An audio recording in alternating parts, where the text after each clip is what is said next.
Please rise.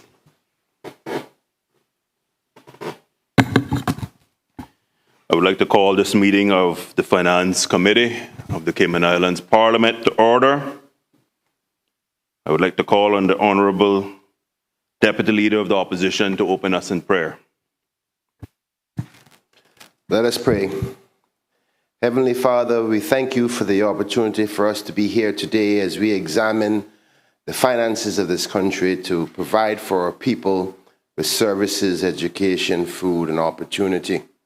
We pray that you bless those who are not with us today due to ailments and all those persons who are watching these proceedings today to understand the running of business for the people of this country. We ask that you bless all members of Parliament, that we work together hand in hand in a professional manner so that we can examine what's best for the good people of the Cayman Islands. We say all of these things in your Son, Jesus Christ's name. Amen. Amen. Thank you. Please be seated.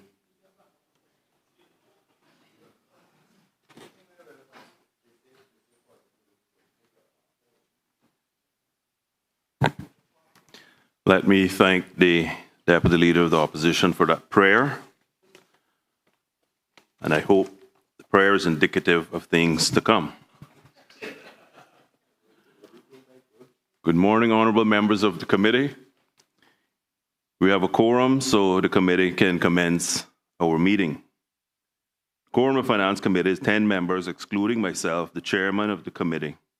10 members is simply a majority of the 19 total members of Parliament who all are automatically members of this standing committee. The purpose of the meeting of Finance Committee is to consider the expenditure items shown on the hard copy material that has been distributed to all honourable members, including one motion that will be forthcoming and has been distributed to members. The committee's approval for these supplementary expenditures is being sought. Honourable members will also know that the meeting of Finance Committee can be called the absence of Parliament itself being in the meeting. This is permitted by paragraph 82, suborder 5 of the Parliament's standing orders. I request members' usual cooperation in asking their questions promptly and succinctly.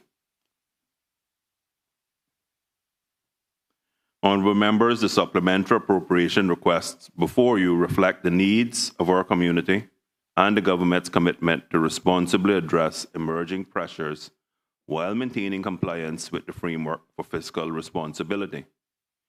In total, the government is seeking approval for $107 million in additional supplementary appropriations across 8 broad categories.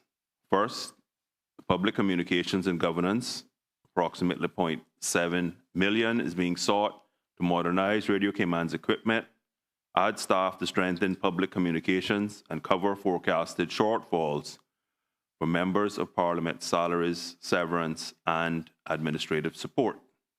Second, in education, $19.3 million is being sought to meet growing education and care demands, cover staffing and operational shortfalls, support the Keys Foundation, and provide adequate local and overseas scholarship funding.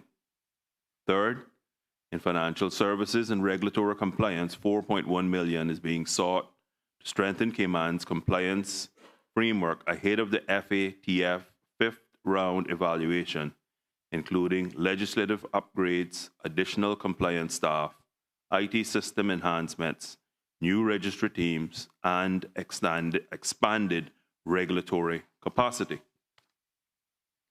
Fourth, in social development, $7.4 million is being sought to provide financial assistance to eligible Caymanians, support youth transitioning out of care, and continue ex gratia benefit payments to seafarers and veterans. Fifth, for infrastructure, $19.7 million is being sought for land purchases for conservation, to progress major road expansion projects, and to advance the submarine cable project through its tender and business planning stages.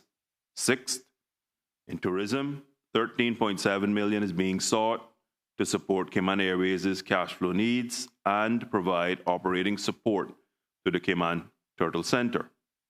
Seventh, in health, $41.5 million is being sought to cover shortfalls in indigent, geriatric, chronic care, and uninsured medical services, ensure adequate funding for local and overseas tertiary care, address waste management risks for tires, scrap metal, and derelict vehicles, and meet rising health insurance costs for civil service pensioners. And finally, in security and law enforcement, $0.7 million is being sought to enhance national security and better protect our borders and keep our communities safe.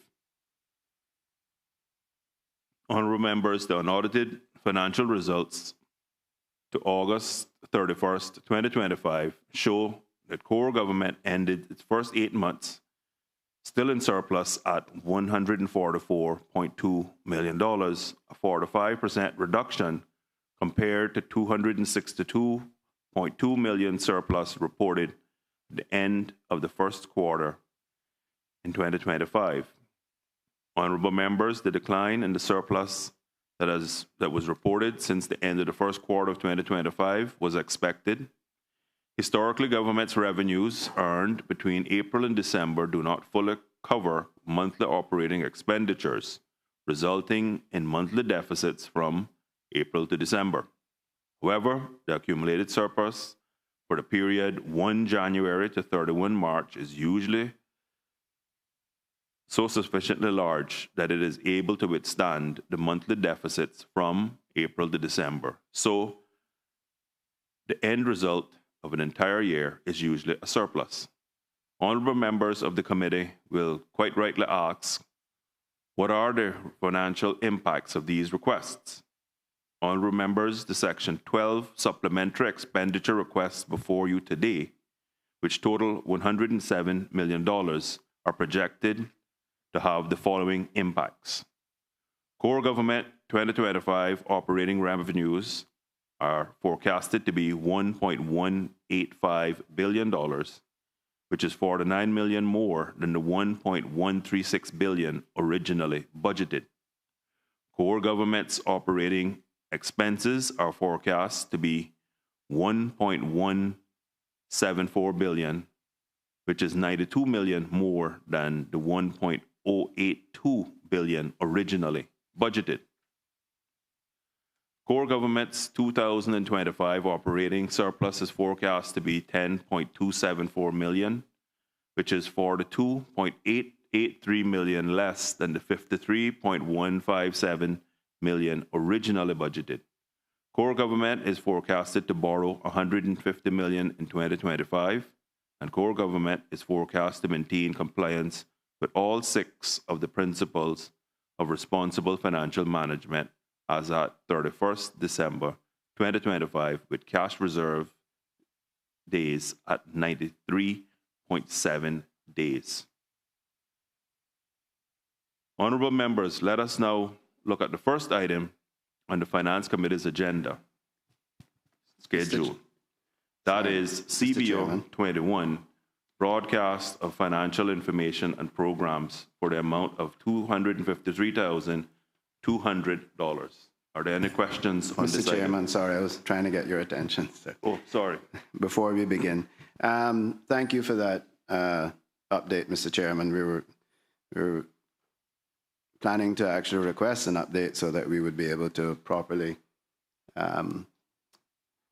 scrutinize these appropriations and so that the country, not only just us, but the country knew what the true financial position of our government is in at the moment, because we've had contradicting information.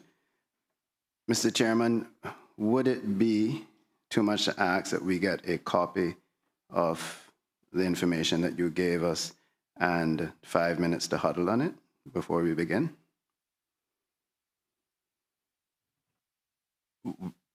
As in the contents of my opening remarks? In particular, the update on the government's finances.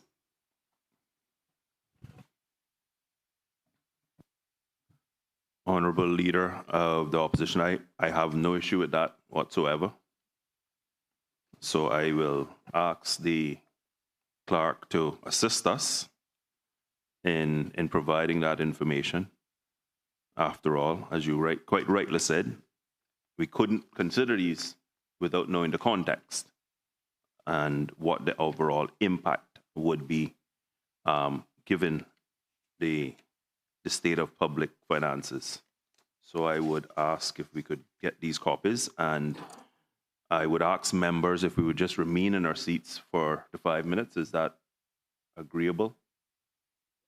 Thank you, Mr. Chairman. Yes, and I appreciate it under the spirit of cooperation. And once we receive it, we'll just be a couple of minutes huddled on it. Thank you. Thank you.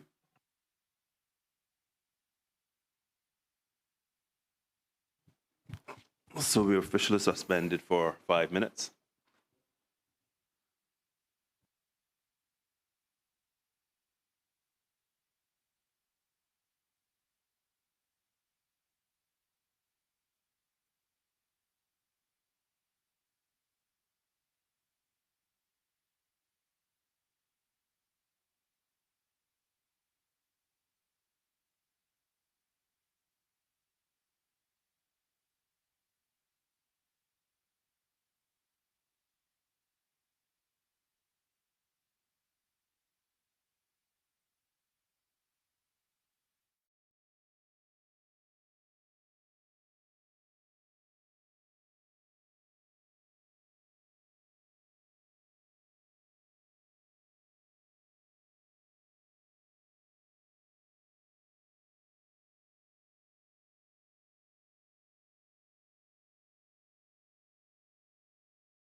Members,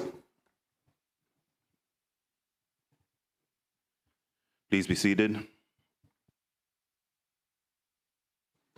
Thank you, Mr. Chairman.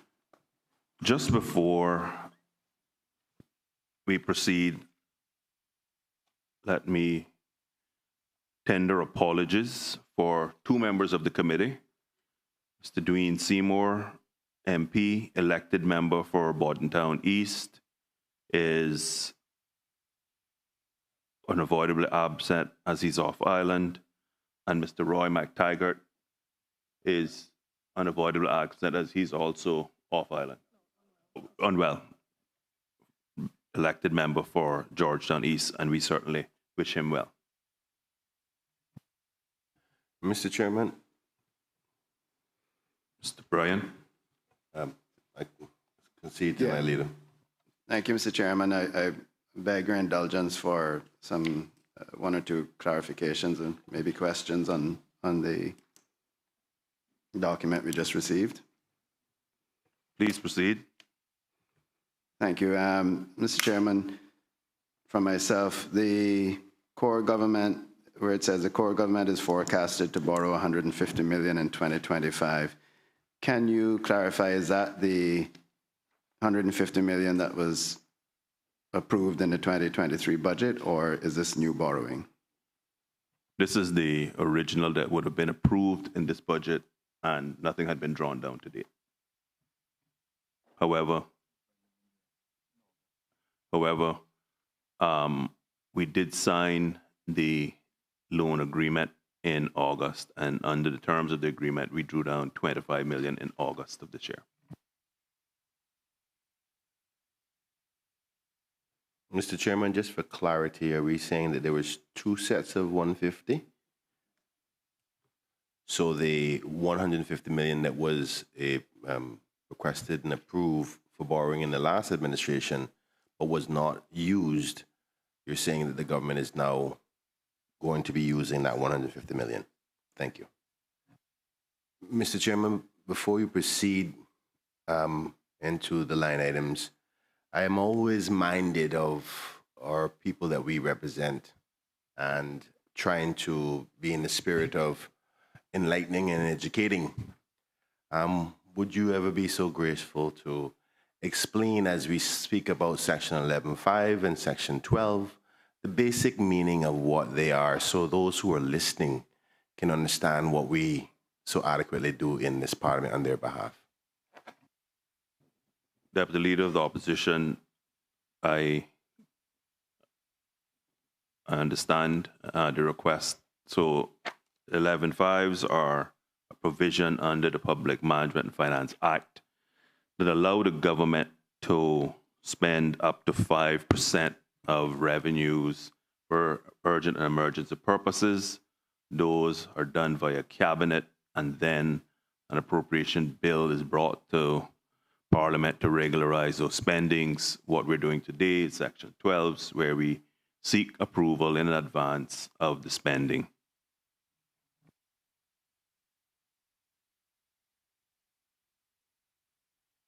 So, as I pick up where we were. Mr. Chair, I had my light on, but I don't think it caught my eye.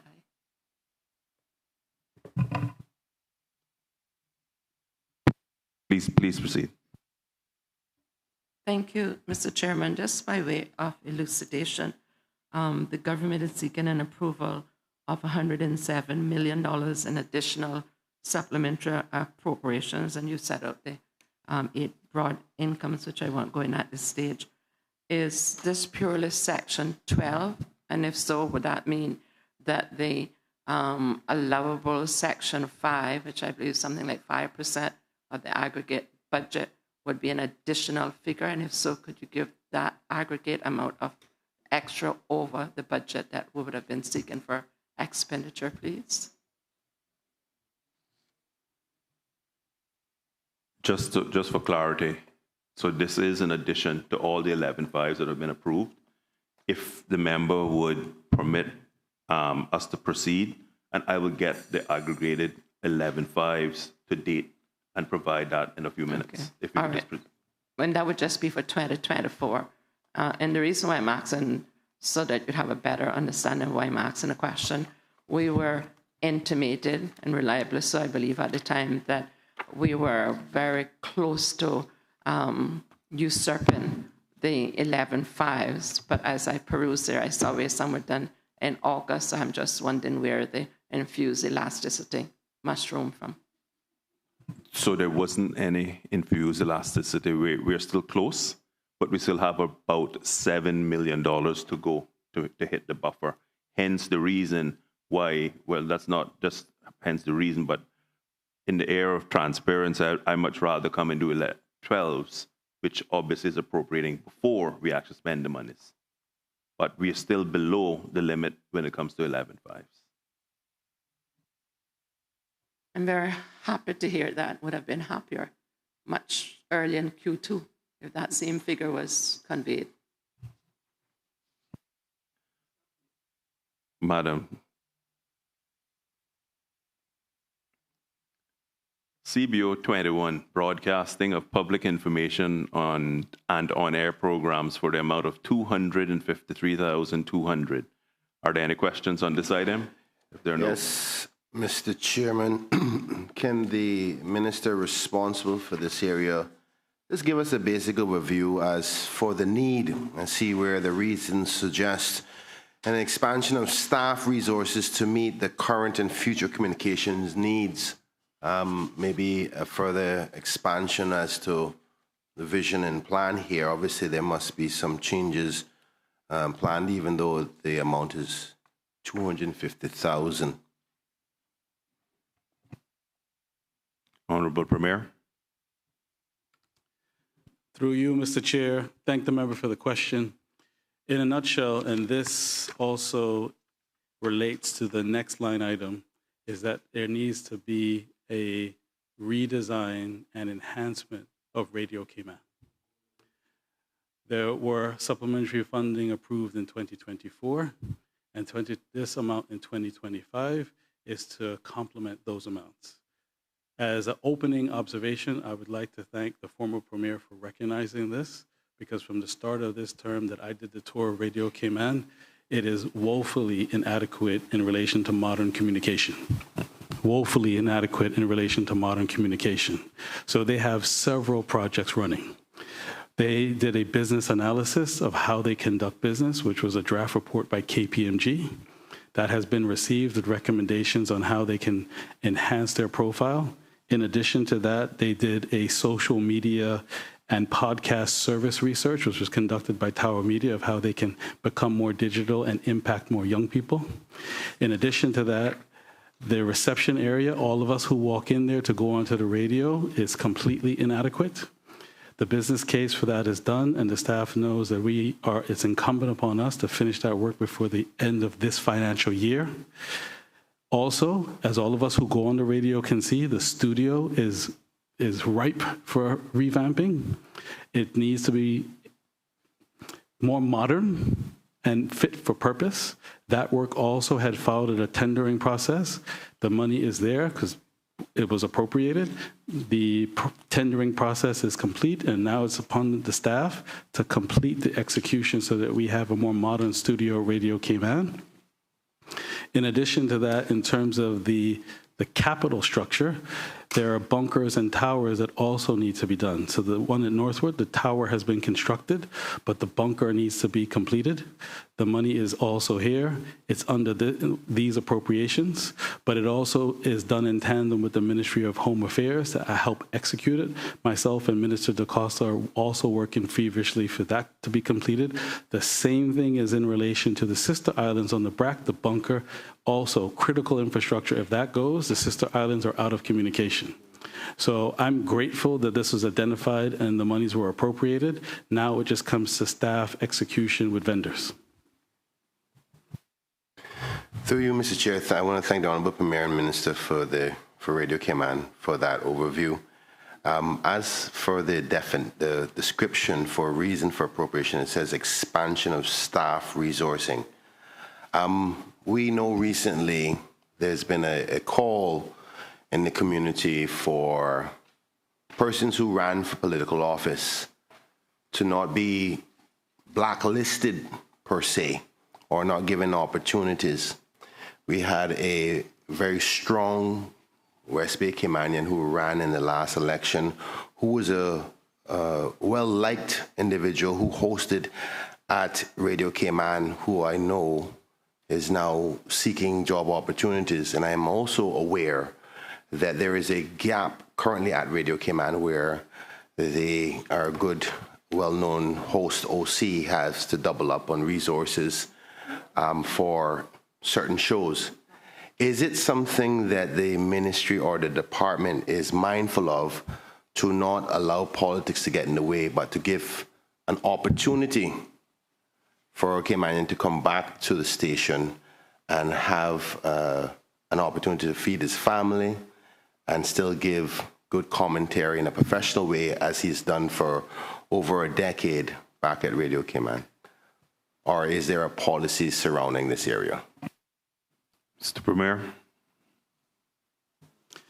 Mr. Chair, through you, as a general matter, the member is aware that in relation to Section 55 of the Constitution, the political arm is not involved in the hiring, transfer, or termination of staff. And as far as I'm aware from the civil service, there is no policy that would prevent a political candidate to validly apply for a post that they may be qualified for and obtain it. But in relation to staffing as a general proposition, we had to slow staffing to be sure that we didn't end up in an operating deficit, which would apply across the board, no matter whether you ran or not. The posts that were critical that needed to be hired because it was technological assistance that the station needed, and was able to hire an assistant engineer, but also they did hire at least one other announcer. So the entity itself is not operating in a way that's harmful to itself. But to return to your direct question, I am not aware of any policy that would prohibit a member of the community who ran for applying for a valid post. Mr. Deputy Leader of the Opposition. Thank you, Mr. Chair, and thank the Premier again for that elaboration. Is the Premier willing to have the Director opine further on that then, in respect to, because he's right, the Premier is right to say that it's not within his purview to speak to that constitutionally. Maybe the representatives for Radio Cayman can opine on if there's an appetite, considering the fact there should be no good reason why the person wouldn't be qualified for a post that is currently needs to be filled. Is there any? Mr. Chair, member, I understand the logic of your questioning. However, in this forum, I don't think it would be wise for us to ask civil servants to opine on an individual. An individual needs to apply in their own merits, and they then, as civil servants, decide who comes into the organization. Thank you, Mr. Chairman. I'll take your guidance in that respect. Member for Cayman Brac East. Mr. Chair, in an attempt to mediate, if I can be so bold, because it does say expand staff resourcing to meet the current and future needs from a high-level policy level. Perhaps it can be said whether or not this staff would be included to fill the vacancy that now exists at the departure of the staff, rather than asking about trying to put a particular staff in without it being advertised. At least I haven't seen no advertisements go on it. Mr. Premier. My understanding from the chief officer is the particular vacancy was filled once the individual left the organization to run, and that post is now occupied, and the station is running at a capacity that's adequate to deliver its services.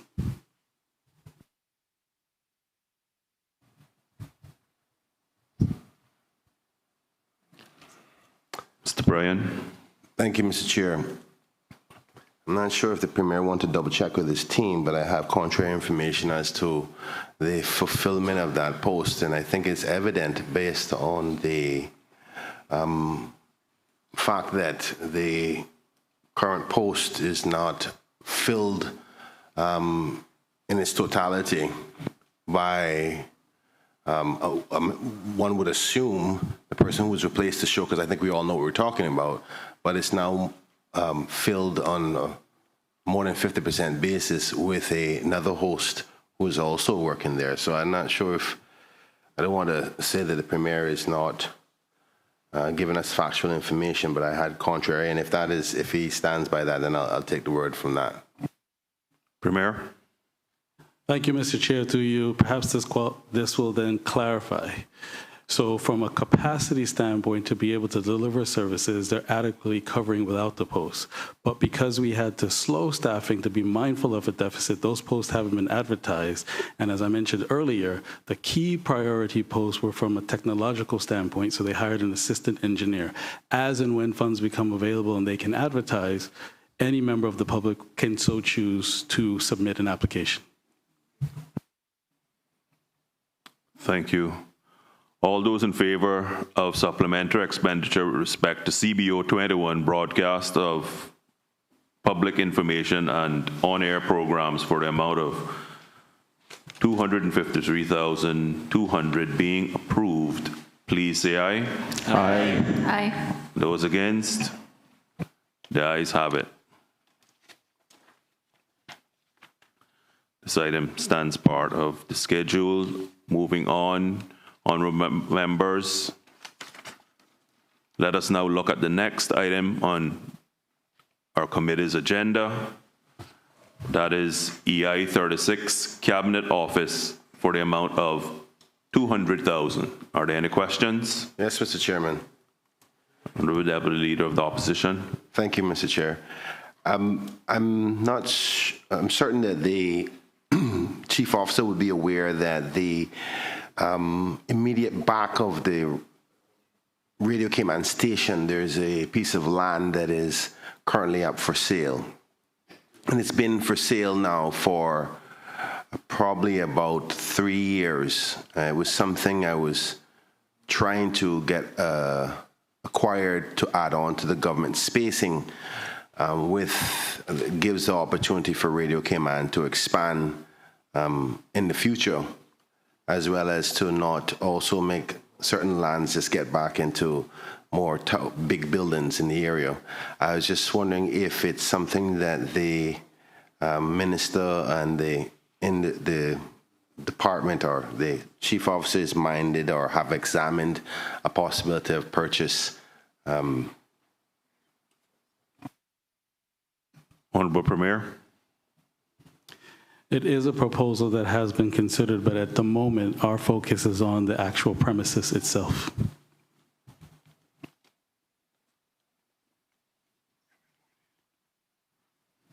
Honorable Member for Cameron-Brack East. Thank you, Mr. Chairman, to the Honorable Premier. Can the Premier indicate whether or not any of this $200,000 will go towards to a fully functioning bunker, the one that's next to Radio Cayman? Honorable Premier. So the Radio Cayman bunker, thank you through you, Mr. Chair, and thank the member for the question. That has been completed by PWD, and it came in actually under than was estimated.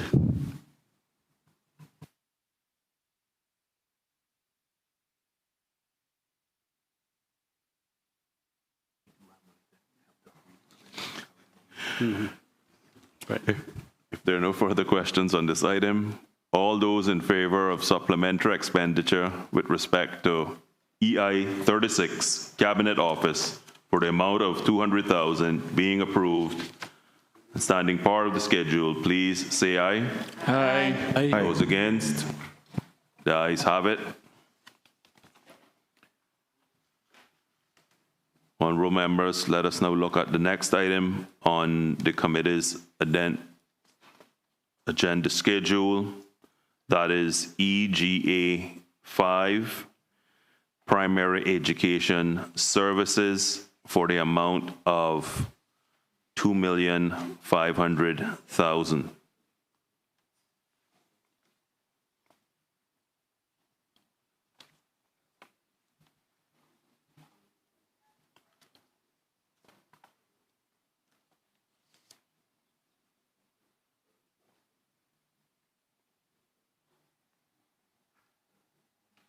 Are there any questions on this item?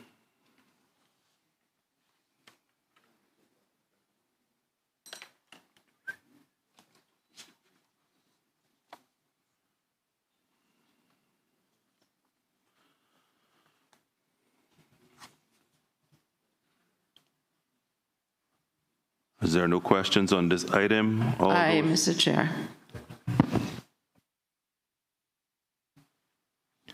As there is on this item, all those in favor of supplementary expenditure with respect to EGA primary education services for the amount of $2,500,000 being approved, please say aye.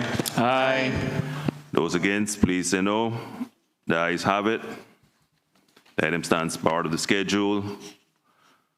Moving on, honorable members, EGA 6 secondary education services for the amount of $7,200,000. Are there any questions on this agenda item? Just a fairly straightforward, Mr. Chair. The ask is for 7.2 million additional, and as you know, once it's education, I support it regardless of who and where and when the critics come from. But there would be a variance of 2.2 million based on what was brought forward by Section 9.5 being 5 million under the reasons for the appropriation. Perhaps if we could get some indication as to this 2.2 million variance, what will be used for the last 3 months of the year. Thank you. Certainly. And members of the committee, given my dual role, I would presume that members would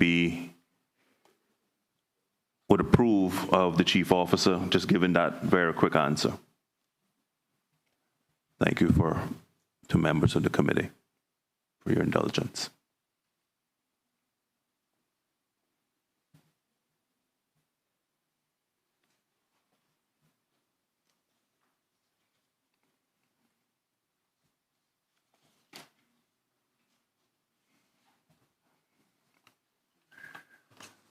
Good morning, Satanya Cacho, Chief Officer in the Ministry of Education and Training.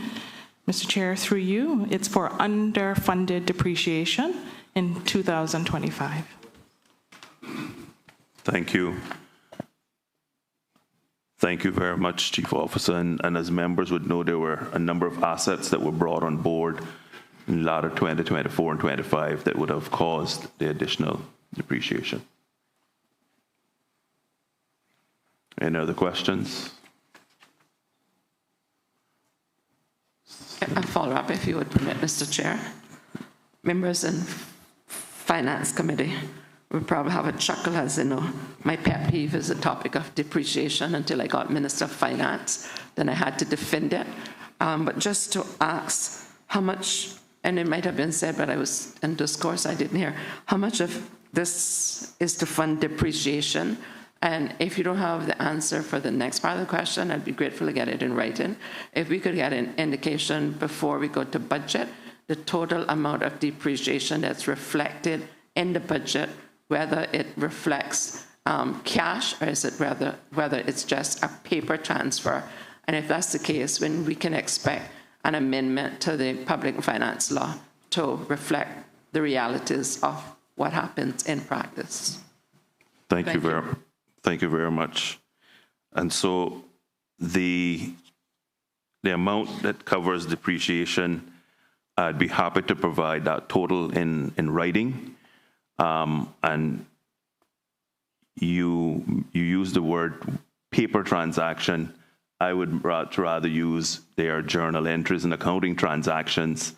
And yes, those are accounting transactions that are required under our international public sector accounting standards, and indeed they would be required under any modern accounting standards. But just to elucidate on the point that the member has made for the listening public, depreciation is simply charging against the profit and loss statement an allocable portion of amounts expended on assets. So for example, if you build a building and it's for $100 million and the building is estimated to last 50 years, every 2 years after you commission the building, $2 million then hits the P&L as a depreciation charge. That is not actually cash. You've spent the cash when you built the building. We're now just reflecting the charge of depreciation whilst the asset stays on the balance sheet. Is there no other questions? Yes, Mr. Chairman. I didn't have it until you just gave me that answer. Knowing the trusted person that you are, could I get an undertaking from you, Mr. Chair, to look at the various depreciations within the different votes, and first of all, to confirm and to convey that there are no bank accounts with depreciation amounts in it that have been accessed or is laying. And I said that out of great respect and interest for what you just said, to ensure that when you do check, you won't find any surprises. I so give that undertaking. Deputy Leader of the Opposition. Thank you, Mr. Chair. I have a question relating to the kids applying to school right now, which I think under the description of this allocation, the question should definitely be allowed. Applying to school, as in compulsory education? Yeah. Okay. I have a Caymanian who is applied for her child to be accepted to school. She's a registered voter on the voters list, participated in the last democratic process, and she chose wisely by putting a good person back to Georgetown Central seat. And I want to say thank you to her, by the way. But she's just recently tried to put her child into school, and because she does not have the, what is it, an acknowledgement letter, or the, what's the acknowledgement letter, her child was not accepted and was told her child would not be in school, and as such, the child is now at home. She can't go to work because she has to watch the child. The child is not in school, not learning anything. I say that to say that as Minister for this area, would it be smart or acceptable by the ministry to accept the elections office list as a confirmation of a person being Caymanian? Because a person can vote in an election, but their child can't go to school.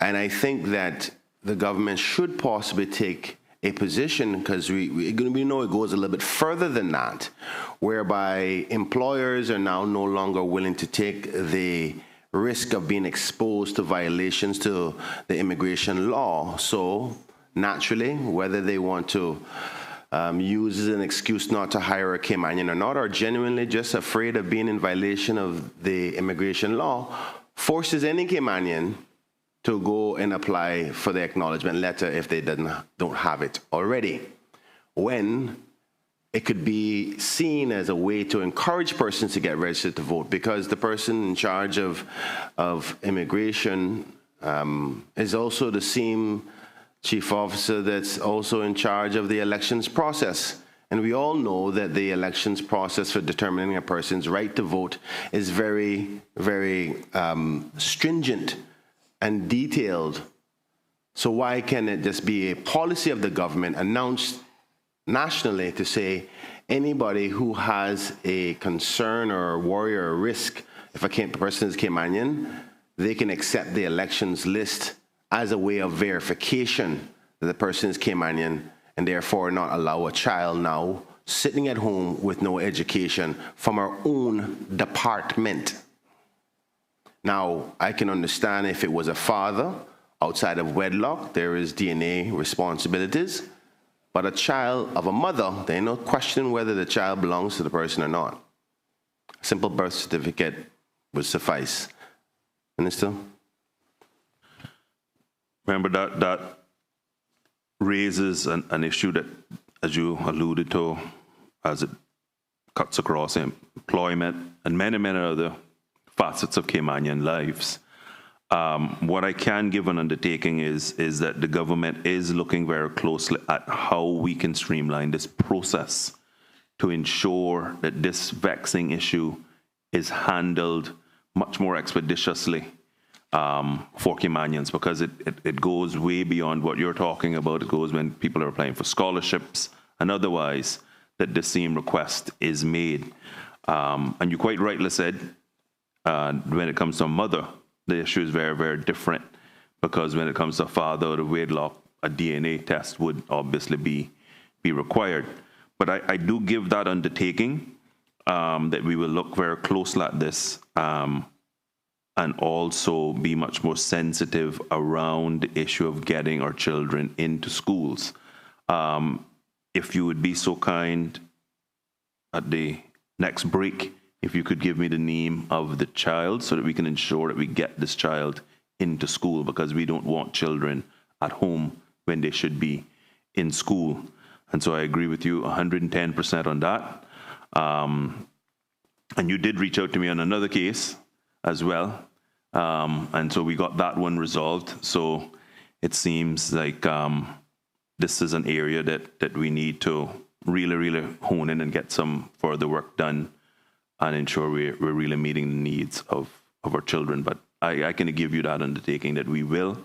I will then consult and see if there are other ways in which we can do this legally and ensure we don't get ourselves in an issue.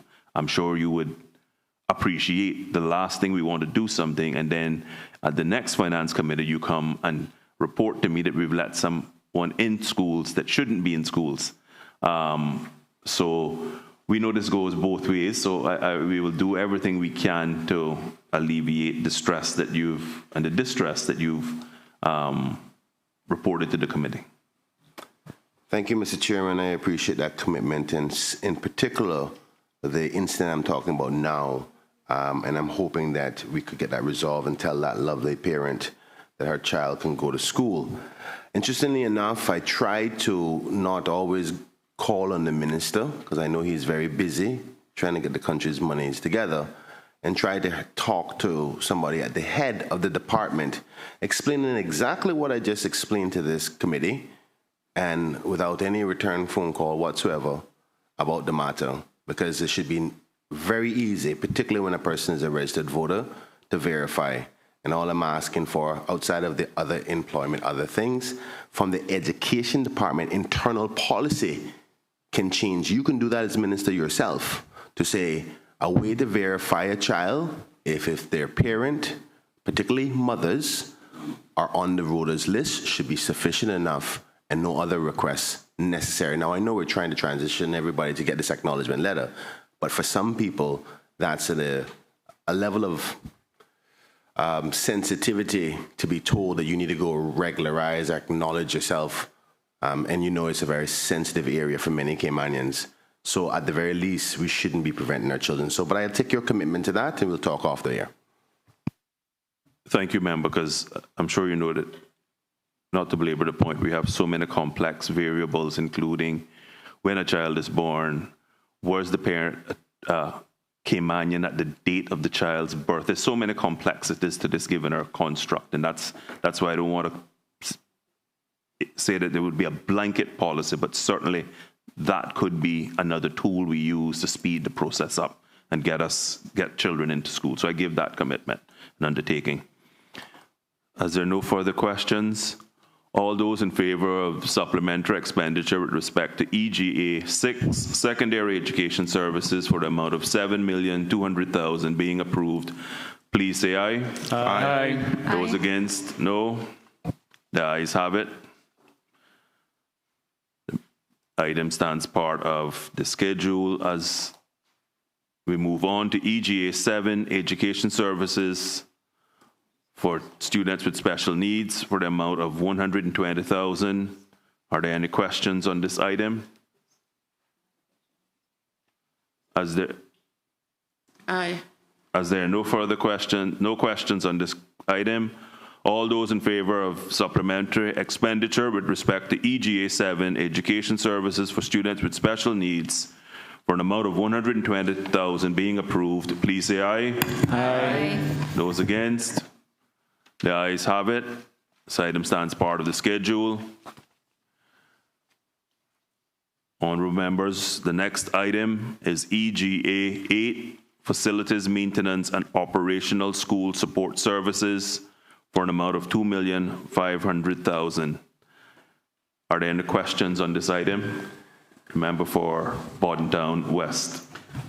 Thank you very much, Mr. Chairman. Mr. Chairman, I noticed that part of the explanation given for this appropriation request. It says to address rising expenses tied to essential services, including transportation, janitorial, and security required to accommodate increasing student numbers.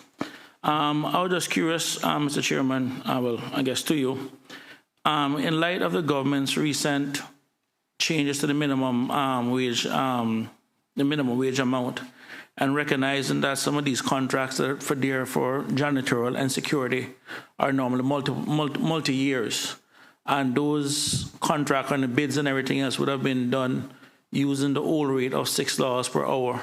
Is there any projected or any analysis done as to say, come January when the rate goes up, if then there will be an issue with some of the companies who bid on some of these contracts, both for janitorial and security, in terms of what the impact would be in terms of government? Because I suspect that some of them are going to come back now and basically ask for more money, because a lot of them are actually paying their staff by minimum wage. Remember, you're quite right that is a possibility.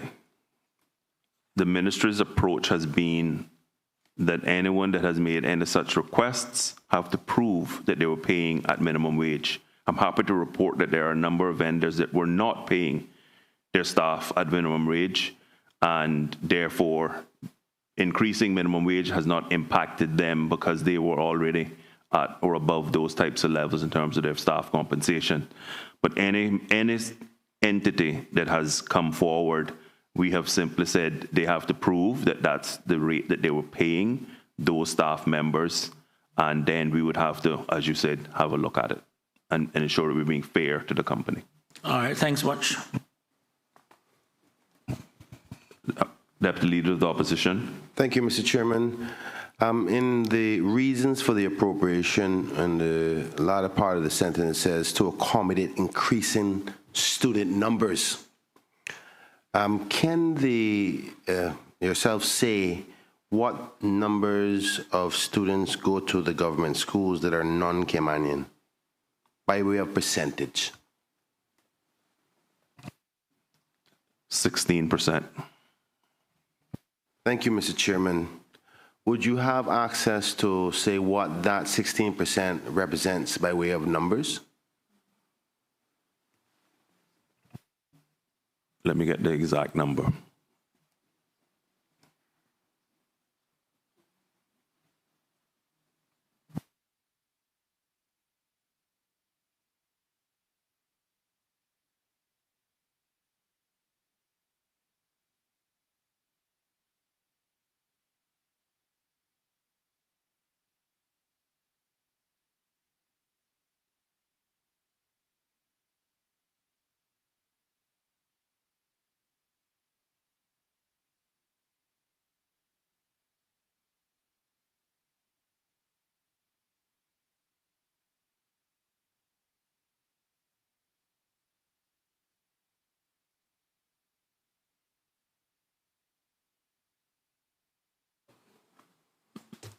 Chief Officer Cacho.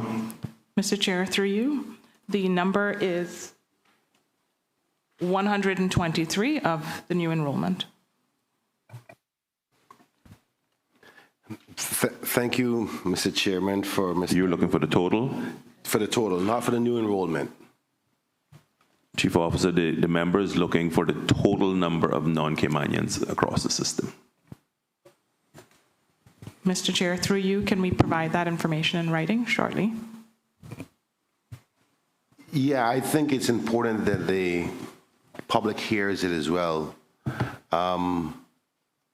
So if it can be provided throughout later on, and the minister who will be chairing this whole meeting can provide the information, I'll be happy to accept it then. But while we wait on that exact figure, can I confirm saying that there's 160, how much was it she said? 123. 123. So there's another 123 persons added to our school system that are non-Caymanian.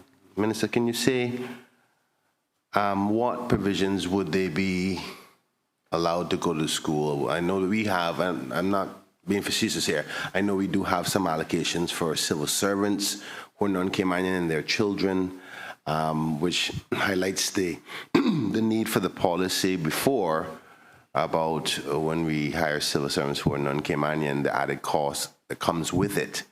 Because to house, light, educate 123 children may seem like a small number, but when we get the bigger figure and see how much that 16% is of all the schools across the Cayman Islands, then the numbers start to get a little bit bigger. So I'm just trying to find out, is there, of the numbers that we have, the two that seems to be acceptable in the community as far as one, civil servants who provide services, and obviously Caymanian children.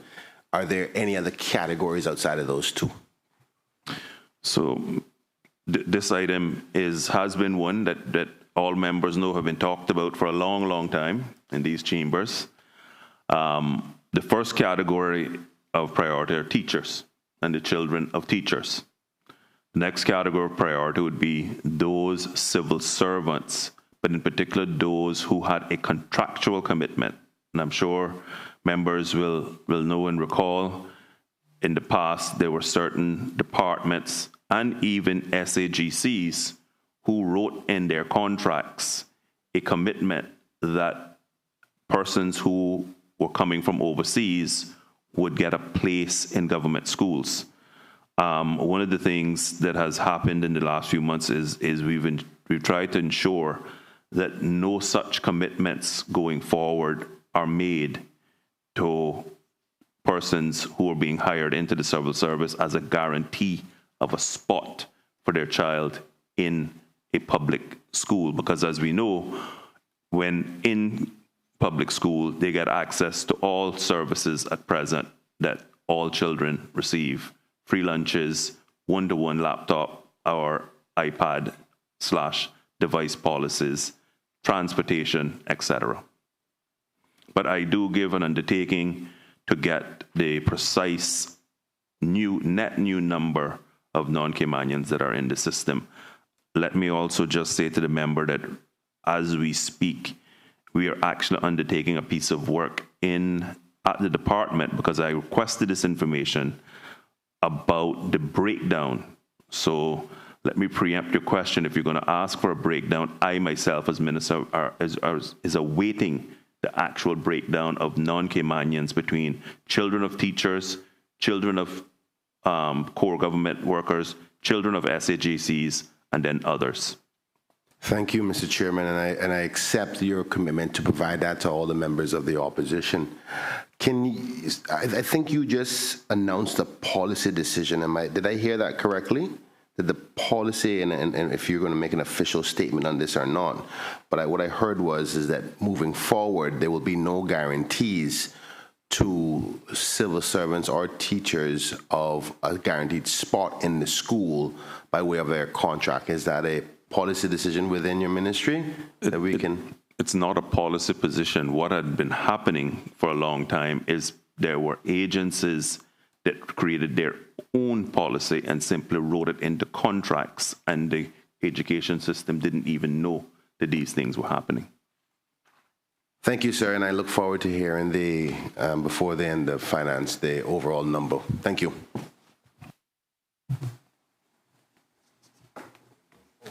Mr. Chairman, sorry, there was another question, separate and apart from the students, that I had a question on in respect to the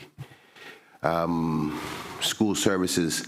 The ministry would be aware that last year I met with some of the staff about Georgetown Primary, and very happy that the good Lord has blessed us this year so far with no hurricanes or major storms, so we haven't had much flooding. But Georgetown Primary has been dealing with some major flooding for quite some time, and I was given the commitment by the ministry after meeting with the technical team and the principal and in facilities and so forth, about having a drainage strategy implemented. Can the minister or anybody within the ministry say whether those aging facilities have been addressed for the flooding component?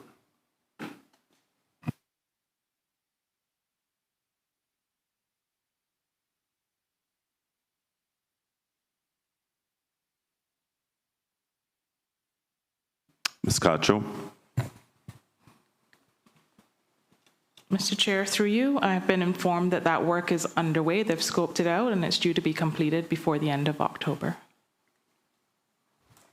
Thank you very much, Mr. Chairman, and your staff should be commended for the prompt work. So I look forward to, don't worry, I'll be there between now and the 31st of October to see. Last question. Mr. Chairman, the Honourable Minister for Roads have been ever so efficient since his retaking of his post for roads and been very helpful to discuss a number of road infrastructure in Georgetown. But there's one that I know he's working very hard on to resolve, which is the road between Eastern Avenue and South Church Street. And he's trying to get that rectified.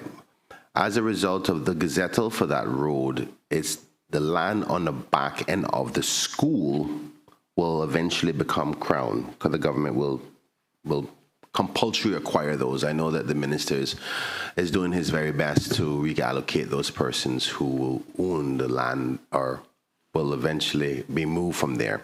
My question is that the lands that will be acquired by that said minister will not be, will be a lot more than necessary for the road. Chair, can I stop the minister or the member, sorry, for a minute and say that he poses question when that time comes with land claims and when we talk about the road money? Certainly, since we have two items that are relevant, member, I'm sure you will. I understood where you were heading because you were relevant and you felt like the time would be right, but let's ask those of the minister when the time comes. Well, fair enough, Minister. I guess only because the technical team is here to advise whether or not the extra excess land that may be acquired would be beneficial to the school itself is the only reason I bring it up now, not because I'm trying to avoid the actual minister. But obviously you can speak on behalf of your ministry. If you don't need the technical team here to talk about that, I'll ask it at that appropriate time. All those in favor of supplementary expenditure with respect to EGA. Mr. Chairman, sorry, I've been trying to catch your eye for a while before you go on, sir. Oh my God. Apologies. That's fine.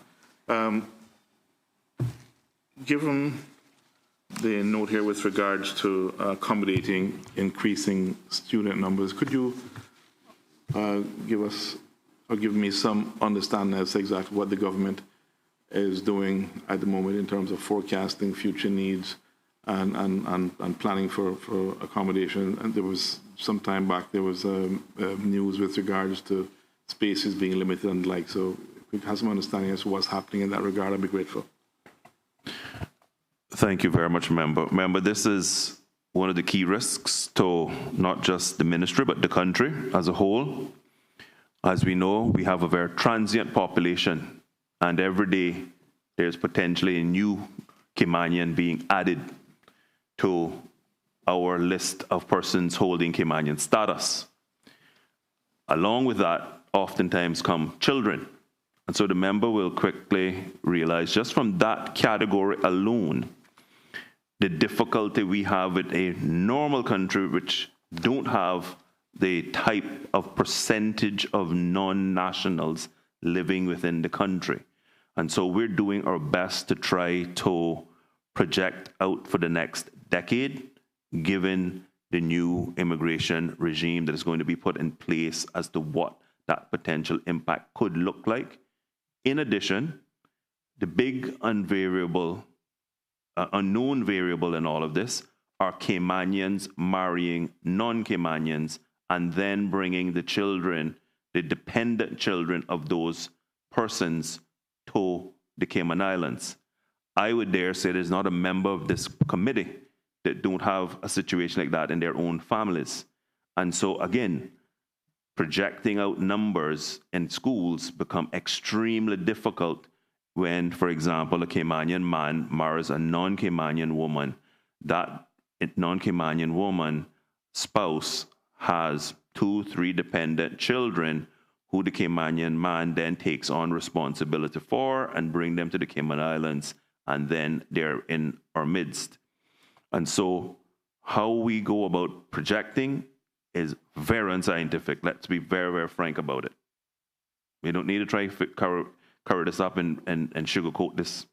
There is no real scientific way like normal countries who are simply having birth rates, death rates, and then you can project out. Our immigration impact is tremendous on the school system.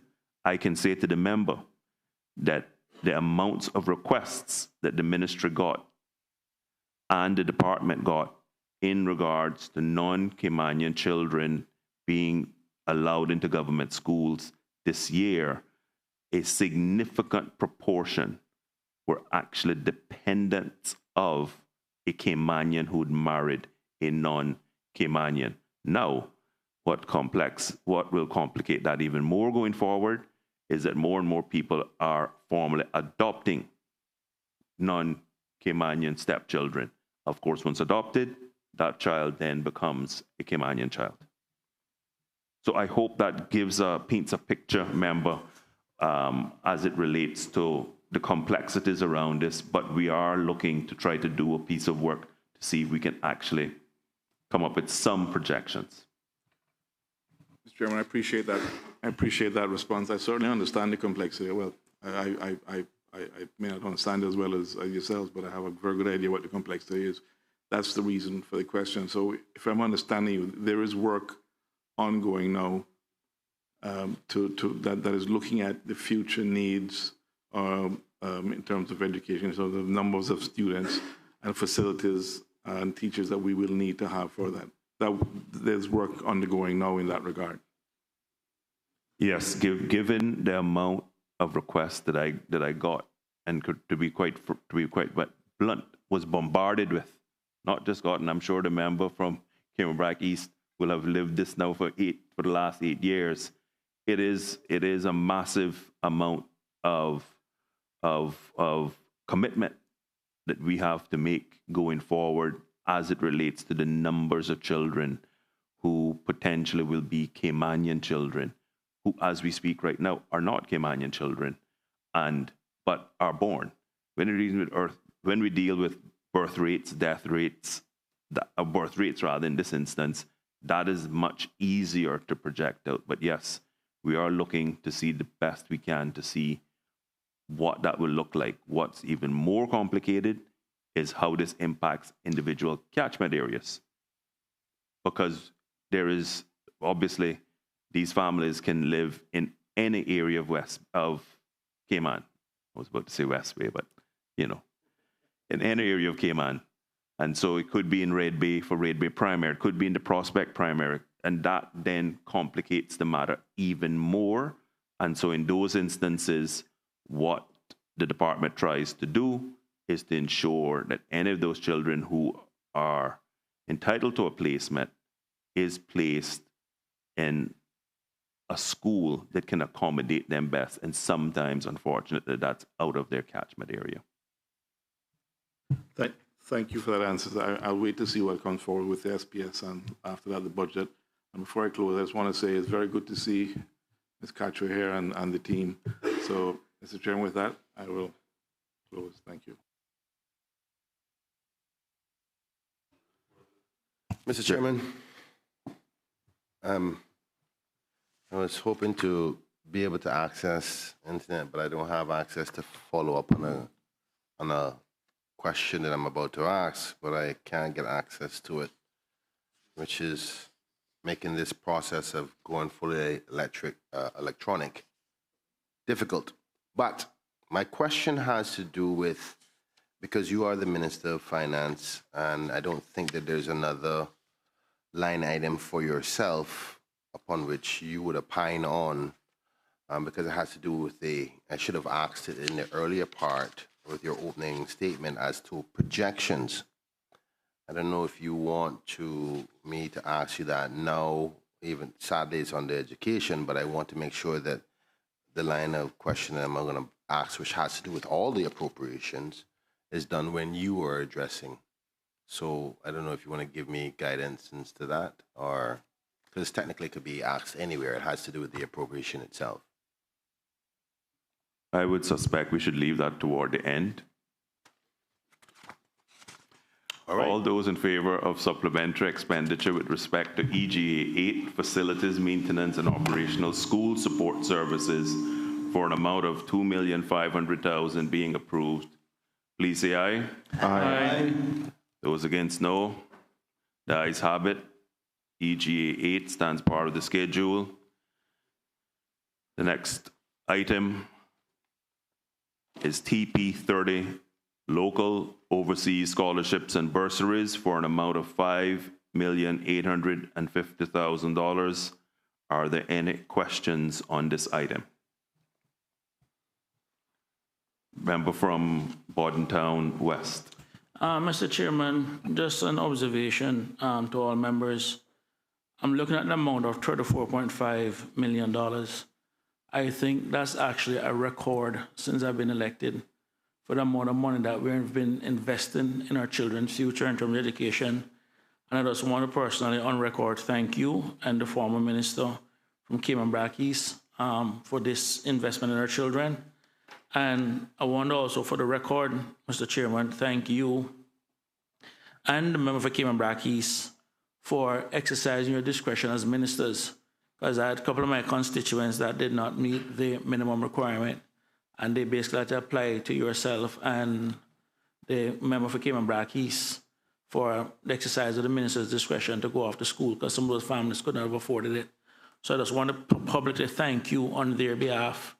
And while I'm here, Mr. Chairman, I just want to also thank Mr. Brian from your team, Jerome, and also Mark Ray from your ministry. I've dealt with them individually, and they've always been professional, but I just want to also go on record to say that Mark Ray, while at first wasn't too keen on his appointment at first, his performance have exceeded my expectations. And where is he? Well, I just want to go on record to just thank him publicly for the quick response and the professionalism he has always displayed whenever I reach out to him on behalf of my constituents. I have a child that's on a government scholarship, so I consider this a conflict to ask any question, so I just wanted to make that observation. Thank you, Mr. Minister. Thank you. Member from Red Bay. Mr. Chair, I will make this quick. I want to join in with what the member just said. In my short time here, I've had to reach out. To a few people within education, and I commend them. I really appreciate the assistance, including the individuals that was just mentioned. Thank you. Thank you.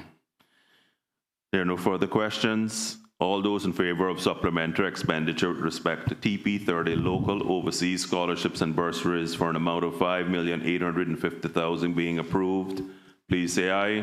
Aye. Those against, no. The ayes have it. The item stands part of the schedule. The next item requires a motion, and I apologize to members. The amount that is listed, and this is where you should have received a committee stage motion.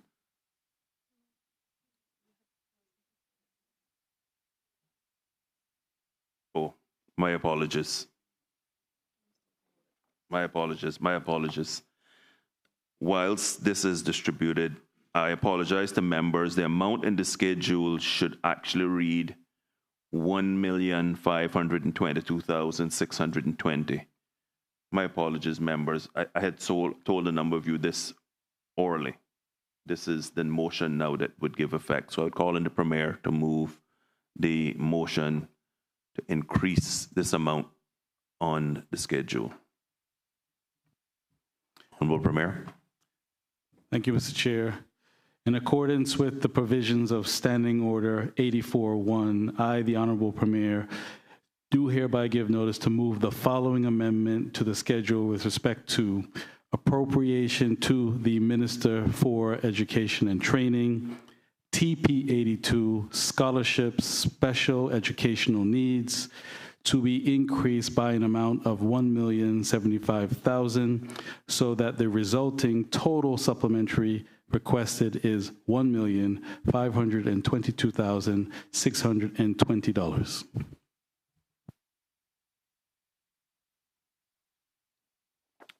Thank you. The motion has been moved. I would ask if any member has any questions on TP 82 scholarships, special education needs for an amount of $1,522,620. Member from Bordentown West.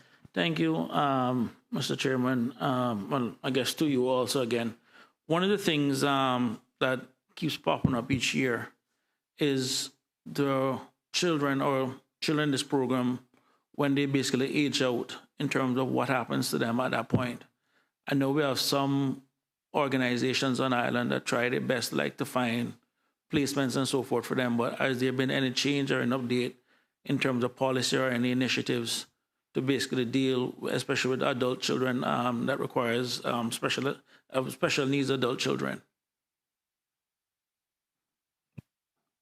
Remember, in regards to how we transition persons who then go from Lighthouse School, which is compulsory, which is what we're dealing with. Your question is more on Sunrise Adult Training Center. And I think Inclusion came and also have done some good work in that regard. Absolutely. So, yes, there is a number of ongoing efforts in this regard. And in fact, the member will be very pleased to know coming up in the SPS, we will be talking about some additional provisioning to try and assist Sunrise Adult Training Center more. However, at this stage, I don't have a specific answer for that question, but that is a focus group that between myself and the minister responsible for Caymanian employment is really honing in on, because you're quite right. We have left that population basically underrepresented in the employment market, I think is the best way to put it, and not put enough levers in place to ensure that the good employers, such as the Hurleys and the Dart Group at the cinema, who actually bring and incorporate persons with special needs systematically on board, isn't carried out more generally in the economy. And that is certainly an area that we're looking at very carefully and closely to ensure that we put some incentives in place companies that actually do that. Thank you much, Mr. Minister, and I'm very happy to hear that. Just one note, I guess, as you're preparing your SPS, just to consider, because I've actually met with them. I do have some constituents where the parents are now quite elderly. They have been looking after their children, and they're worried now about what's going to happen to the children after they have passed. So I know a lot of people are basically worried about that. So it'd be good. I'm happy to hear that you guys are looking into it. But it's also something to look at in terms of after something happens to the parents, what happens to the child during that time, and even updating some legislation, whether it be power of attorney or anything else, to allow other guardians or whatever to be able to take care of the child. So that's just something to consider. But I'm very happy to hear that you guys are at least thinking about it. I appreciate that. Thank you very much. Mr. Chair. Member from... Just by way of clarity with this addition, which I absolutely concur with, would that then be an additional to the 107 million that we were asking, which was the figure that was given originally, or did that 107 already include this extra 1 million plus? Thank you. Good question, and this would take it now to 108 million. So this would be an additional million added on.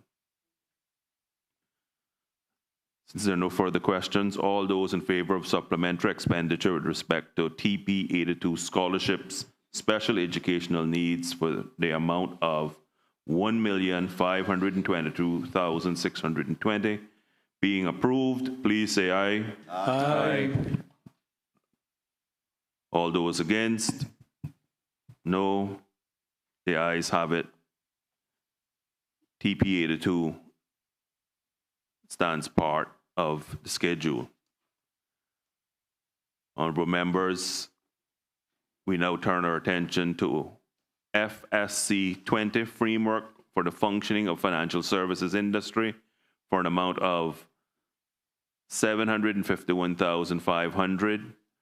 Are there any questions? And just before I take any questions on this area, I want to thank Chief Officer Cacho and the team from the Ministry of Education and the Department of Education Services for assisting the committee today. Are there any questions on FSC 20, $751,500? Yes, Mr. Chairman. Deputy Leader of the Opposition. Thank you, Mr. Chairman. I'm not too heavy on the minister's work in financial services, but I was hoping to get an understanding of a recent cabinet approval for exemption from monetary authority. I was wondering if the minister could opine on the exemptions from work permits for that entity. When Caymanians apply to it, they're competing with people who don't even have to get work permits. I don't know if the minister would opine on that, as it's an article that is circulating and causing much unrest amongst the public. And for clarity, this ministerial responsibility falls to the Premier. So I call on the Honourable Premier to answer whether or not SEMA has been granted an exemption from work permits in future legislation. I think that's where the question is going.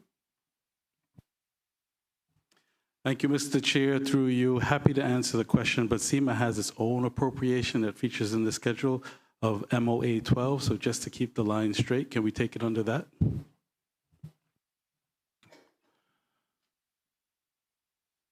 Since there are no further questions, all those in favor of supplementary expenditure with respect to FSC 20 framework for the functioning of financial services industry for an amount of $751,500 being approved, please say aye. Aye.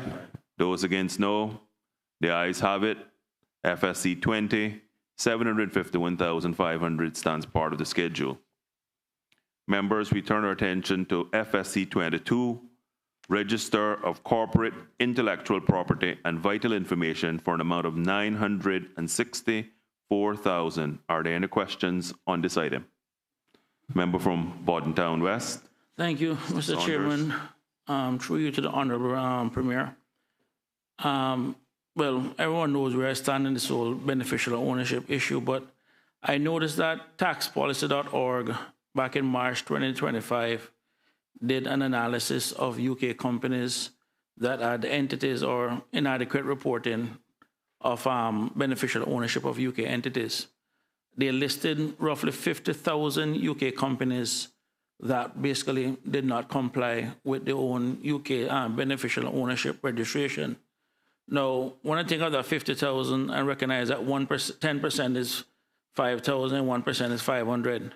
And recognizing that same report that 216, which is less than 0.5% of the 50,000 UK companies were actually located in Cayman, and that the bulk of the culprits of that 50,000 that did not show the beneficial ownership were actually in the United States and other parts of Europe, which everyone already know what the US position is on beneficial ownership, and everyone already know where the European courts already ruled with regards to beneficial ownership.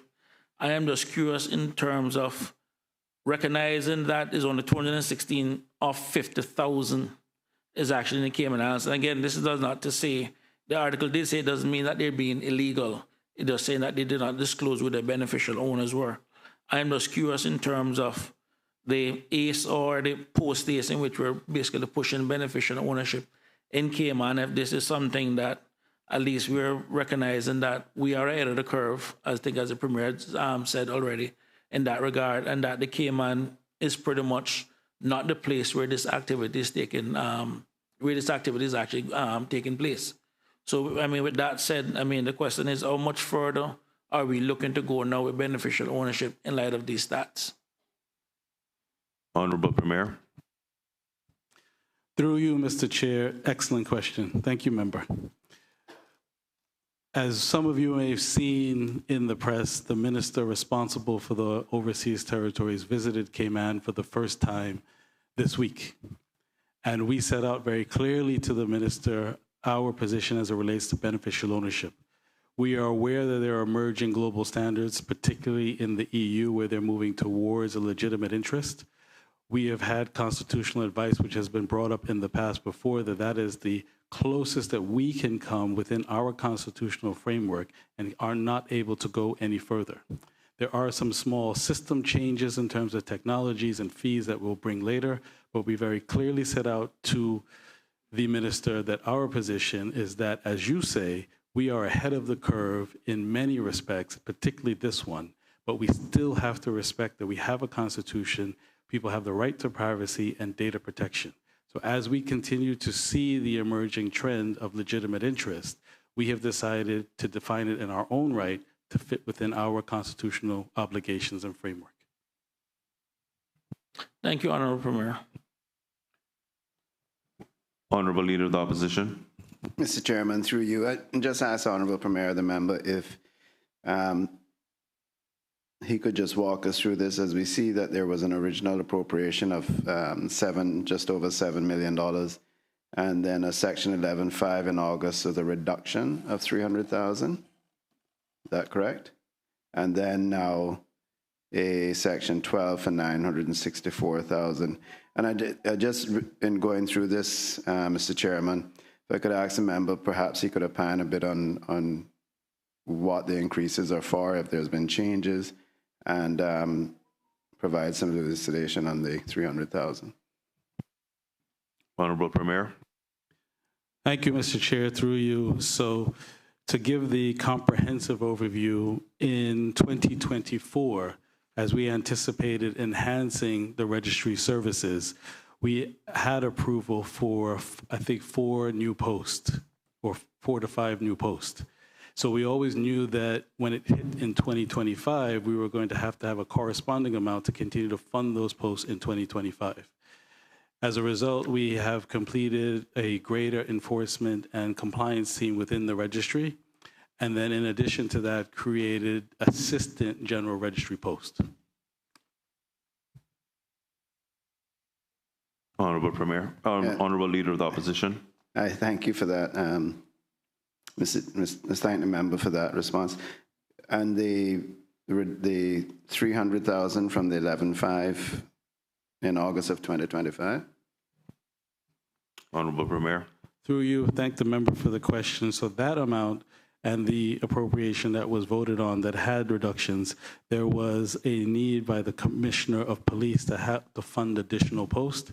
So by virtue of 11.5, because we had deemed those urgent, we shifted money from, both ministries fall under me, found those identified savings from financial services. It didn't come from staff. It came from overseas official travel that we did not think would be spent before the end of the year, in relation to professional fees that we didn't think would be spent before the end of the year in order to assist the Commissioner of Police. Honorable Leader of the Through Opposition. you, Mr. Chairman, I thank the member for that.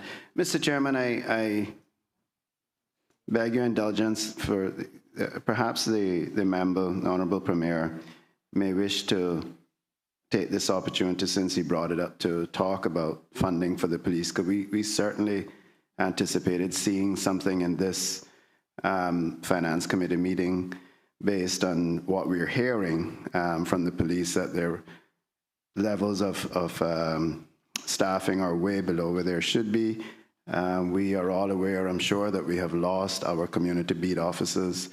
Certainly most of us on this side, if not all of us on this side, have lost our community beat officers, who are now been recruited back into the front line. So I don't know, give the member an opportunity, if he wishes, to opine on that a bit. Honorable Premier. Through you, Mr. Chair, the Office of the Commissioner of Police does feature in the schedule, and then we can take those questions then. OCP 4. There is an item for OCP 4. Oh. toward the end, members, page 24.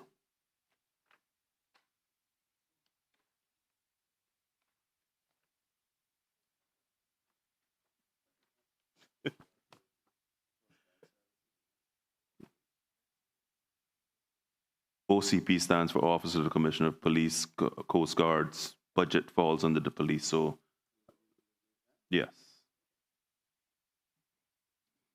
There are no further questions.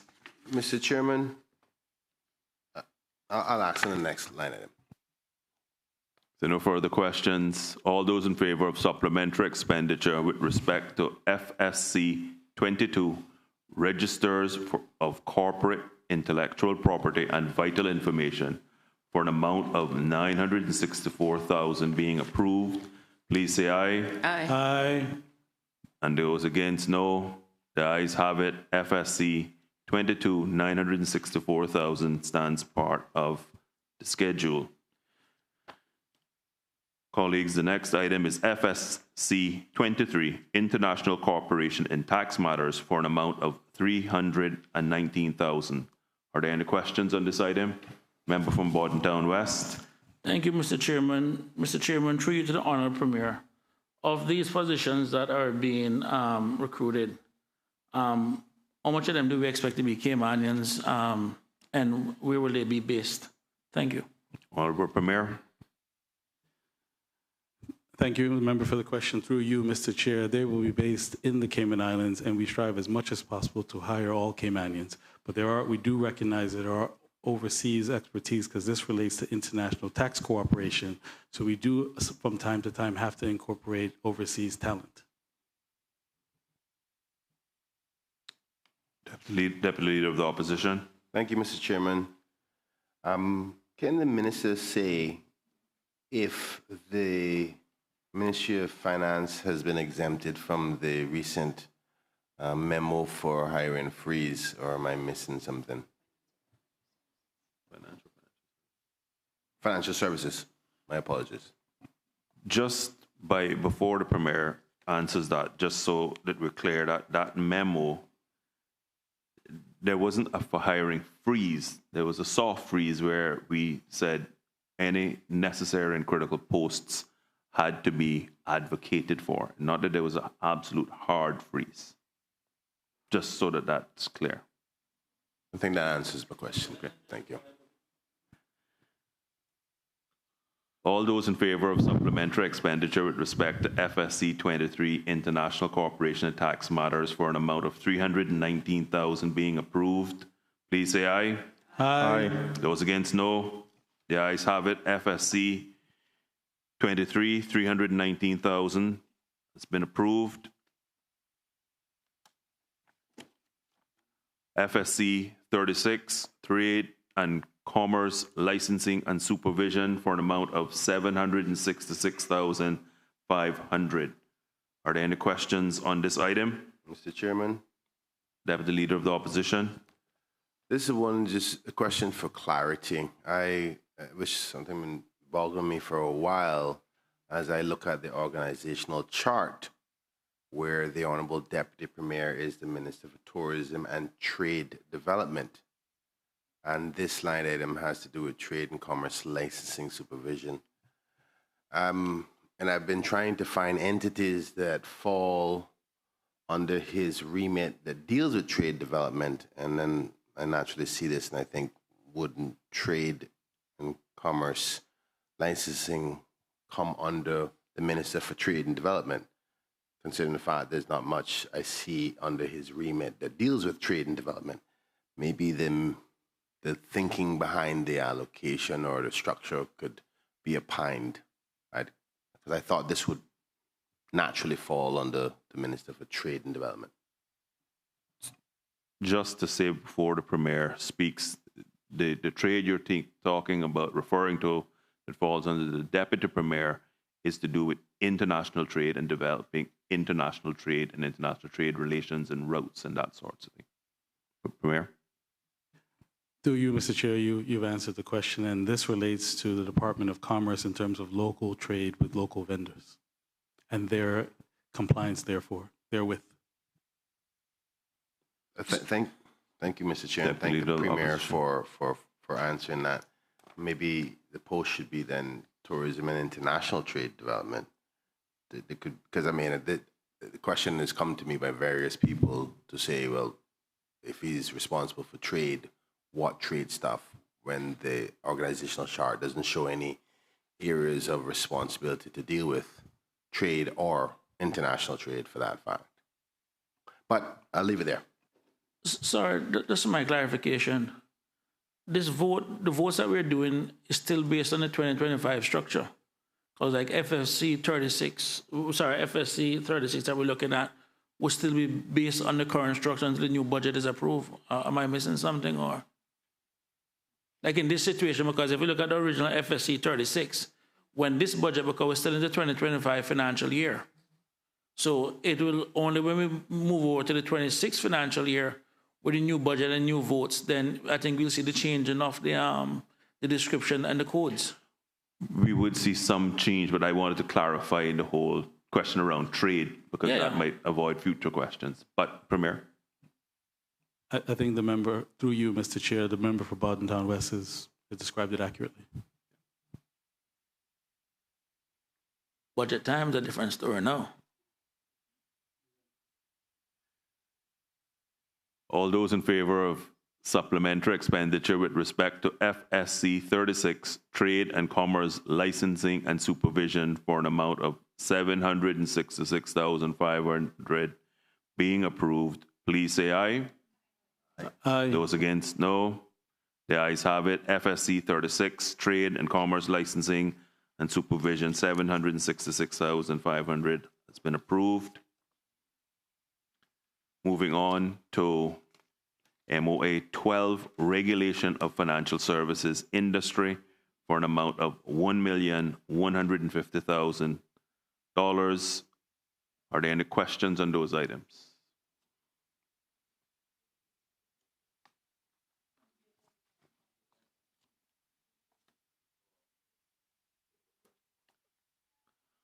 So there's no questions on those items. All those in favor of supplementary expenditure with respect to MOA 12 regulation for...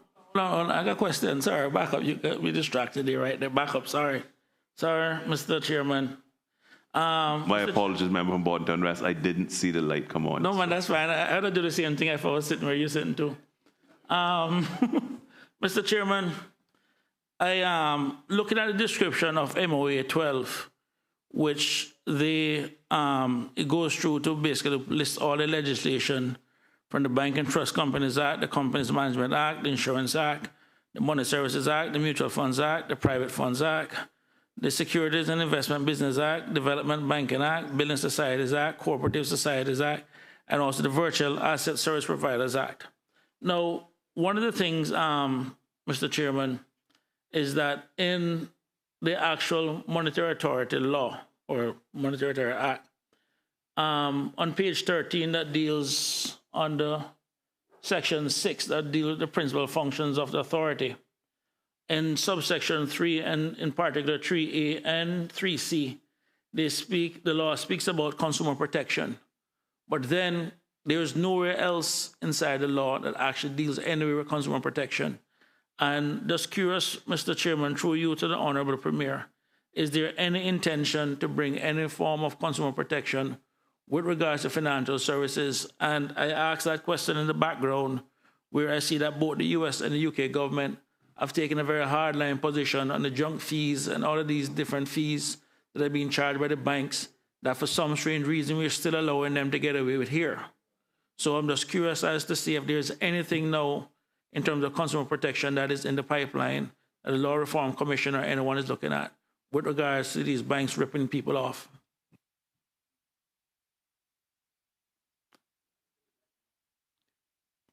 I'll call on the Premier to answer as to whether the banks are ripping people off.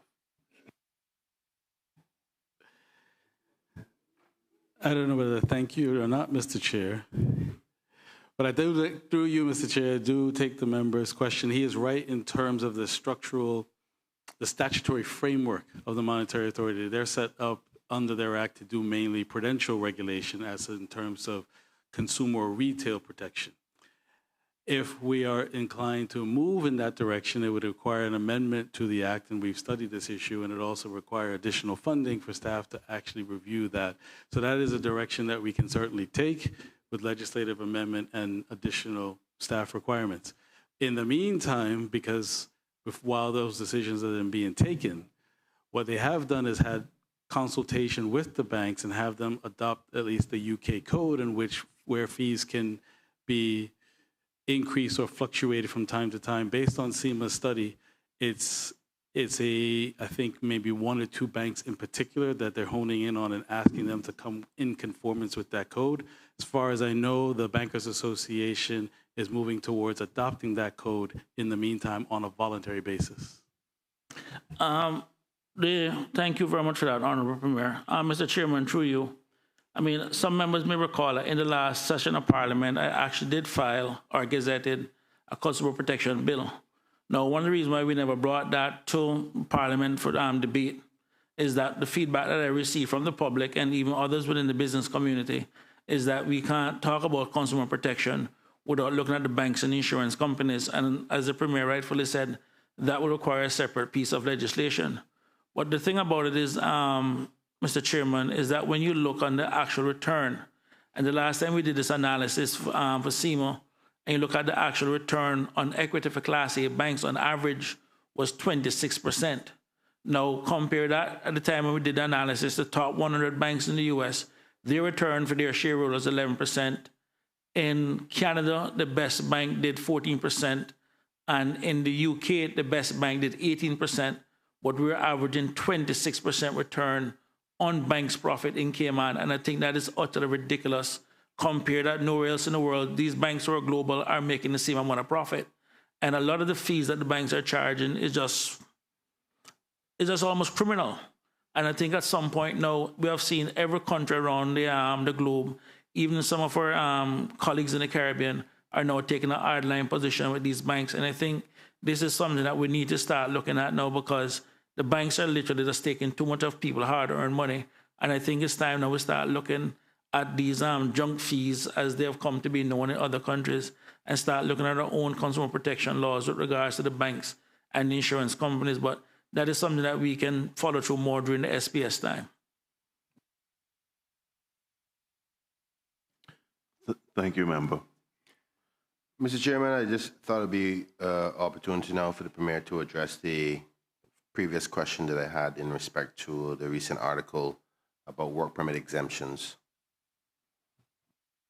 Honorable Premier. Through you, Mr. Chair, I thank the member for the question. So this is a continuation of a program that started last term, where the Monetary Authority is gearing up to prepare for the examination of the 5th round of the FATF. So what the proposal here is from an entity that I think is about 3/4 Caymanian, will always seek to find Caymanians first.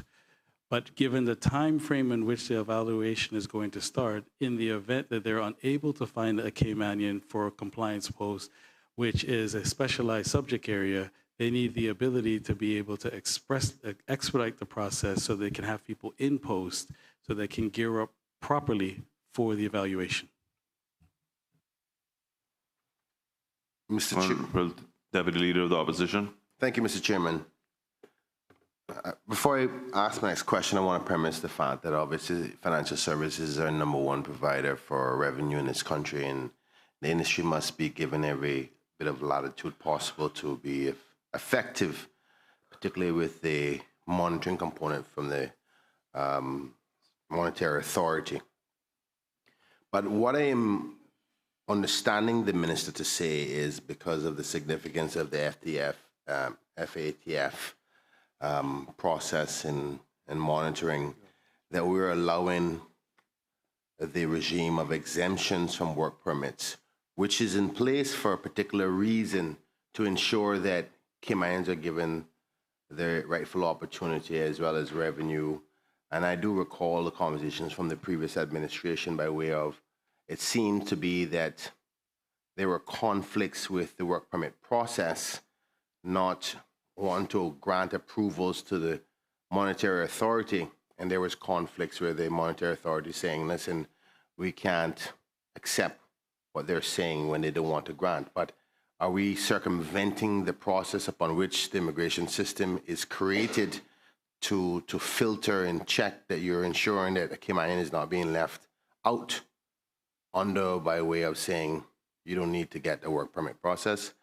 Because if we open this door and we create that culture, what would stop any other ministry or any other entity to say, listen, this is vital, this is important. Granted, I accept the financial services and the monitoring of it is essential. It's a top money earner in the country. But do you see any risk with opening that door and having that as the justification alone? Because I think that there is that sentiment that is being portrayed that, hold on, monetary authority gets to do the exemption, and that's what the spirit of the article that I was referring to you earlier, that has caused some anxiety and concern in the community with the exemptions from work permit process for the monetary authority specifically. Honorable Premier. Thank you, Mr. Chair, through you, and I appreciate the member's question because it is a question of finding the right balance and not making sure that you're opening a door that risks Caymanian jobs. I think that the risk in this case will be minimal because at the end of the day, the Monetary Authority is not a private organization. It falls under the remit of the public service, which has the overall policy to hire Caymanians first. And given the Monetary Authority's track record of hiring, as I said, I think they're about 3/4 Caymanian staff. In addition to that, there's other things that have come up along the way that I think we need to reconcile that has been mentioned many times, is also their ability to retain Caymanian staff moving up the ladder because of their being tied to the civil service salary scale, even though they're a profitable entity. I think we do need to look at the public authorities law to be able to allow them to hire up the scale, because then what's happening is that Caymanians, quite rightly, are finding opportunities elsewhere in the private sector and leaving the authority. And so the authority is now stuck between not being able to compete in the market with the private sector to retain Caymanians, but at the same time having to hit international assessments. So I think the risk in this case of this circumstance is minimal, given the Monetary Authority's track record and the overall public policy of the public service to hire Caymanians first.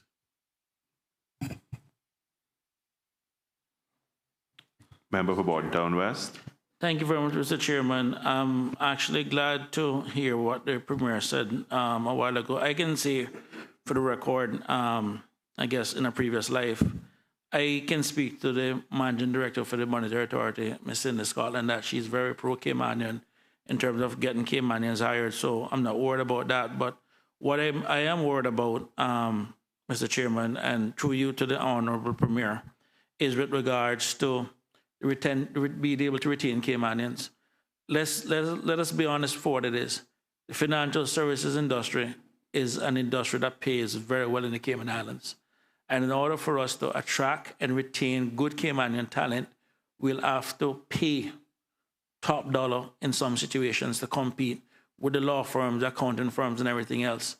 And I am worried, and for the longevity of good Caymanian talent, that we'll keep losing them to the private sector. We have trained them up, and they've basically gone up with seam on their resume and become very marketable, that we're losing them. And not only that, we're also losing the knowledge that they have of carrying that to the private sector. So the question in order that to you, through you, Mr. Chairman, to the Honorable Premier, is can we now expect some changes to the Public Authorities Act, because it is not a one-size-fits-all. It is not working in some cases, and this is one entity or one example where it has become a detriment to the for us moving forward in regards to many things. So that is really the question. Can we now expect some changes to it? Premier. Thank you, Mr. Chair, through you, and I thank the member for the question. That completely warms my heart to hear that there'd be support across the aisle, because it is overdue that we have to look at that legislation and be able to put it in its modern context. And for the Caymanians who may be listening who've left the private sector, I don't want them to feel away, because if you have an economic opportunity and you're going to be able to attract a greater salary, some of them want to remain in public service to help the country. But in this economic climate, and if they're getting economic advancement, we can't blame them for that. The fix is what you said, is to be able to give the authority the ability to compete for those jobs so the Caymanian can pause and say, wait a second, if I can see that there's economic opportunity up the ladder in the authority, I will stay. But right now, the authority doesn't have that, is facing an assessment, and if Caymanians are being cycled through to the private sector, they're in a really tough position. So we are coming up with this mechanism, but the preferred option would be for some modification to the Public Authorities Act, particularly for profitable entities that can provide Caymanians upskill employment.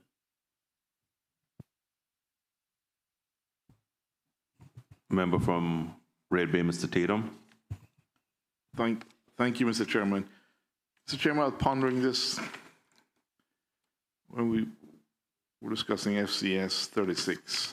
I didn't ask it, but the opportunity presents itself again to me. This says work to take place ahead of the 5th round mutual evaluation on the Financial Action Task Force.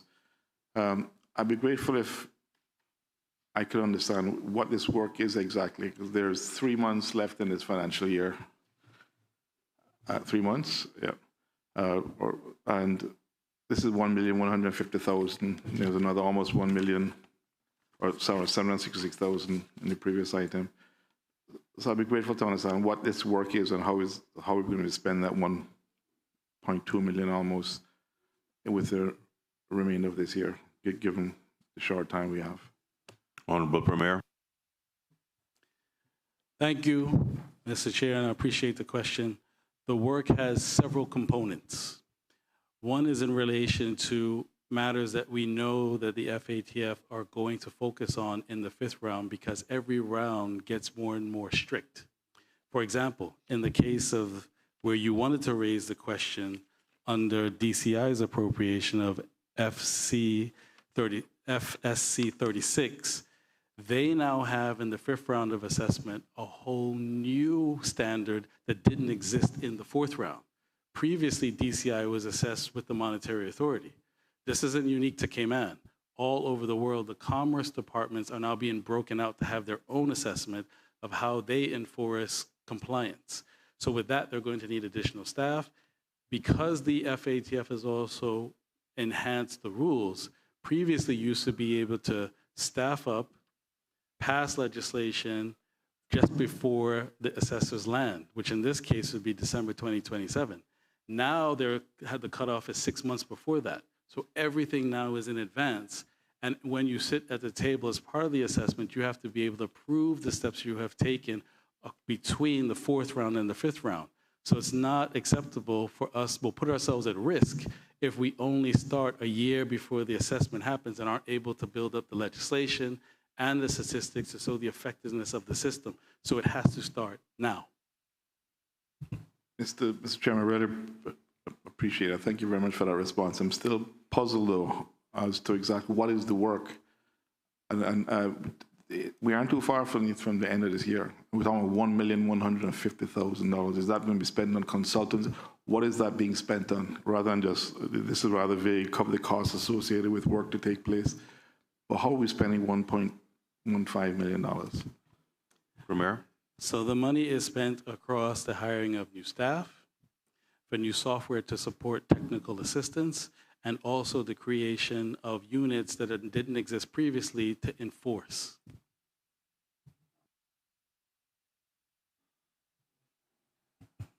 Member from Red Bay. It's a bit clearer. I'm not sure I fully grasp it, but that's fine. I'll leave it there. Other members may decide to ask further. Member from Bordentown. Thank you, Saunders. Mr. Chairman. Through you to the Honorable Premier.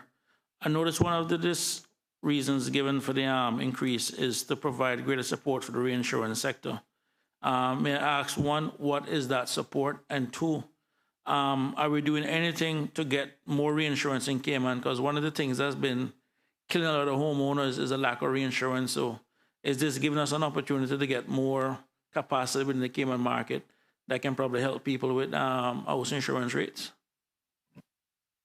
Honorable Premier. Through you, Mr. Chair, and thank you for the member for the question. So yes, the appropriation would assist with having more insurance specialists within the insurance division. because the reinsurance entities that are attracted to Cayman want to know that the division is appropriately staffed, because this is a new type of business that typically did not come to Cayman.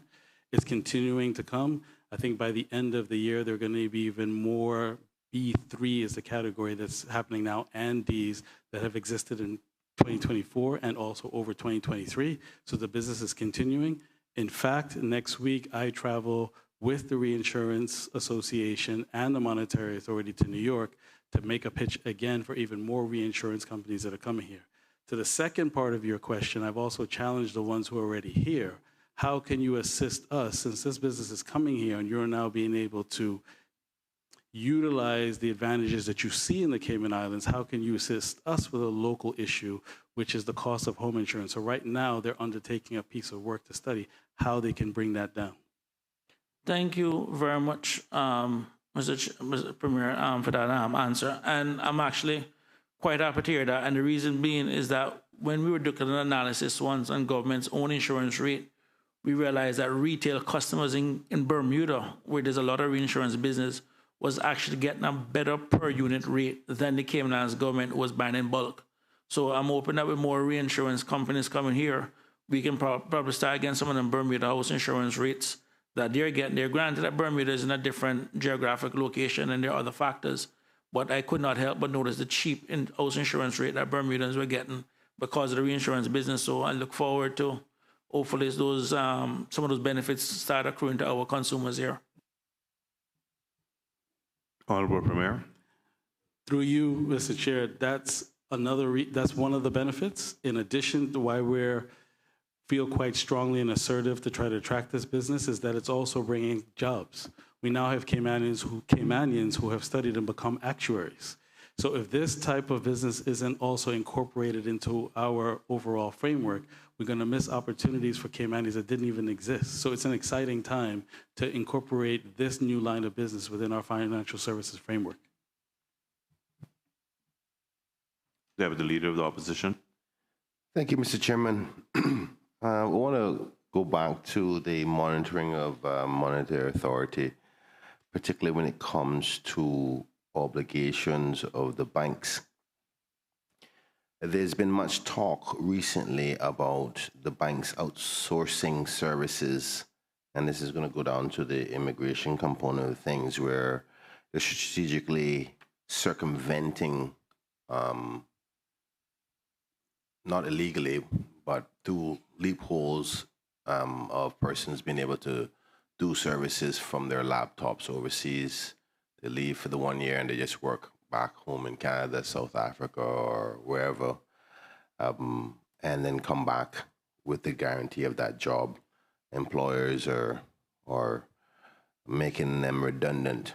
But more importantly, the banks are outservicing a lot of the posts that they have within the banks.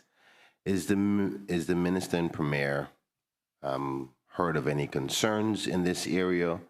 If so, what are they? Is there any plans by way of policy to stop, slow down, prevent this, what is being perceived as a losing of many jobs within the banking services across the island?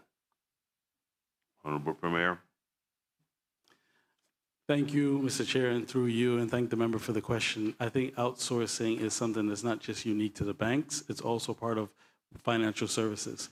So this is why I think in relation to immigration reform, whilst we do have to have reforms to make sure there isn't abuse for Caymanians, we also have to be able to ensure where there is necessary labor, we're able to transition and have that come smoothly to the country. Otherwise, in the digital age, companies can now, particularly after COVID, outsource jobs, and that's very, very difficult to police. So it'd be better to incentivize businesses to be able to bring those jobs here and have Caymanians who are coming home, who are studying these skills, be able to graduate into those jobs. Mr. Chairman. We have the Leader of the Opposition. Thank you, Mr. Chairman. I am happy to hear that there's an examination of this area. Is there anything that the Premier can enlighten the country, enlighten this committee today as to things that will be done to circumvent, stop, prevent, hinder, slow down what is rapidly happening already that you can announce today? Honorable Premier. As I alluded, thank you, Mr. Chair, and through you, and thank the member for the question. As I alluded to, I think that's going to have to come out through our immigration reform. Because to be able to police someone who's working from home, you don't know whether, it could happen in Cayman, you don't know whether they're actually working or not. So the tool that we're going to have to use is to be able to have a balanced immigration policy to be ensure that you incentivize businesses to bring the jobs here. Since there are no member from Bordentown West. Thank you, Mr. Chairman. Through you to the Honourable Premier, and I'll probably get in trouble for what I'm about to say. But in my previous life, where I was working in a bank, at that time my bank was 70% Caymanian, and I remember saying to the then Premier, the former member from West Bay West at the time, is that he should have charged my bank an extra $300,000 and take $300,000 off of CNB at the time, who was 90-something% Caymanian, because it's really unfair.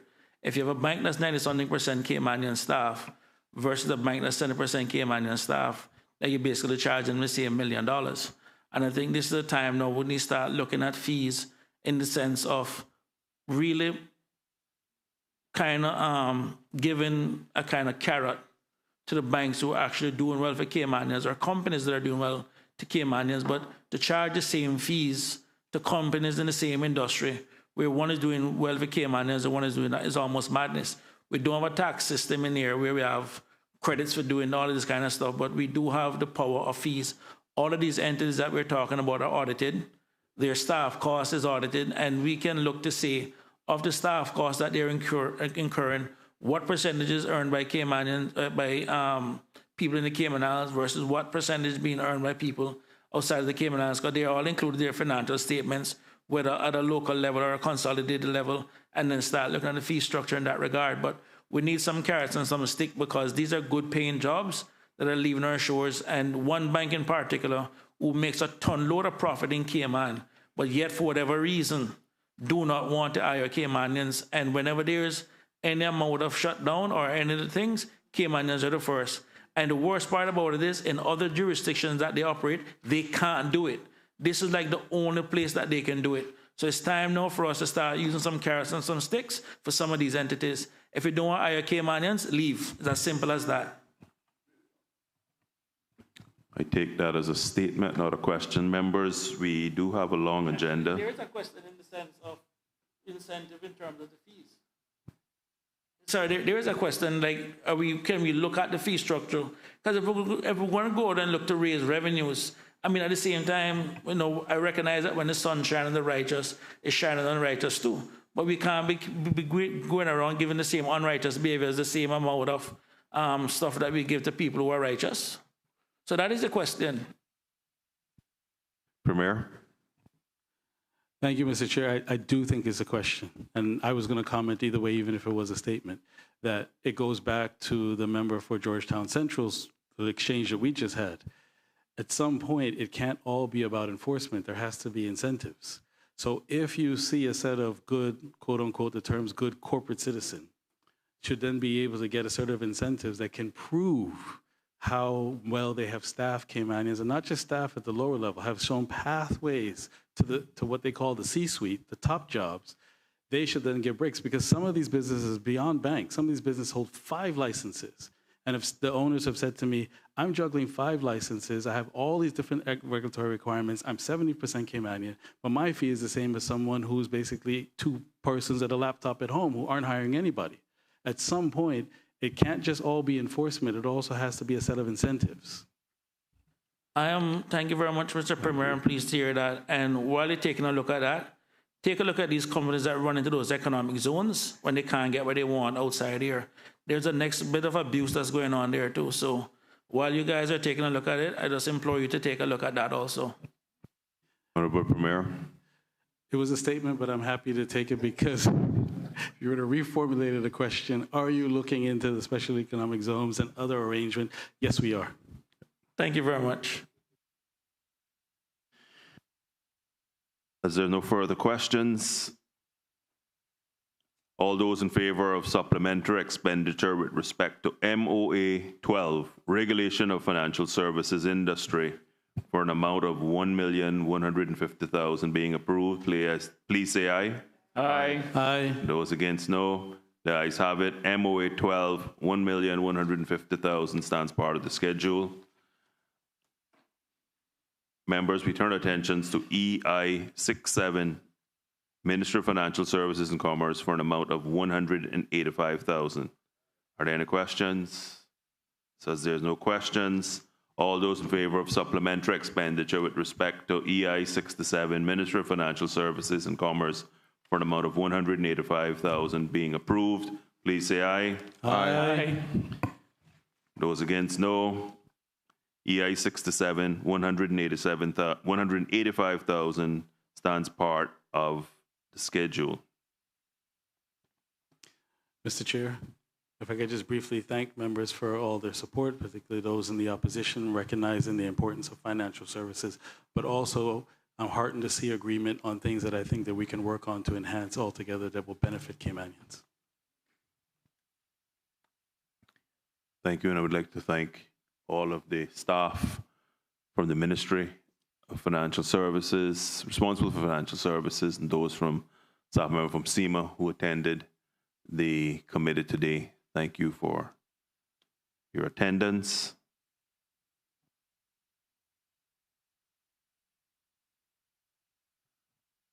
Members, this would be an appropriate time to take a 1-hour lunch break. We will resume promptly at 2 p.m.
Colleagues, before we took the luncheon break, we had just stopped before we got to CAY 2, Children and Youth Services Foundation, for an amount of $604,410. Are there any questions?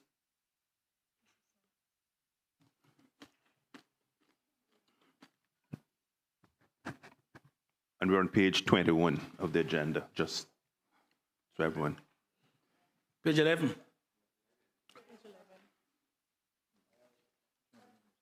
Oh, sorry. 21 of my notes. Page 11 of the schedule. Member from Bordentown West. Thank you very much, Mr. Chairman. Mr. Chairman, through you to the Honorable Minister, can you tell us how many people are employed under this vote? I know there are several different locations. Honorable Minister. Through you, Mr. Chair. The information I have currently is that there are 45 full-time staff and 13 casual workers part-time. Thank you very much. Member. Thank you very much, Mr. Chairman. Through you to the Honorable Minister. Can you tell me the breakdown in terms of nationality of those 45 full-time staff and the 13 casual staff? Through you, Mr. Chair, of the 45 full-time staff, we have 19 Caymanians. There are 22 work permit holders. I don't have the nationality of those, and there are 4 permanent residents. Under 13 casual workers, we have 12 Caymanians and 1 RERC. Mr. Saunders. Thank you very much, Mr. Chairman. Mr. Chairman, through you, what's the difference between the full-time staff versus the casual staff? Minister. Through you, Mr. Chairman, the casual staff of our part-time staff is the additional staff they needed to assist because of the workload. They didn't have enough full-time staff, so the casual staff are part-time to assist. So let me get this. Thank you, Mr. Chairman. Mr. Chairman, through you, just for my own understanding, and Minister, I do recognize that there's a lot of historical context, and you kind of inherited this along with, I guess, previous ministers. But what is stopping the 12 Caymanian casual staff workers from doing the job of the 23 work permit holders? Minister. Through you, Mr. Chair, I am not too sure of the context in which they were hired, but certainly, all efforts should be made to ensure that all Caymanians, all qualified Caymanians to work at the facility should be given that opportunity to work there. Yeah, Mr. Chairman, through you to the Honourable Minister, and this is where the crux of my concern comes now. I recognize that we're dealing with at-risk youth, and there are certain cultural sensitivities that needs to be undertaken that I don't believe is being undertaken properly. And there is a strong, I don't want to use the expat foreign type stuff, but recognizing the nature of what this is. We need people employed there that understand our people. Now, there are concerns I have with some of the activities I've heard, which for this forum and for the public forum, I will not raise with you. I've discussed that with you privately. But I just want to state for the record, I have serious concerns about the management and the governance structure that is in this foundation for our children. And I'm going to ask you, Minister, please, I'm begging you, please deal with it. I'm hearing some reports, it's not nice. Thanks. Thank you for that, Minister, Member for Bordentown West, and we will certainly take that on consideration. Deputy Leader of the Opposition. Thank you, Mr. Chairman. Can the minister say how many different nationalities are working in NAU and receiving services from NAU? You have a breakdown? Through you, Mr. Chair, this is not that vote yet. Okay, thank you. I'll transition my question to another one for the Ks and DCFS. Are you aware if the policy which was once implemented in your ministry that dealt with not asking for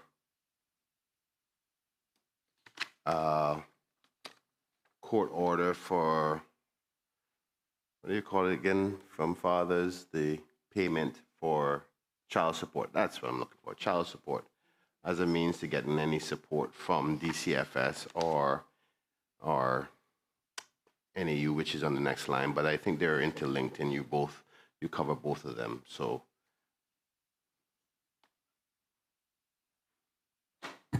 Through you, Mr. Chairman, yes, I think we should take that on when it comes up to the other votes. but through you, Mr. Chair. This is the Keys Foundation, CAY2. It's right next. So we'll get there in the next item. So let's just take this vote and then get on to the next item that deals with the Children and Family Services. All those in favor? Chairman, I apologize. If we look at the line item, it also speaks to the DCFS in respect to it. So that's why the line of question is there. Unless he's saying that these services have no association with DCFS, then the description is The Leader of the Opposition, all of these services would have some form of interlinking. The point we're making is the next item will be more appropriate for your line of questioning. okay. All those in favor of supplementary expenditure with respect to CAY2 Children and Youth Services Foundation for an amount of $604,410 being approved, please say aye. Aye. Those against, no. The ayes have it. CAY2 for $604,410 stands part of the schedule. The next item, TP41 financial assistance in the amount of $2,600,000. Are there any questions on this item? Yeah. Honorable Member for Georgetown West, Ms. McGaw-Lumsden. Mr. Chair, thank you. Can the minister identify how many households are currently receiving assistance, and has that changed since last year?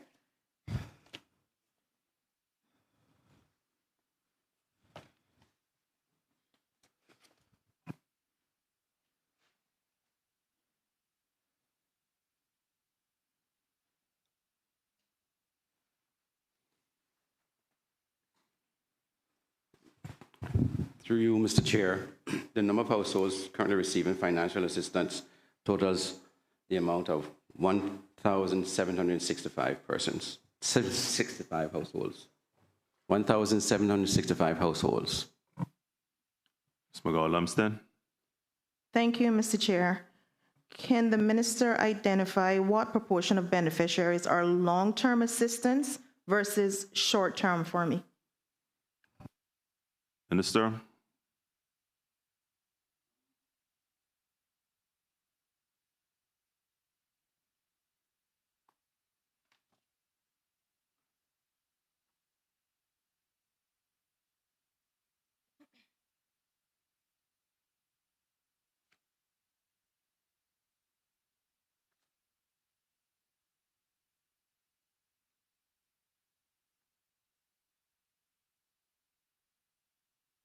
Through you, Mr. Chair, the total number of persons receiving long-term financial assistance at this time is 1,111 persons. 1 second, sir.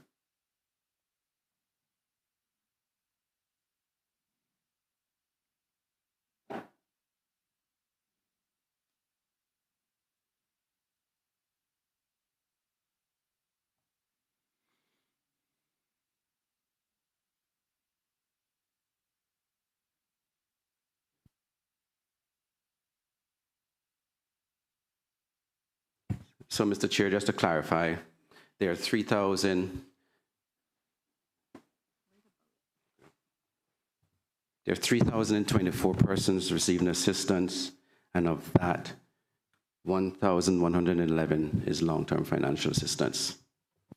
Thank you, Minister. Member for Georgetown West, Ms. McGaul-Lumsden. Mr. Chair, just to clarify, you said 1765 initially. It jumped to 3,000.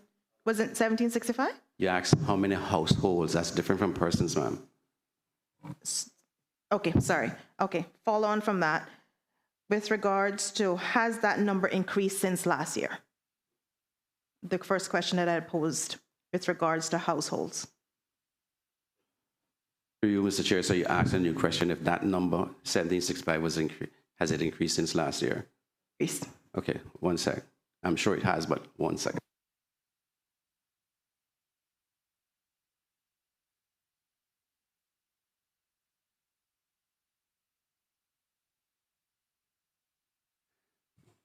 Through you, Mr. Chair, we don't currently have that information with us right now, but we'll undertake to provide it in writing to the member.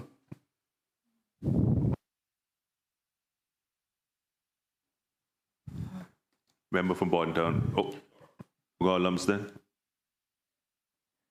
Mr. Chair, through you to the minister, can you identify what collaborations are happening or exist between social development and labor to help able bodies recipients transition to employment? Minister. Sorry, could you repeat the question again? Are there any collaborations between social development and labor to help able bodies transition into employment?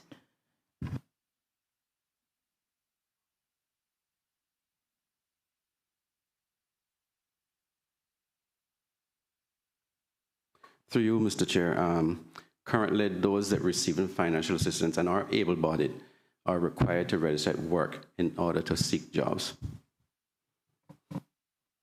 Ms. McGaul-Lumsden.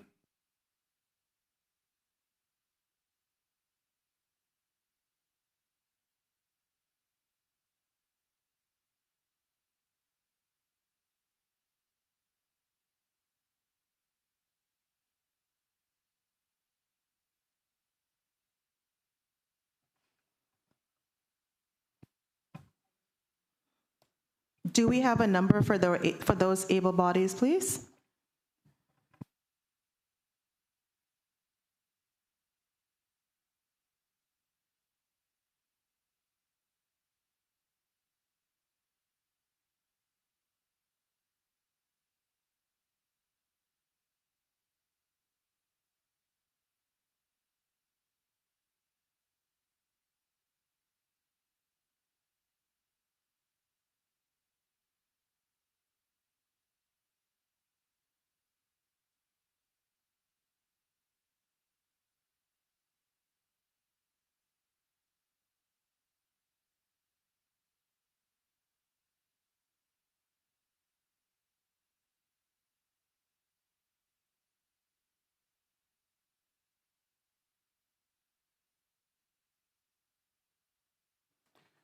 Through you, Mr. Chair, the total number of able bodies who are able to work are 824.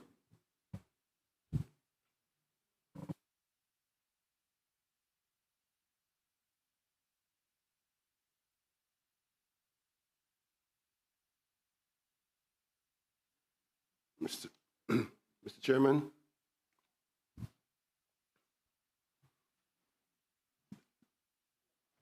Deputy Leader of the Opposition. Are you giving member for Bordentown West? Thank you very much, Mr. Chairman, and thank the Deputy Leader of the Opposition for gifts given away. What was the total spend for TP41 in 2024?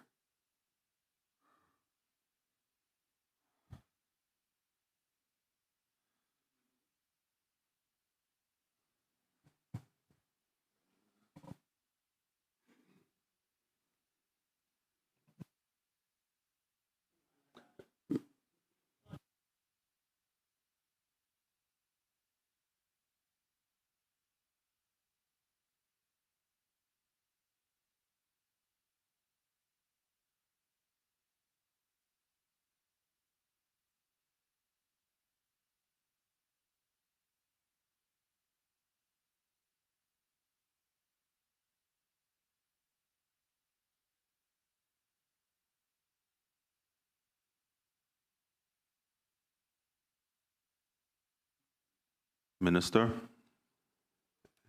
Through you, Mr. Chair, I don't currently have that information at hand right now, sir. Could provide it in writing to the minister if the financial secretary doesn't have it. Minister, your chief officer is here, and I see other staff. You have a CFO. Can you have someone call the ministry and get that one number as we continue, please? Thank you. Thanks, Mr. Chairman. I appreciate it. Mr. Chairman, oh, how times have changed. Thank you for that direction, because I am going to go down quite similar lines, Mr. Chairman, and I don't know if when you Finance Committee, we know that we have to have an understanding as to the budget years, because my question would be as to how we got here with this financial assistance TP41. I see that the paper says the original appropriation for 2025 was 12 million. So can the minister say what is the running average for this ministry per year? And maybe he can explain why it was only originally budgeted for 12 million and actually then down to 6 million.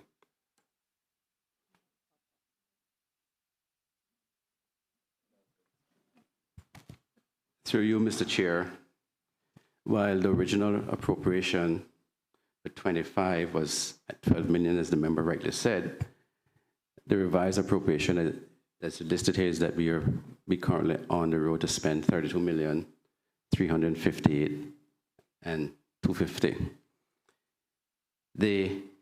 As I guess the general public is aware of now, this is one of those areas that has been historically underfunded, and we are doing our best to ensure that going forward we fund it as best as we can to the levels that we know it should be at. Thank you, Minister. Through you, Mr. Chair, can the minister then, I hear him say we're going to try to best fund it. I'm assuming that in the upcoming anticipated budget that this area would be funded into a reasonable average, as we heard from the financial secretary in a recent public hearing, that the good principal formula to use is the average of the last 2 to 3 years. Was that your intention as minister? Mr. Chairman, Minister, just before you answer, that principle is true, save for changes in legislation or policy. So, for example, if you change the policy that a person was getting $1,500 and then you say make it $4,500, you will see how the average makes no sense. And so what I can assure the committee is that coming up in this budget is that we're taking not only a look at the recent history, but what the impact of policy change has been as well. But I'll let the minister answer the rest of the question in terms of how the staff have actually done the work. Thank you, Mr. Chair, and thank you for that explanation as well. But certainly, to the member, we are hoping that we are getting it as close as possible to what we really need, but there are other policy changes that we're working on as well to ensure that we budget it appropriately. Thank you, Minister. Through you, Mr. Chair, forgive me, Mr. Chair, when the minister says, and I'm not trying to be difficult with him because he's my friend, I think most of us know that, but when you say he's hoping that it'll be budgeted, he's the minister. What do you mean hoping? Because I don't think it would be appropriate to come down to this house again in the next couple of months after the hoopla of budgeting chaos that we went through in the last election to say he's hoping to come down, because I can't expect anything less than $32 million for this area. So can the minister opine on when he says hopeful, what does he mean by that? Minister? Through you, Mr. Chair, I could either say hopeful or being very optimistic that it'll be better funded than any year before, sir.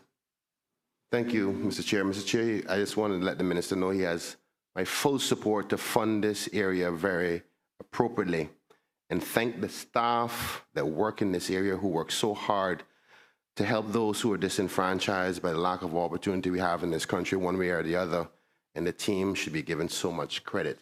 Can the minister say also whether or not the bus wardens, and this is a way to relieve one of the questions that have been submitted to Parliament, I can withdraw it if you answer today, whether or not the bus wardens were paid for this summer? Because obviously if you're looking for this appropriation now, you couldn't have spent the money. I want to know if it was paid or not. Member, can I just ask a quick question? Because I know a number of documents have been floating around. Is that not the subject of a parliamentary question? Correct, sir. So you intend to withdraw the parliamentary question? That's what I said. If he answers the question, I will withdraw. We are in Finance Committee, which is separate from Parliament, sir. I just want to get a commitment to withdrawal of the question. Thank you. No. If he answers it, I will withdraw it. See, if he answers satisfactorily, I will withdraw. Mr. Deputy Leader of the Opposition, we can play semantics all day.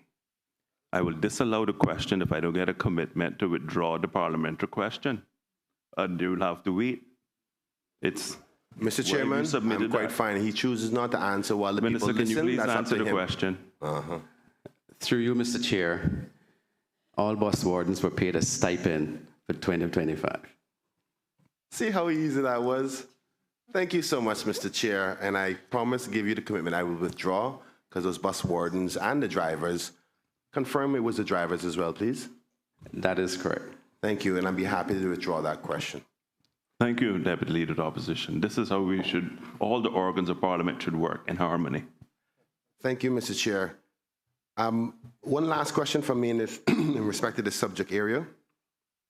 Can the minister say what the original appropriation was for 2024?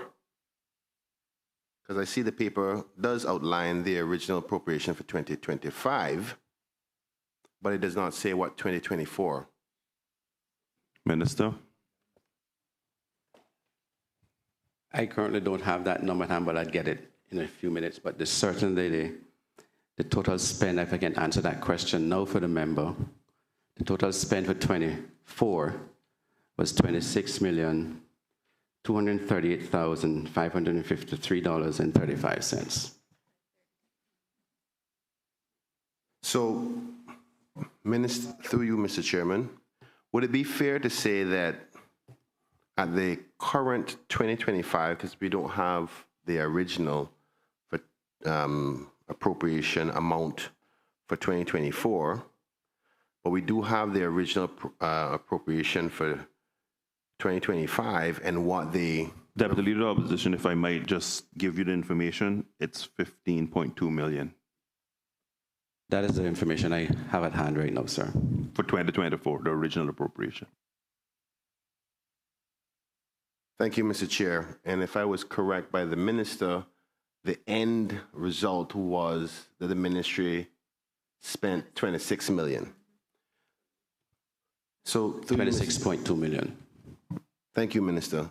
Through you, Mr. Chair. So is it fair to say that without having a average that the ministry at that time under budgeted by over $11 million for 2024, would that be fair?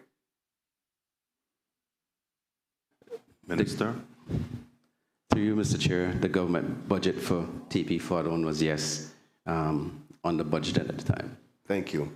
Is it also fair to say now that we have a projected amount for 2025 that the original amount of 12 million would now be considered under budgeted by 20 million?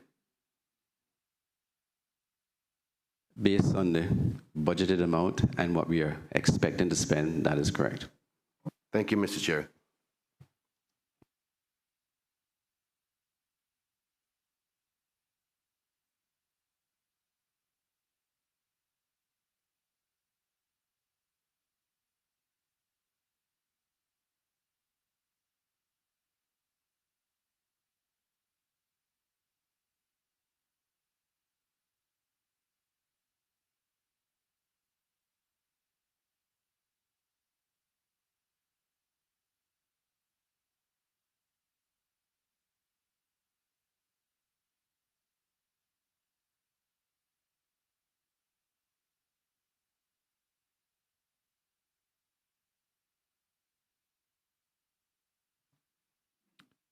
Member from Bordentown West. Mr. Chairman, I am concerned. The last time Finance Committee met, we looked at 3 votes. NGS 55, HEA 2, and TP 41. These 3 votes today for this year is going to be in excess of $100 million. This is a structural problem that every single member of this parliament needs to be concerned with. At this rate, in 5 years, that's $500 million. In 10 years, that's $1 billion of money that could have gone elsewhere. We're talking about an island that have a very good problem, that we have more jobs than Caymanians. I think last time 30-something thousand work permits. We have got to do a better job of finding opportunities for our people. This ain't about budget or under budget or this or that. This is about $100 million that's going to take care of our people because of certain structural issues. And ahead of the SPS, I am begging every member of this honorable parliament to put on their thinking caps, because when we're all running for election, we add the solution for every problem in this country. We need to start thinking differently, and we need to fix this problem. We cannot leave this problem for the next generation. We cannot kick this can down the road. So I'm begging all members, let this year be the last year we spend $100 million like this. And let's start looking at ways we can give our people opportunities and start reducing the costs. This is unsustainable. That's all I have to say on that. Mr. Chairman, I just recognize that the previous question from the earlier line item, we forwarded it to this one, so I'll ask it again now. Can the minister say if mothers are still mandated to take fathers of children to court for maintenance in order as a prerequisite to get assistance from the needs assessment unit? Minister.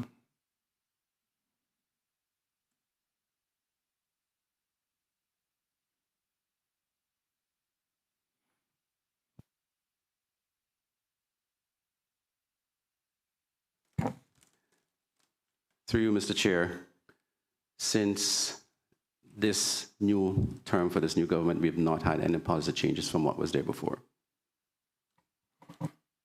Deputy Leader of the Opposition. Thank you, Mr. Chairman. I'm so happy to hear that the ministry, with you as minister, is continuing that policy upon which I and the government at that time created. So I applaud you for that, because it was putting mothers at severe risk. And I hope that that policy continues. The last question, can the minister say, are there other nationalities other than Caymanians getting assistance from the Department of Financial Assistance?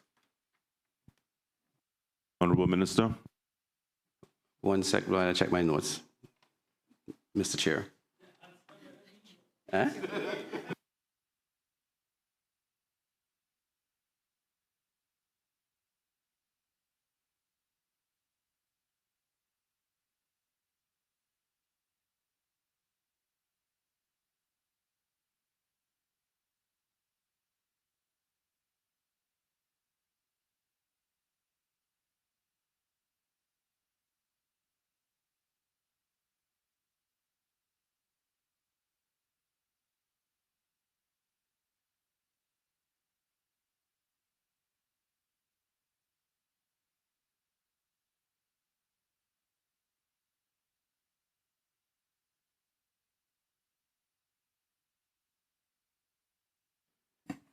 Through you, Mr. Chair, we have 7 persons who are not Caymanians, but they get assistance for their Caymanian child.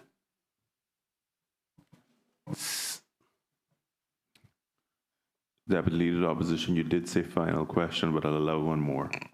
Thank you, Mr. Chairman. I know you would hate to prevent the people from fully understanding how their tax money is being spent, so I appreciate the levity. Mr. Chairman, did the minister say 5 people? 7 people?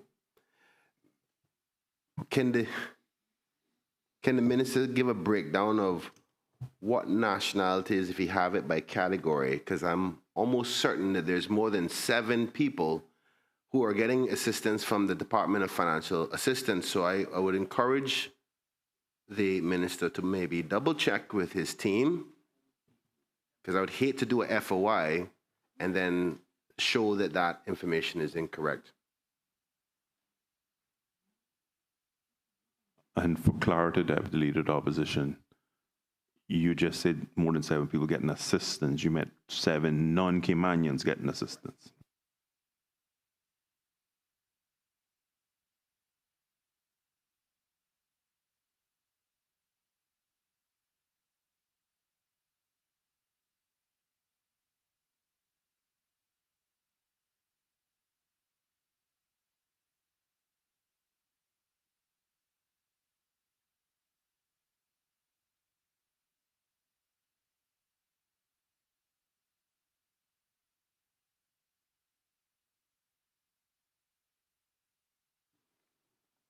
Through you, Mr. Chair, I stand to be corrected in information. He didn't get all of the information. I apologize for that. We have 36 RERC with Caymanian links, 9 work permit holders, and 2 visitors. The work permit holders, and I stand to be corrected, are tied to Caymanian children, so they get the support for the Caymanian child.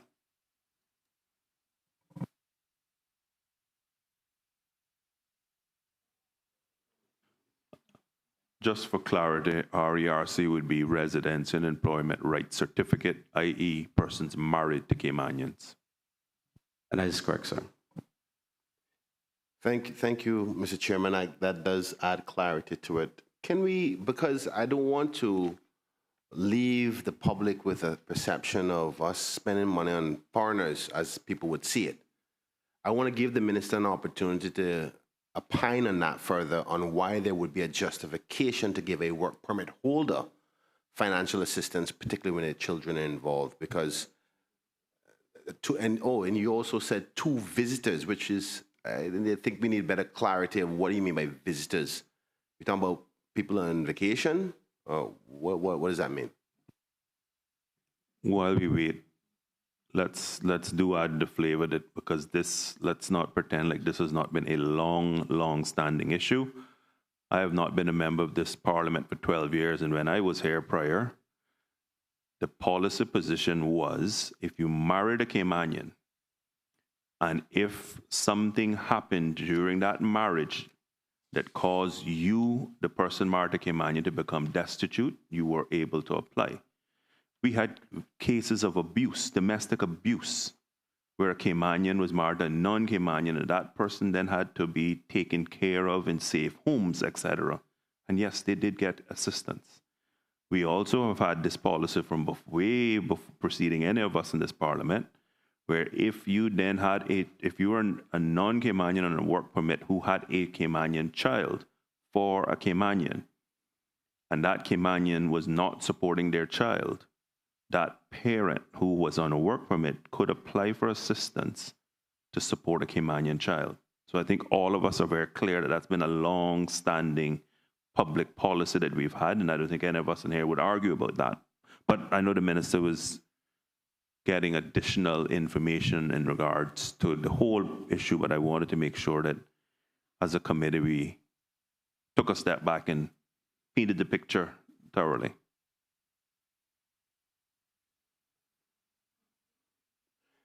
Mr. Chairman, while the minister seeks his, I think he's ready. Yeah. Through you, Mr. Chair, the 2 that's listed here as visitors, this was the category that came from the immigration system, but they're linked to a Caymanian child. So we can't give the child a stipend. Okay, so we have to give it to somebody who has responsibility for that child. Thank you so much, Minister. In the interest of this sensitive area, I'm going to drop that for now, but I want us to be mindful, Mr. Chairman, and I know the government will have a very difficult task of balancing the morality of protecting children's lives, particularly Caymanian children's lives, but children, period, with what can be created as a culture of behavior where persons would intentionally try to have children for Caymanians to get benefits, which is a worry by many in our community. It's a hard balance by all means. I don't think I have the answer for that, but obviously, not only Caymanians who are listening to us here today is also listening to say, well, boy, if I had a Cayman child, the government will help me take care of the child. So I just want to put that in context while we juggle this ever-sensitive area. I'm not saying that there's an answer, but anything I can do to help support the government and the ministry, who have some amazing staff members, and I congratulate you so much for all the hard work you do, to do that juggling act. Thank you, Mr. Chairman. Mr. Chair. Member from Cameron East. Thank you. I just had a quick follow-up, Mr. Chair.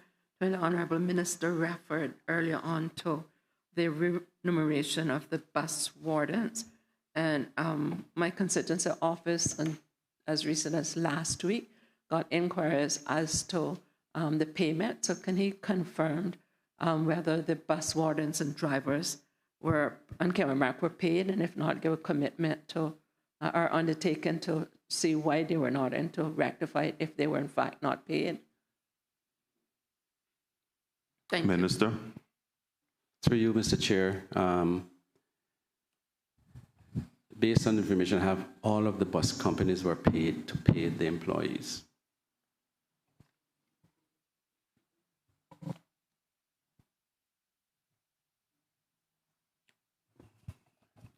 Member for Cameron East, Mr. Connor Connolly. I just want to confirm that the member, Honourable Minister, is diplomatic, saying that government paid the contracted persons, but they're not necessarily responsible to ensuring that the bus wardens or drivers were paid. That's not an allegation of blame, that's just a confirmation of what might have obtained on the BRAC, because they did come to my office last week and said they were not paid.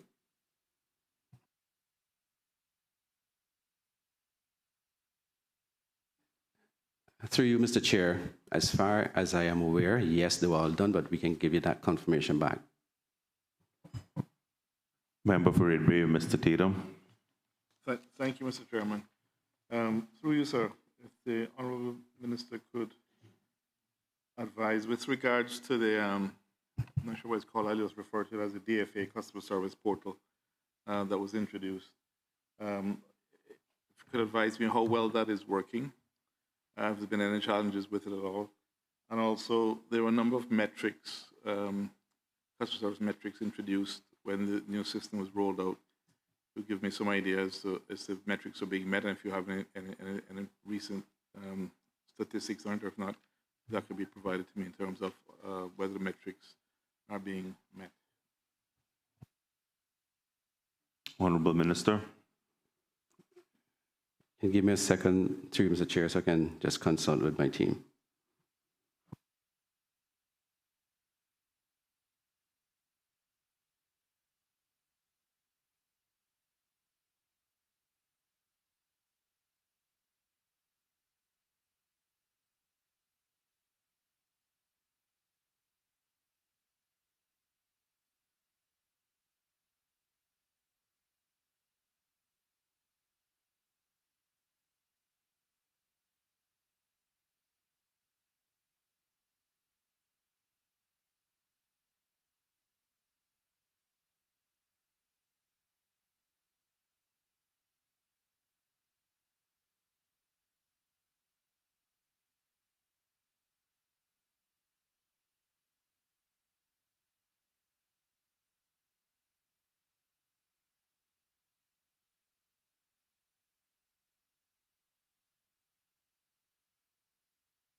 Through you, Mr. Chair, I'm just going to ask the acting director of the Department of Financial Assistance to come and speak about the portal. I don't have the information on that.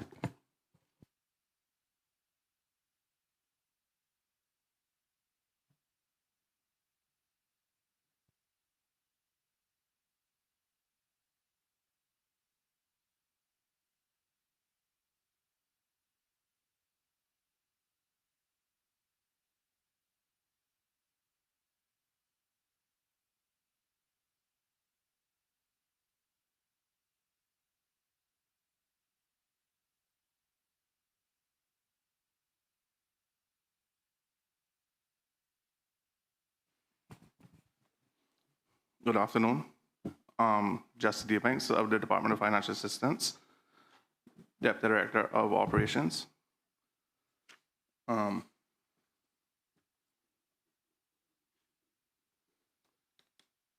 regards to the question of the member, we have received a significant number of obligations through the portal. However, the main medium through which the clients prefer is in person. This is due to the more elderly and older person-based community and their access to computers and the internet.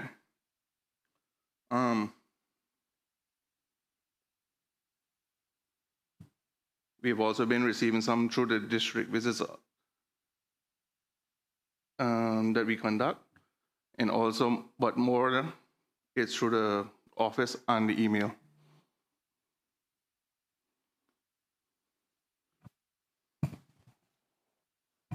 Mr. Tatum. Thank you, Mr. Chair. There was a question also with regards to the customer service metrics and whether they're being met in terms of the standard time frame for getting back to people and so on. But before you answer that, so what I'm hearing is that the portal is live, it's active. I haven't heard if there's been any challenges with this operation, so maybe if you could discuss or advise on that. But if you have any idea, or if not now, if I could be provided in writing afterward, but what percentage of the applicants are being handled through the portal rather than still handled in person? And so I'm glad that the in-person is still available, that people actually walk in and help. You're right, not all elderly will be happy using the computers, but if you could give some idea, if you know how many people are using the portal versus still coming in to the office. Steve Banks. Through you, Mr. Chair. To date, 90% of the applications received were through the portal, through the office, 46%, and through the email, a 31%. In the beginning, we did have some issues in regards to the system. However, through the other departments within the Cayman Islands government, we have been able to resolve them. To date, there haven't been any known issues, but if they do occur, the public is sure to let us know, and we do our best to resolve it. Just make sure I capture that correctly. So it's 31% by email, 46% in person through the offices, and then the difference was 9%. Okay.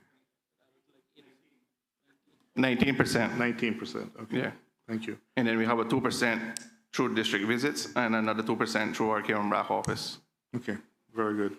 Thank you. I appreciate that. Through you, Mr. Chair, I really appreciate that answer. And in terms of the response times on your customer service metrics, are those being met, and do you have any numbers that you could provide in terms of your response times?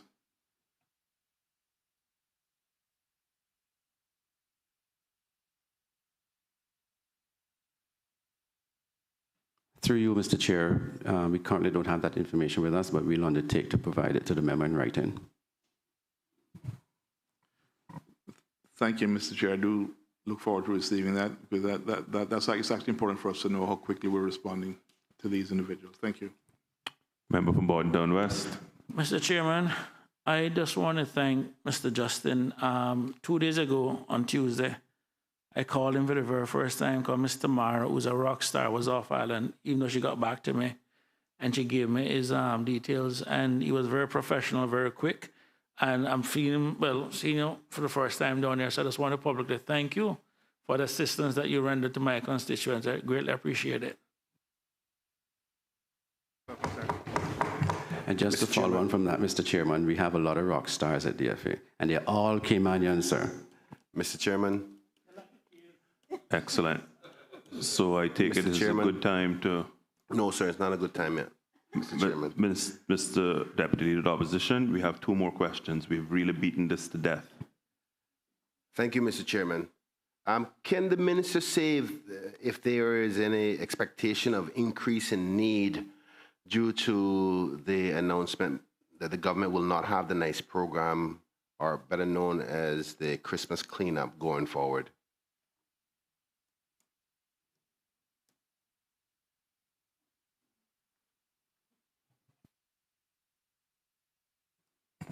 As far as I'm aware, I didn't think the minister made an announcement that there was not a NICE program, but certainly we can't estimate every single need that we may arise. And if a need arises, then we have to take it on as best as we can. I mean, the people who work in the NICE program, some of those have jobs, a lot of those don't.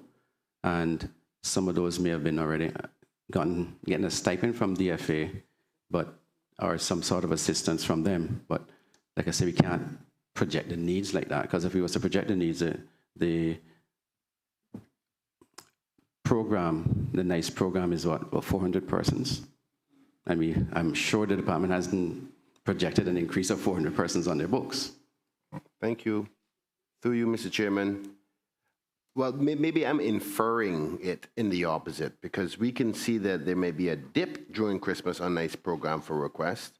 So one could infer that if the NICE program isn't happening, there would be a dip in the opposite direction. But fine, if you guys don't have the analysis, I'll leave it there. And where I got the information about no NICE program going forward is from your colleague minister and his contribution in the past sitting of Parliament, where it was said that they will not be doing any NICE program moving forward. So that's where I got my information from. I think we were all there.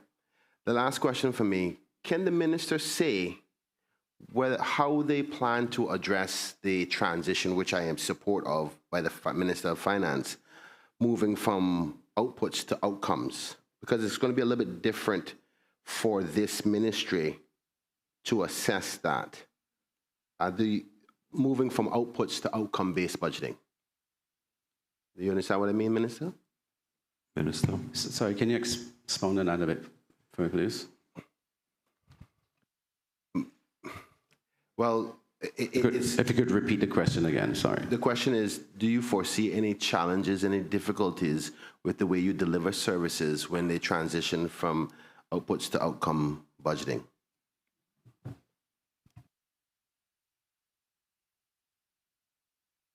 Mr. Chair, 1 minute, sir.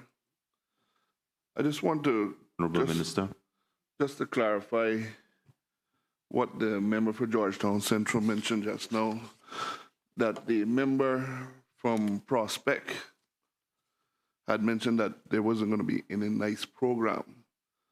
What the member mentioned back then, that the government wasn't looking at doing it 365 days of the year. That was what he had alluded to at that time. Mr. Chairman, I thank the Honourable Minister for that answer. Is that an assertion that we will have the NICE program this year? Mr. Chair, if you may, can I ask the member to put his question in at the next sitting of Parliament?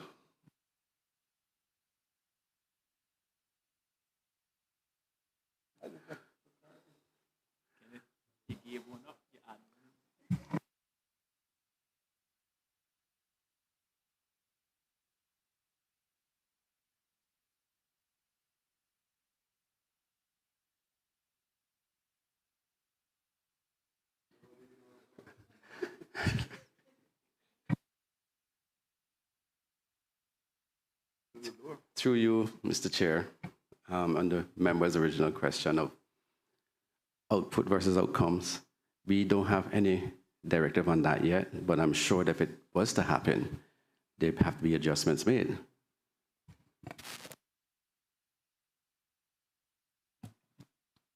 Member from Cayman East.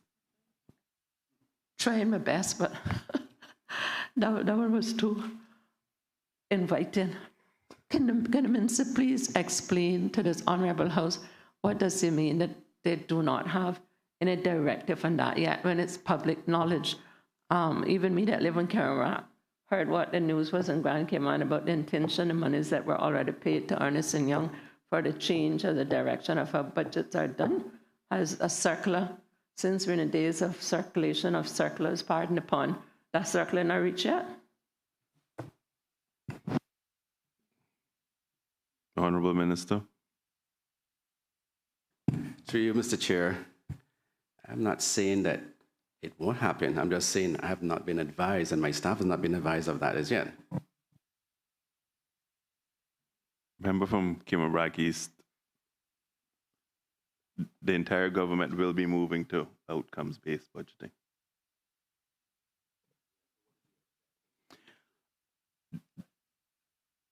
As it relates to this particular ministry, all of us will know that our desire is to have strong, independent Caymanian families upon which to build strong communities and a strong country. That will be the ultimate test of the Ministry for Social Development. And so we will ensure that the programming and policies that are in place to do that continue and will be properly budgeted and funded. Mr. Chairman, I'm venturing on the ridge of drop-off now, so I'll leave it by just simply saying I'm not trying to create a problem. I am suggesting that it's going to be rather difficult to go to outcome-based with the services that they provide. That's all I'm asking. I was giving the minister and his team an opportunity to say that this is going to be challenging. It's not like another ministry where you can be more specific for outcomes because you're talking about social welfare, deviance. So if they haven't analyzed it yet, then that's fine. We can talk about it another time. But we have to figure that out in order that that minister is not caught in a difficult place, budgeting for monies that he may not project properly, because we're going to get into the whole thing about projections, because we're here today talking about projections, and the projections are off and on and off. But I don't want my colleague and friend, the good minister from East End, to find himself in a difficult spot. So I advise you as a friend, my brother, to assess how your ministry is going to go with outcomes on that kind of service that you deliver. It's going to be difficult. Just ask your staff. They'll tell you what I mean. Honorable Minister. To you, Mr. Chair, I thank the member from Georgetown Central for his comments and his advice. All those in favor of supplementary expenditure with respect to TP41 financial assistance for an amount of $2,600,000 being approved, please say aye. Aye. Aye. And those against, no. The ayes have it. TP41 financial assistance in the amount of $2,600,000 stands part of the schedule. We move on to TP47, ex gratia payments to seafarers and veterans for an amount of $3,300,000. Are there any questions? Yes. Member from Bordentown West, Mr. Saunders. Thank you very much, Mr. Chairman. Mr. Chairman, through you to the Honorable Minister. Just trying to understand the increase. What's driving the increase? Is it a matter of the amount being paid or the amount of people being enrolled? Honorable Minister. It's a bit of both, and also the increase that was given in terms of the stipend and stuff last year as well. Thank you very much. That, I remember, has been an issue from the very first time I got elected. I mean, do we have more seamen that's coming on the registers each year, and do we have more veterans coming on to the register each year?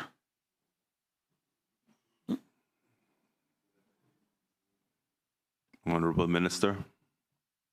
We are still having small amounts of seafarers being registered, and you know when they get registered sometimes, and their spouses and stuff get registered as well too, for some of the services offered. Okay, so that's different now in terms of the spouse. No, that's a completely different thing. Now, with regards to the spouse, is this a situation where we have some of the older Caymanian seafarers and veterans basically having new wives? Is that the situation? You know exactly where I'm going with this. You know where this is going.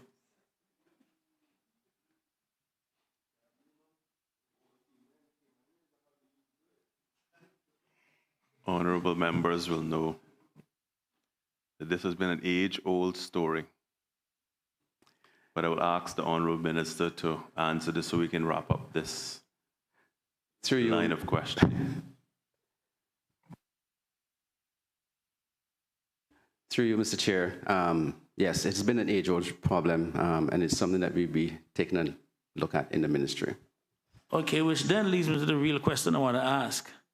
What happened to the original Caymanian wives when they have lost? When basically the veteran or the seaman would take a new wife, what happened to the old Caymanian wife that has basically been with them? How are they treated? Before the minister asks the question, and noting body language and tenor, is the committee minded to perhaps pass a resolution that new wives who were not wives when seamen were seamen do not get benefits? Is that where we're heading? I'm asking the question. It's a question from the chair. This is a question. Perhaps it would be much more equitable from a female perspective if we made a resolution to ensure that the Caymanian women who stayed here in Van Mosquitoes, took care of the children, did everything else, that they don't have to go hand in cap to social services, but they have more of an ex gratia benefit, however you want to deal with that, because it's all of us are politicians and they come to us. They were here when the men went to sea and are not prohibiting going south of the border for the new wives or wherever heart may deem to take them. But I really think it's grossly unfair, even though from a legal perspective it's legal, that once they remarry, the Caymanian wives don't get that benefit. And they were the ones who built on the little piece of the house, as the member would know. West Bay, it's evening as Cayman Rockers, they had bored their children and sometimes had to wait 2 years before they saw them and went through real hardship. And so perhaps it's time that maybe while we were doing this study and surveys, we can look at those Caymanian women and see how we can best bridge the dignity gap, would be my respectful submission as a woman. Mr. Chairman, just to expand on what the member Cayman Brac East, and to quote your language from last Sunday when you and I were at a function where you actually, in fairness to the minister, he did recognize the contribution of the wives of seamen who, and he did it very eloquently in the church, of the wives of seamen who basically stayed back and built a society when the men were away. So I believe it is time for us, rather than have this issue, to just basically just add, as the member from Cayman Brac East said, just start adding the Caymanian wives from now and, like I said, bridge the dignity gap in that regard. Well, Mr. Chair? One thing that I wanted to ensure that the committee understood was what was the genesis of the question, because we seem to have been leading up to something and we might as well get to the bottom of the matter. No pun intended. Members, obviously, any policy position we were to take is going to have a budgetary implication. And I can say that we cannot have our cake and eat it too, and nor can seamen. So this committee, on behalf of its people, need to decide which wife gets the benefit. Perhaps that needs to be something you all think about and pray about very hard. And in future, we come back in the formal setting as a parliament and make a decision. But I would certainly encourage the ministry to do some studies on this, because this is, as the member from Bordentown West has said, this encapsulates and is part of that growing area of giving, where this country thought we would wind up having a diminishing role of seamen. A number of persons, 25 years ago I got elected. I think the member from Cayman Brac West is now 30, how many? Cayman Brac East? Too long to count. She's been here long before I first got here 25 years ago, and this was an issue that we talked about then, and it was in these similar terms. Premier? No need to belabor the point, Mr. Chair. You made the point I was about to make. All those in favor of the supplementary expenditure with No, I have a respect question, to Mr. Chair. more questions on the seaman? Member from Georgetown West, Ms. McGollumsden. Mr. Chair, thank you for your indulgence. Can I ask the minister, are there any new applications that have been added in the past 12 months at all? And what is the process in time? Honorable Minister.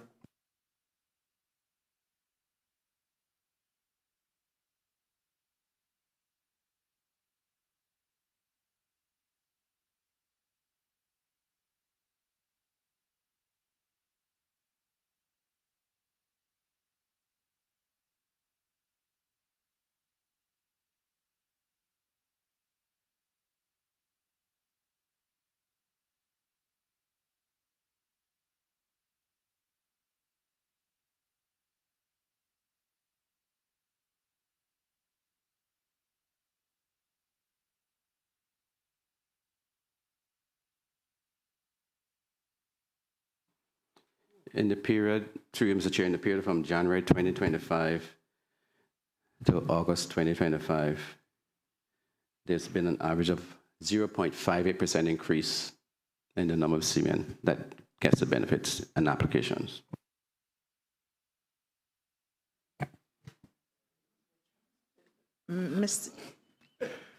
Minister, Honorable Minister. To further expound, let me give you some information I have here. Thank you. January, total 866. February, 864. March, 872. April, 867. May, 865. June, 862. July, 861. August, 866. They're total numbers.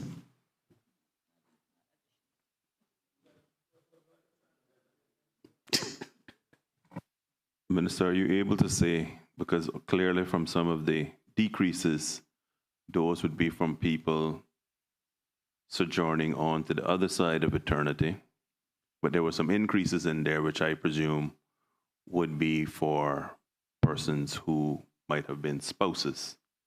How many actual net new, not net, how many gross new, I think that's what the member was asking, was actual, how many new applications have we received?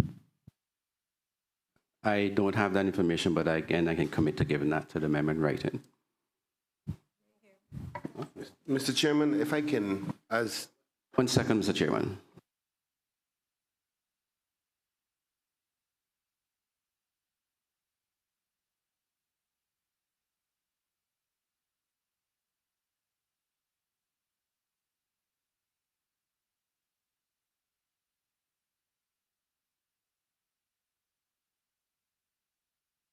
Mr. Chairman, there's been 11 applications have been processed for 2025.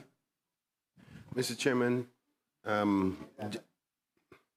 Deputy Leader of the Opposition. Thank you. I think just being the former minister for this area for a very short period, I think it's also important. My father's a seaman, so blessings to all the seamen out there. But to say that it's not only new wives that are new applicants. Some seamen will become of age to be able to get it at different time periods, as well as some of them may find themselves in a situation where they go, I didn't need it before, but I need it now for the help. So I don't want this to be blamed only on wives or old seamen getting new young wives. That's not only the case. My father was working quite hard and going about his life until he got to a point where he couldn't work much anymore and then applied. So I want us to put this in context. It's not always with the wives. We have a lot of seamen who've traveled who are becoming of the retirement age and want to apply now. So what we need to do is compare the number of actually people who are registered or went to sea who are eligible and compare our figures to that, because we're constantly thinking that this number is going to go down, but don't actually know what the original number is in the first place. So I just want to put that in context.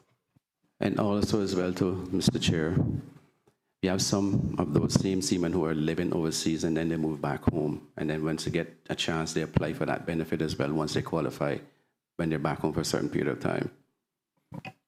Ms. McGowan-Lumsden. Mr. Chair, thank you. So the new applicants in the last 12 months was 11. Are there any outstanding applications? And if so, how long is the average processing time for those applications?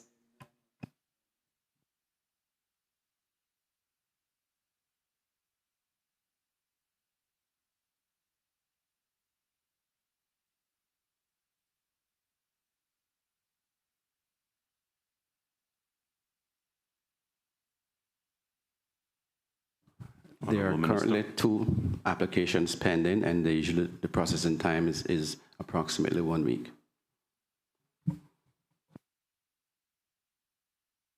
Ms. McGowan-Lumsden. Thank you, Mr. Chair. I don't know, or is there any appetite with regards to individuals who at the time were not Caymanian, but became Caymanians after and they were seamen? Mr. Chairman, Minister, before you answer that, I can say it's been a long-standing policy that you had to be a seaman who served during our seafaring time to help build Cayman.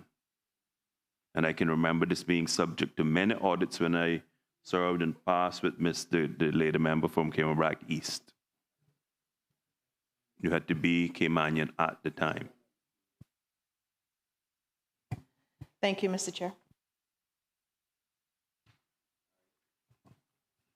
Mr. Chair? Just very quickly, not a question, but an ask. I have constituents who are widows. One comes to mind right now, who is in Cayman, lives in Cayman, whose home is in Cayman, but travels because her daughter is overseas, and lost the benefit because of the fact that she was actually overseas for a period with her daughter and then came back home and only to discover that the benefit was gone. That is the only income that she has pretty much. So please, in your deliberations as to who benefits will be taken from, to be very aware and careful that we're not doing harm where harm should not be done. Thank you, sir. Mr. Chairman, I'm going to quickly take the opportunity because this is the last one for this honorable minister, I believe. Is it? Yes, it is. Going into planning. The ministry was also had a housing program that assisted seniors with dry-ins, as I think they were called.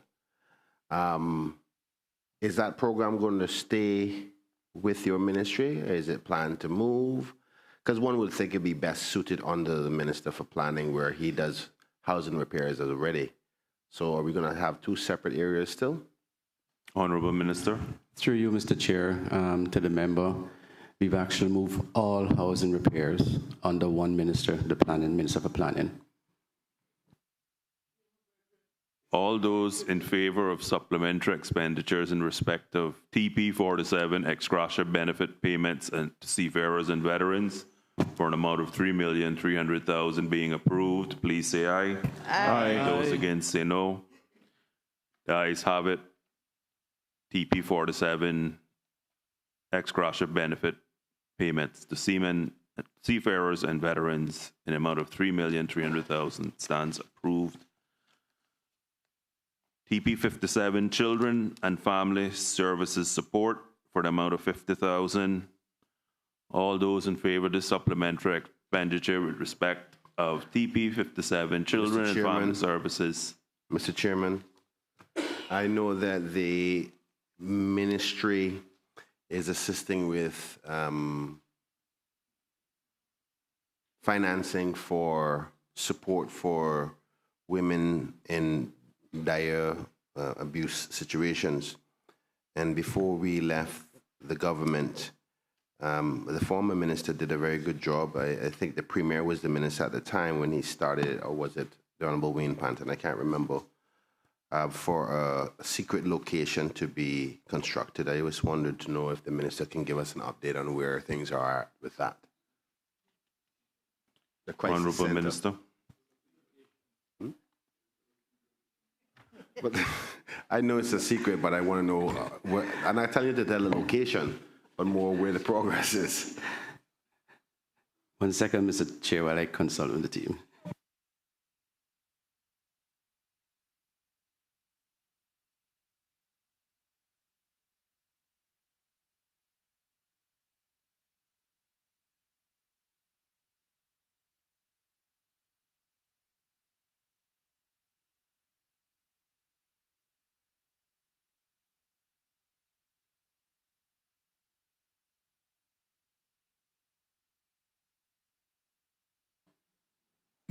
Through you, Mr. Chair, to the member that asked the question, are you talking about the crisis center? Well, from my understanding is that they are proceeding with their plans, and at some point, very soon, they'll come down and update the government on what their plans are. Thank you. Mr. Chairman, these opportunities are so important for public edification of what's happening. And due to the fact of the delay of the SPS, I really don't know what's going on. So hence the reason for so many questions, upon which I know that you would understand. Mr. Chairman, can the minister say if there's any plans to address assisted housing for seniors or even an expansion of the Pines kind of thing? Because I think we all had within our manifestos somewhere about the recognition of there's going to be more need for aging population for assisted living. And we all know that the Pines is a very sought after location. I don't even know if there's any figures. I would suggest you try to get some figures of expectations for that, because I will be asking that in the budget coming up, of what the estimates are for senior needs for the future. But are you, as minister and your team, preparing for any kind of private sector partnerships or any government building infrastructure to address this growing need? Honorable Minister. Through you, Mr. Chair, Ministry is going to be working with the ministry that has a responsibility for national housing on some social housing. In addition, there are plans to continue with the facility that is supposed to be done in East End, and also there was a facility done with the minister for planning for North Side, and we will be moving forward those facilities. Thank you, Mr. Chair. But just to also note that there are some planned works for the Kirkconnell Center in Kimmerbrook, some improvements and stuff there. Thank you, Minister. Through you, Mr. Chair, and this one is probably more geared towards the whole government, so maybe the Premier may be mindful to assist or agree. He did a similar spirit of incentivizing entities, particularly like in financial services or businesses, to hire Caymanians and incentivize them with easy processing for labor and so forth. I think we should take a similar approach in respect to this area, because I do not think the government can be in a financial position to address the needs adequately, because we can't build all the housing. Private sector companies have presented on numerous times to government, past governments, and I'm certain they're still interested now, where there's a profit opportunity, no different than the Pines, where the NAU has to pay, I think it's $5,000 a month for coverage for a senior if they get help from NAU. Maybe the minister can help me with that information, but my point is that the government should be willing to accept private sector assistance in respect to this space, rather than us trying to fill the need ourselves when it's something that can be offered as a service outside of government, rather than adding on more pressure. So just a thought. Premier. Through you, Mr. Chair, and I thank the member for the question. That's exactly what Minister of social development I am working on right now. We've already met with 2 private sector entities to explore how we can have both a public and private partnership to provide housing for our people, because it cannot solely rely on government anymore. All those in favor of supplementary expenditure with respect to TP 57 Children and Family Services support for an amount of $50,000 being approved, please say aye. Aye. Those against, no. The ayes have it. TP 57 supplementary request of $50,000 stands approved. PEH 24 agriculture support. Mr. Chair, before you proceed, I'd just ask the opportunity to thank my staff and release them from the Finance Committee, sir. Thank you very much, Honorable Minister. Thank Mr. you. Chairman, I just want to also thank them for all their hard work on behalf of all the Caymanians from the opposition side as well. Thank you. Thank you, sir. PEH 24 agriculture support and regulatory services for an amount of $1,500,000 supplementary request. Are there any questions on this item?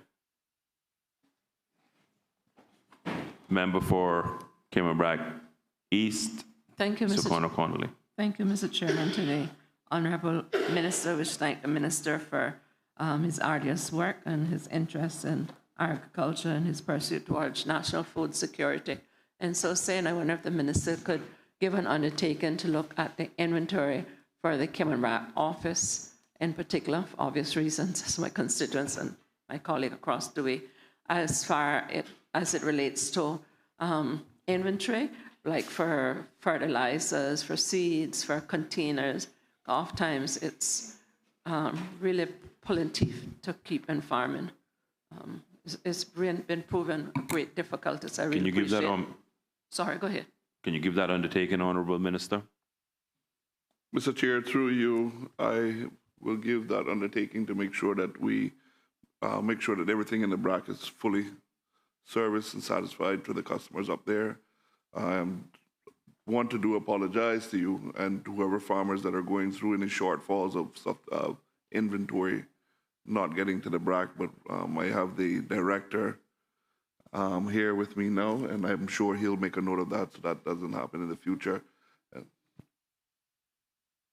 I appreciate that, and I normally would have asked it on air, but I know if I'm going through it, the rest are going through. For me to get fertilizer, I had to go to the Lower Valley thing and ship it up by Bings, and you know the extra costs and the weight that you have, and there's only a short season that you got to plant certain things, so we don't have a long winter.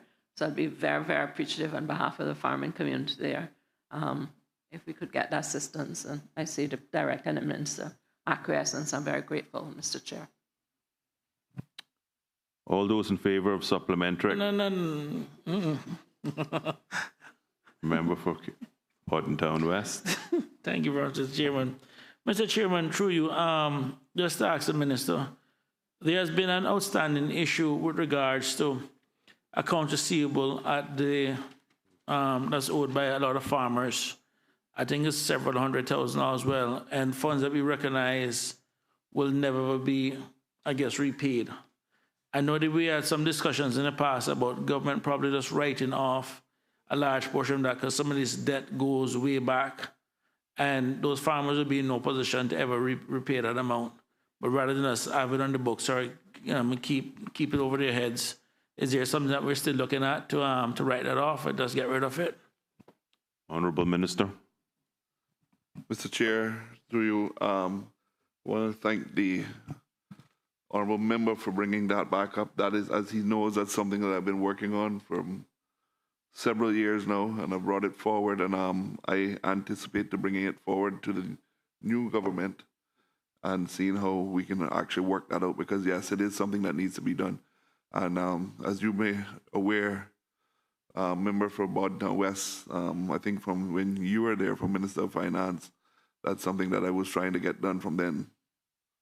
You know who stopped it, so don't worry. You know it's me to write it off already. Mr. Chairman, through you, just a quick question. One of the things I was made to understand that why things aren't shipped directly from Central and South America to the Cayman Islands is because of pretty much the food inspection regime, where they basically try to get things through the U.S., where they have much more robust inspection on foods and produce and so forth. Is that the case, or is there, we're not looking at boosting or augmenting the food inspection process here so we can get stuff from Central and South America, which can, rather than bypass the Cayman Islands, actually come here now much fresher and more inexpensive? Mr. Chair, through you, when I'm listening to the member, I'm thinking you're not talking about directly agriculture supplies. You're talking about more general food products for the island itself. That is correct.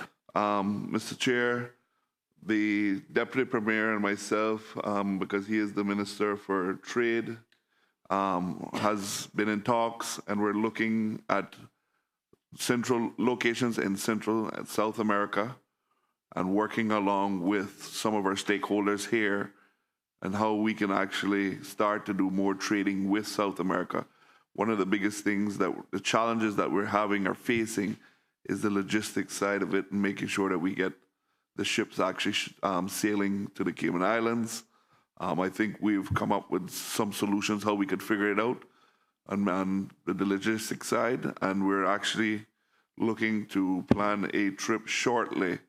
And if the Deputy Premier wants to speak towards it, to South America, we do have some of our food individuals that are bringing in food that wants us to look at areas of Brazil, Colombia, Nicaragua, and even into Mexico, with some of the names that some of our stakeholders now say that they get a lot of their produce from, instead of having to go into the U.S. and then sail back to us.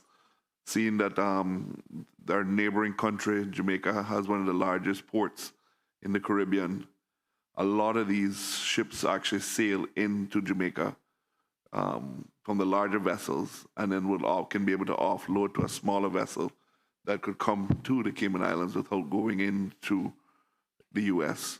So we're going to start to engage back with the other countries in South America and see how we can actually get that going. So it's a partnership with the Deputy Premier, and I know he's already put a group together, and we're also working with the Chamber of Commerce, and they have actually spotted other locations that they thought that we should be looking into. So it is a collective approach to how we're going to be able to look at dealing with food security, but not only just for food security, but how we can actually get building materials and stuff elsewhere. So it's all in the making, and I'm hoping that in the late part of this year and in the new year, we'll be fully running, trying to open up a lot more of these areas. Mr. Chairman, through you, I just want to thank the Minister for that response, and just to kind of jog back the memory of honorable members of this Parliament. Several months ago, quite some time, I believe, it made the news in Jamaica where there was a container of chickens that basically fell overboard and was being washed ashore in Jamaica. And when I did my research, just being curious as I was, I found out that a ship was actually coming from Brazil and that those chickens were actually destined for Cayman. Of course, I could not help myself to go on the Brazilian websites and start searching the price of chicken in Brazil and everything else, and then seeing what is there and factor in the shipping costs and all that kind of stuff, but would also recognize that chicken is duty-free, and then I look at the price in which it landed at the shelf, and I just couldn't quite believe it. But the bottom line about it is it's already happening where importers are already bringing in chickens from Brazil. And like I said, I thank the Jamaicans for the new service in that regard. But I was then, when I asked the question about, why wasn't more stuff coming from Central and South America, I was told that they relied on the U.S. for inspection purposes because they have a much stronger regime. And that was something that we're looking to strengthen. So the question in all of that is, ultimately recognizing that we depend a lot on the U.S. FDA, Food and Drug FDA, the U.S. FDA, to a lot of inspections for us and everything else. Is that a situation now we're looking to maybe set up our own, or as you said, if we're going to go via Jamaica, trust or look at the inspection process in Jamaica, or even other ports that have the ability to really test, I guess, the quality of the goods that we're importing? Because I can tell you up front, I strongly believe that a lot of these food and the preservatives is one of the reasons why we have these eye cancer rates in Cayman, and I stick by that. So it'll be curious to see in terms of our own inspection regime, if it's going to be something that we'll be looking to set up now that can basically aid in us bringing in, because we have also heard stories of the lack of quality in some of these jurisdictions, the lack of their own regulatory environment, and what we don't want to do is also import substandard food or substandard material into the Cayman Islands also. So the question is that something that we're looking to do? Honorable Minister. Mr. Chair, I thank the member for narrowing it back down to just one question afterwards. Mr. Chair, he's absolutely right when he's with everything that he said, and also about the container that fell off in Jamaica. It was coming from Brazil and was headed to the Cayman Islands. So we do import a lot of chicken from Brazil, and the numbers actually pan out a lot better coming from that direction. But there are concerns also too that we have, and why we continue to have a strict inspection regime is that certain areas of that Brazil actually has the bird flu now. So we got to be very careful what we bring out from those areas. But just to go back out there, yes, we are looking. I have a motivated director of agriculture there, and he's big on food security. And we want to continue to push. And I can tell you, he's already been doing a lot of the research for us on how we can actually start to move food security. So it's not one day out of the month that I do not get a text from him or a call from him that says of something that we should be looking into when it comes to food security. And he is, as the director, it is his part is going to play also in how we inspect these locations where we're going to be getting from. And there will be some amendments to the agricultural laws and stuff that will be coming down to Parliament shortly, with not only agriculture, but the veterinarian, the animal law, the pesticide laws. A few of them are going to be coming down here so that we can actually start to work on being able to get more food from that direction, but to try to eliminate as much of the what I would always call the red tape that's in our way to make that area. We started with Honduras. We actually put the logistics in and had the ship moving back and forth. But again, that was another stage is that we need to be able to inspect the areas from the agriculture where we're getting the food from. So I think in the future, what we would love to do is to see that those farms, those areas that have already been certified by FDA and that are going to the U.S., I don't see why they can't come straight to the Cayman Islands, right? Because they're going into the U.S., they're getting repackaged there, and then they're coming back to the Cayman Islands. So if you think about the sail time, sometimes it's going from Brazil, that's not stopping to Jamaica, but actually going straight to the U.S. These containers, stuff could be sitting in these containers for weeks, right, on time before they actually hit to our shores.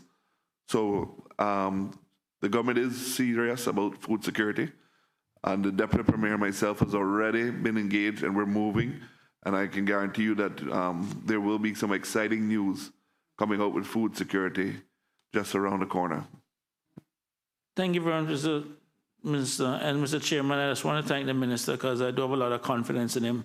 May I also ask him that while he's exploring these other opportunities to look at solar panels and also kind of hurricane shutters, especially for seniors, because every year when we're getting these scares, we spend a ton of money buying boards for people, when we might as well just make the investment, especially for seniors, and just get the proper hurricane shutters on their windows so at least they can be protected. So thank you very much, Mr. Minister. I appreciate it.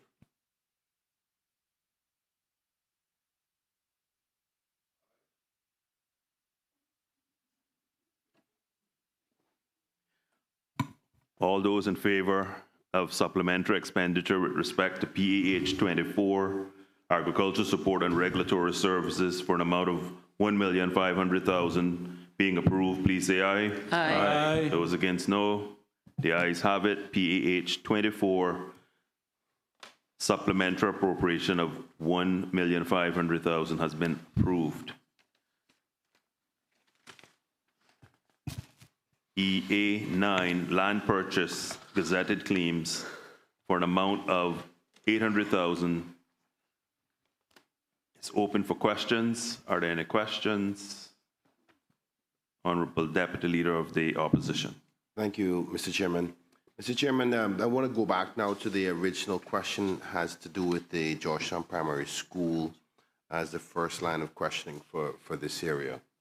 The Honorable Minister, as I was highlighting earlier, has been very supportive, working with members on this side to ensure and let us know updates as to road work expansion, but this has to do with Gazette claims. And the road Gazette claims that I was speaking of are literally right behind the Georgetown Primary School.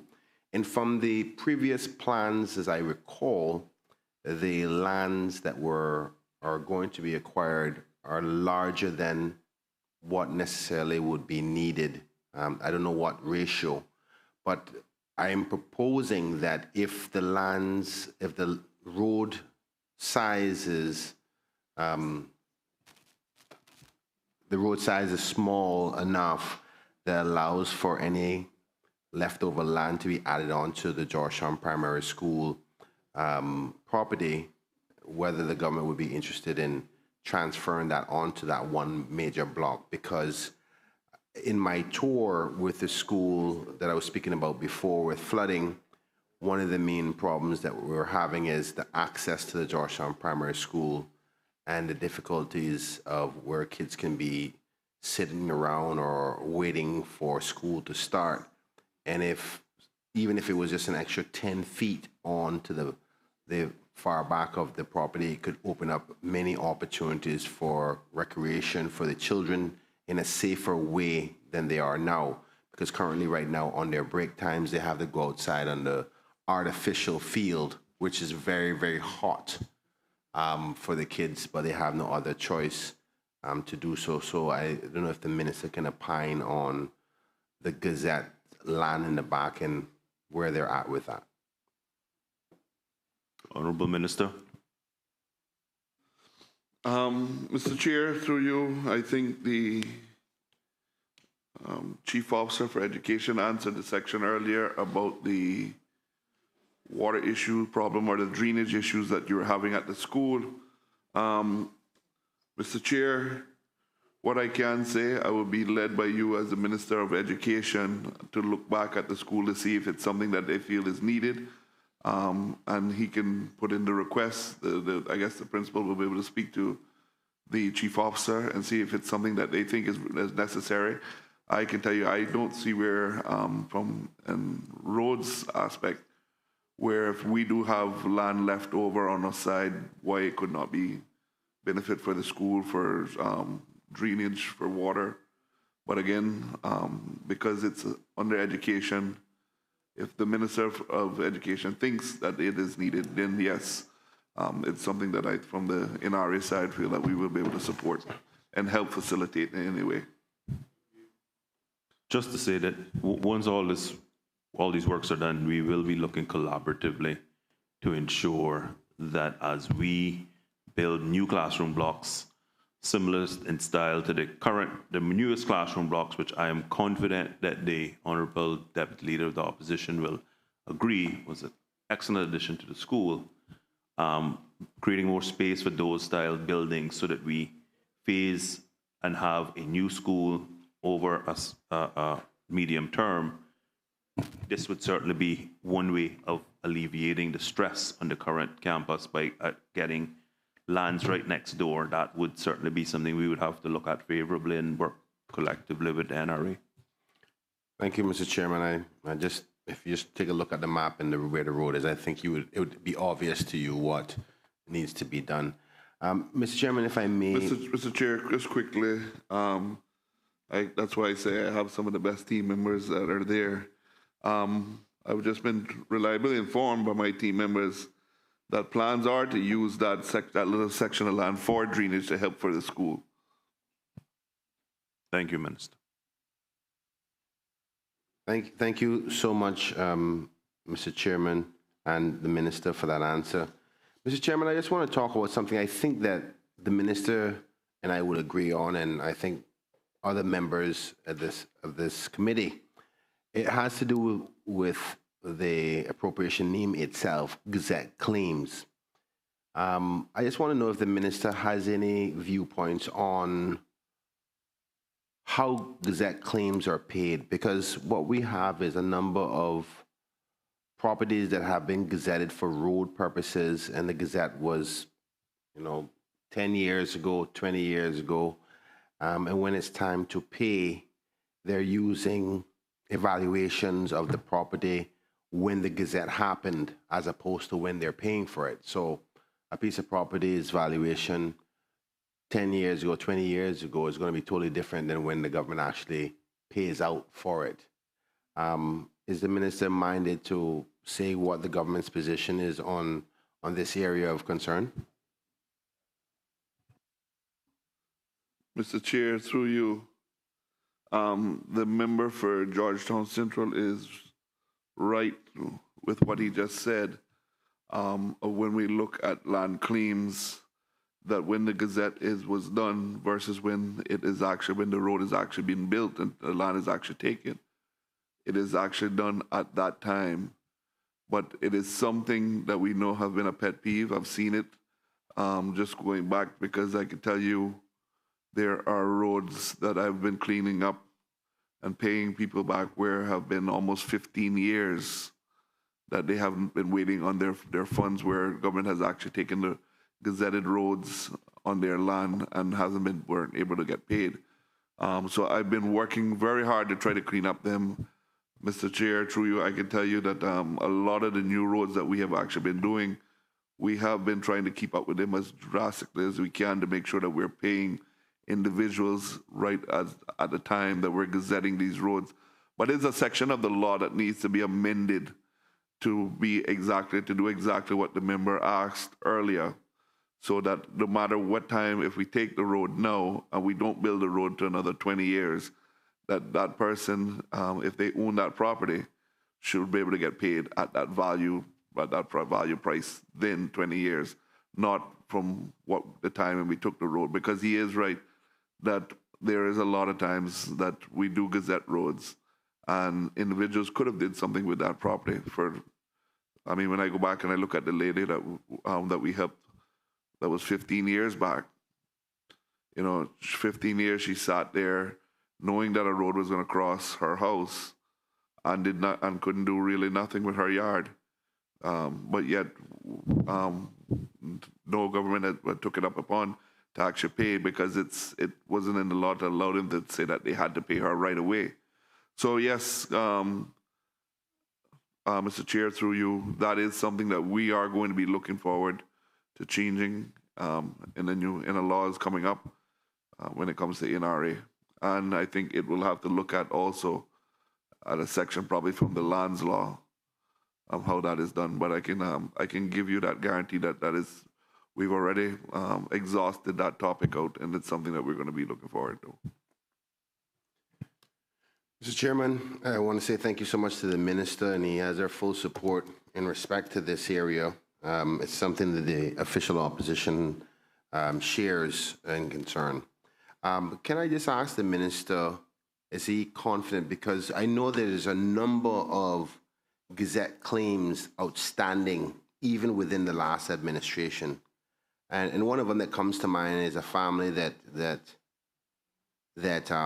has been gracious to government and haven't decided to cause any problem, take us to court or anything like that. But the Bobby Thompson Highway and the new roundabout that the minister made.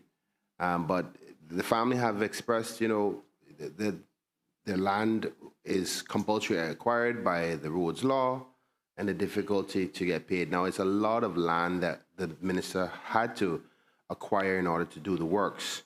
I just want to know that he will be fully supported and funded while you go through this budgeting process for him to be able to have the money to pay those families the money that they're outstanding, and that there's enough support given to the minister in his budget, because I know that as you try to balance this process, he needs that money because he can't pay those persons, which we all agree the road works is necessary. He has to acquire Kemayan property. but he can't pay them if this budget line item isn't topped up appropriately. And I don't think, even just based on the revised position of $2 million from what it was originally at $829 million, 29,000, thank you. Thank you. That we are not taking it serious to pay people for their property when it's acquired. So, Minister, and I guess Mr. Chairman, what I'm saying is I'm encouraging the government to support the minister in his budget, because it will be a criticism if the budget comes here in, I'm assuming, November or potentially end of October, and this is not adequately funded, knowing that there's outstanding payments to Caymanian families, and I only mentioned one because everybody knows Bobby Thompson Roundabout. So I hope that the minister can be confident and giving us the comfort of saying that he will be supported for the upcoming budget. Maybe the minister can opine on that. Thank you. Okay. He is supported. All those in favor of supplementary expenditure? Mr. Speaker, Mr. Chairman, I got one more outside of that. Thank you. I do apologize. Through you, Mr. Chair, Minister, Crew Road is one that is I'll deal with that on the EA 149 because it's actually major roadwork expansions. So I'll leave it till that question. Sorry. Thank you, member. All those in favor of supplementary expenditure with respect to EA 9, land purchase, gazetted claims for an amount of $800,000 being approved, please say aye. Aye. All those against, no. The ayes have it. EA 9, supplementary expenditure of $800,000 stands approved. Members, we're coming up on an item that requires a motion to be moved. However, I would crave your indulgence because we're moving well. So let us see how much more we can get done. But can we just stay in our seats for a 2-minute pause?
meeting of Finance Committee back to order. Please be seated. Members, we have reached EA 146, land purchase for conservation.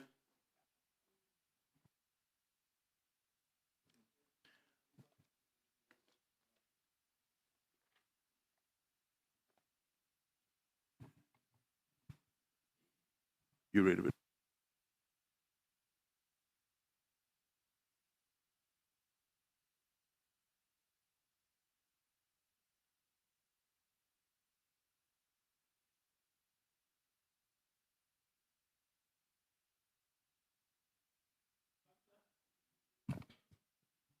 Minister, I understand the position, but quite honestly, it's a very simple motion. I don't see it as controversial. I don't believe there's going to be any major debate around this particular item. So I'd rather just take it now. And my proposal is the minister moves the motion, and any questions on the item, we take it and we proceed and vote on the item.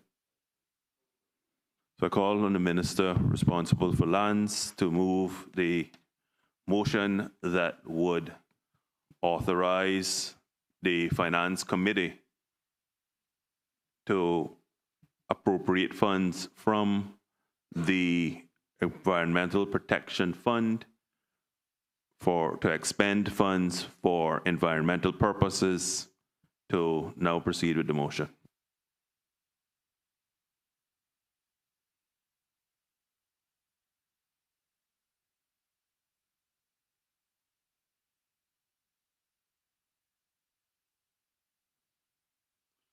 Thank you, Mr. Chair. Disbursement from the Environmental Protection Fund. Whereas the Environmental Protection Fund, the fund was created on the 10th of December 1997 by Government Motion number 1497, the purpose of defraying the expenditures incurred in protecting and preserving the environment of the islands. And whereas it is required that disbursements from this fund may only be made in accordance with the resolution made by Finance Committee and under the authority of the Minister of Finance for the purpose defraying the expenditures incurred in protecting and preserving the environment of the islands. And whereas at the 31st of August 2025, the balance of the fund was $44,190,000, and whereas the government is seeking approval in 2025 financial year for the further additional amount shown in the overleaf schedule of $5.5 million that represents the intended expenditures to be incurred with respect to protecting and preserving the environment of the island and being met by the disbursement from the fund. Be it now therefore resolved that the expenditures shown on the overleaf schedule totaling $5.5 million that are expecting to be incurred in the 2025 financial year to be recognized as being the interest of protecting and preserving the environment of the islands, and that the Minister of Finance be authorized to disperse up to $5.5 million from the Environmental Protection Fund to cover the expenditures to be incurred with respect to the matters of the overleaf schedule.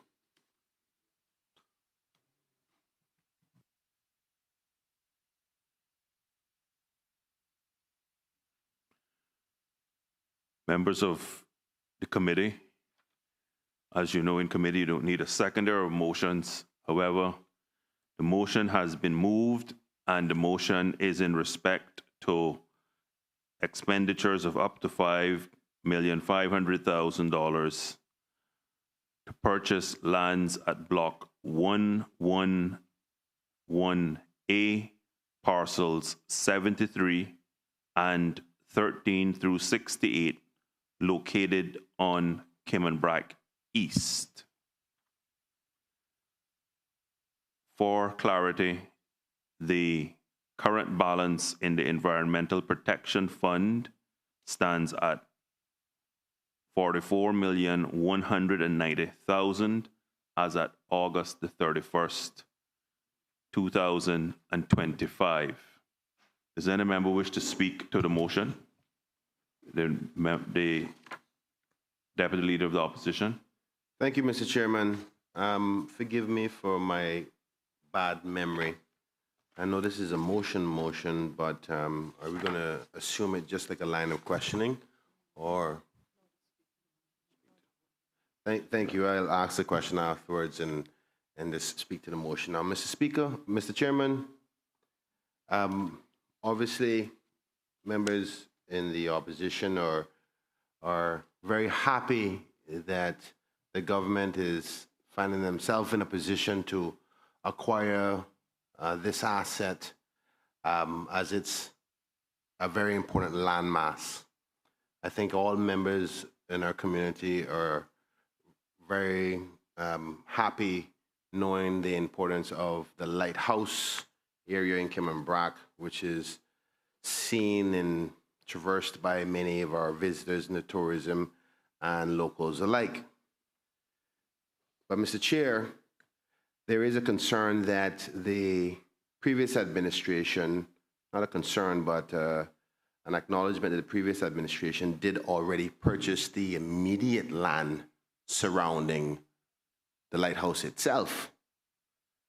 And by all means, that doesn't mean that we're not in support of further acquiring even further land around it, because I think at one point, if my memory serves me well, this proposal of potentially buying the surrounding areas was before us also, but was not in a financial position at that time to do so.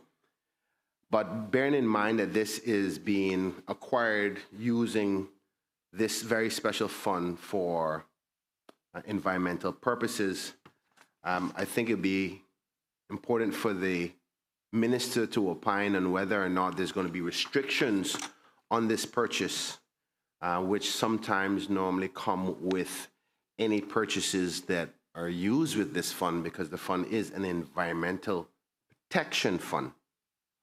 Are we, the opposition, as well as the greater public, are to assume that it will be only for environmental protection purposes, and how severe is that? And the reason I say that, not because I don't think it should have the necessary protections on it, not just for random development, but in light of conservation working hand in hand with tourism, there may be opportunities to expand the lighthouse a little bit further as an attraction.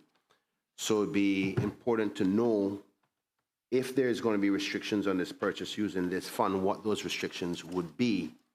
And also the clarity as to, has this purchase been done already? Because the information that was in the public domain is the land is already bought. And as we know, if that is correct or not, the house could be... Mr. Chair, just for clarity, just want to clarify, this is why we're here today. The longer we take to vote on this, the longer it takes me to get the money to the people. What we can say is that the land is under contract and there was a deposit on the property, just for clarity. And if we can get across this, maybe I can get those people a check by the end of the week.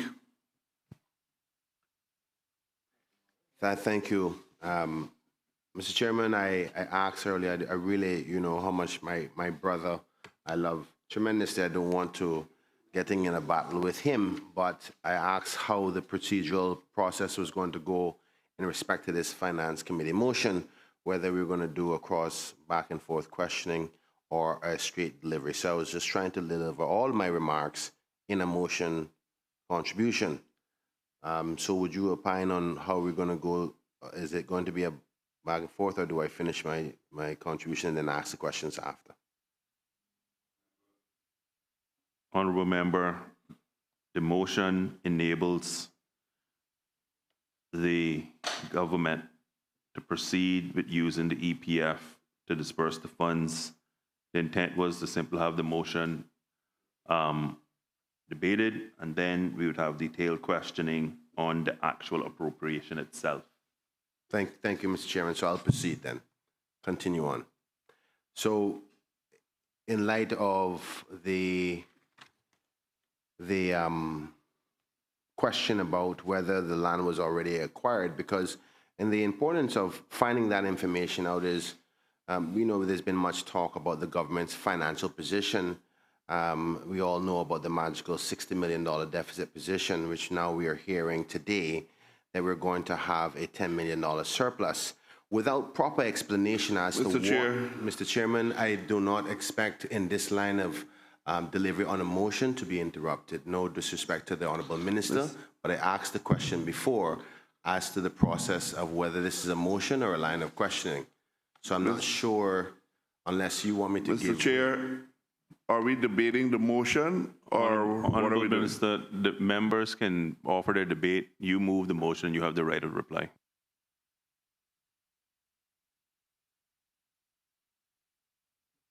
Can you proceed with the debate on the motion?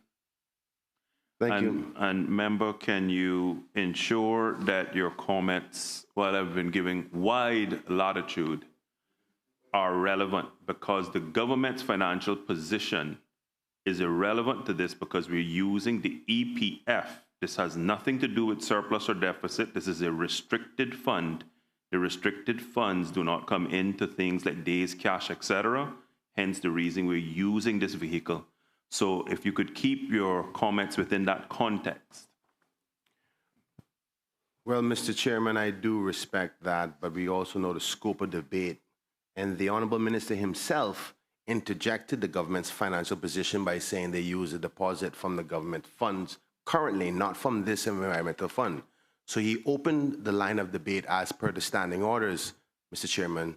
So I think I'm within my right to go down that road. But I will take your guidance and try to stay away from the government's magical disappearance of 60 million now to 10 million. Thank you. But I'm quite sure you will answer how you got there eventually. Mr. Chairman, I'm happy to hear that it was under contract, because there was a level of confusion as to where the money came from that we now know. So we hope to find out exactly what those restrictions will be, as it says, to preserve natural habitat, wildlife, and ecological integrity, which of course we here in the opposition support. But if it is down the line, which I know that this position of using these funds for the acquisition of this land probably did not come from the minister directly himself, but within the wider caucus, that I would like to know what the restrictions will be in his wrap-up. Mr. Speaker, I think it's fair to say that we all here in the opposition support this motion, and would just like to get some further details from the Honourable Minister, and we're happy to know that the government is willing to use the EPF fund in this way, as there are other locations that maybe the government may be willing to use for other protected areas now, as well. Thank you, Mr. Chair. That's my contribution. I'll look forward to asking some more questions when we actually get to the line item itself. Thank you. Thank you, Honourable Member. Does any other member wish to speak to the motion? Member for Cayman Brac East. Thank you, Mr. Chair. Just quite briefly, on behalf of the people of Cayman Brac East in particular and generally the Sister Islands, we wish to thank the government for pursuing this interest of acquisition of very important property, not just in Cayman Brac, but throughout the Cayman Islands, in this instance, Cayman Brac East. I must say that I'm grateful to Lands and Survey for the appropriate demarcation, which clearly identified that the immediate surrounding areas of the lighthouse was purchased by the previous government. And so there's no divergence of importance of acquiring properties for our people.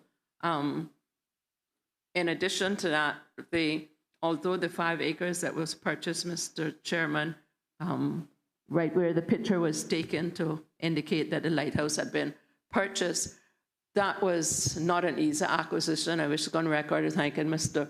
Wilbur and my team at Lands and Survey at the time, because we had to end up buying 55 acres off of Peters Road in order to get them to agree to sell us the 5 acres around the lighthouse. So it wasn't like for want of trying, but you have to crawl before you walk. So I commend the government for continuing on, and I would like to just go on the record also to say that I would ask the government to consider in due time a similar utilization of the EPF fund if they're not successful in getting a barter arrangement as it relates to the Barkers area in West Bay, as that was very near and dear to my heart and the previous government, men of women now sitting across the other side. And Mr. Speaker, I believe that much more would be accomplished when we take this collaborated approach, regardless of whether it's Cayman Brac or the Lighthouse in West Bay, because at the end of the day, it's for the benefit of our people. So I commend the government in this behalf, and it has my full support.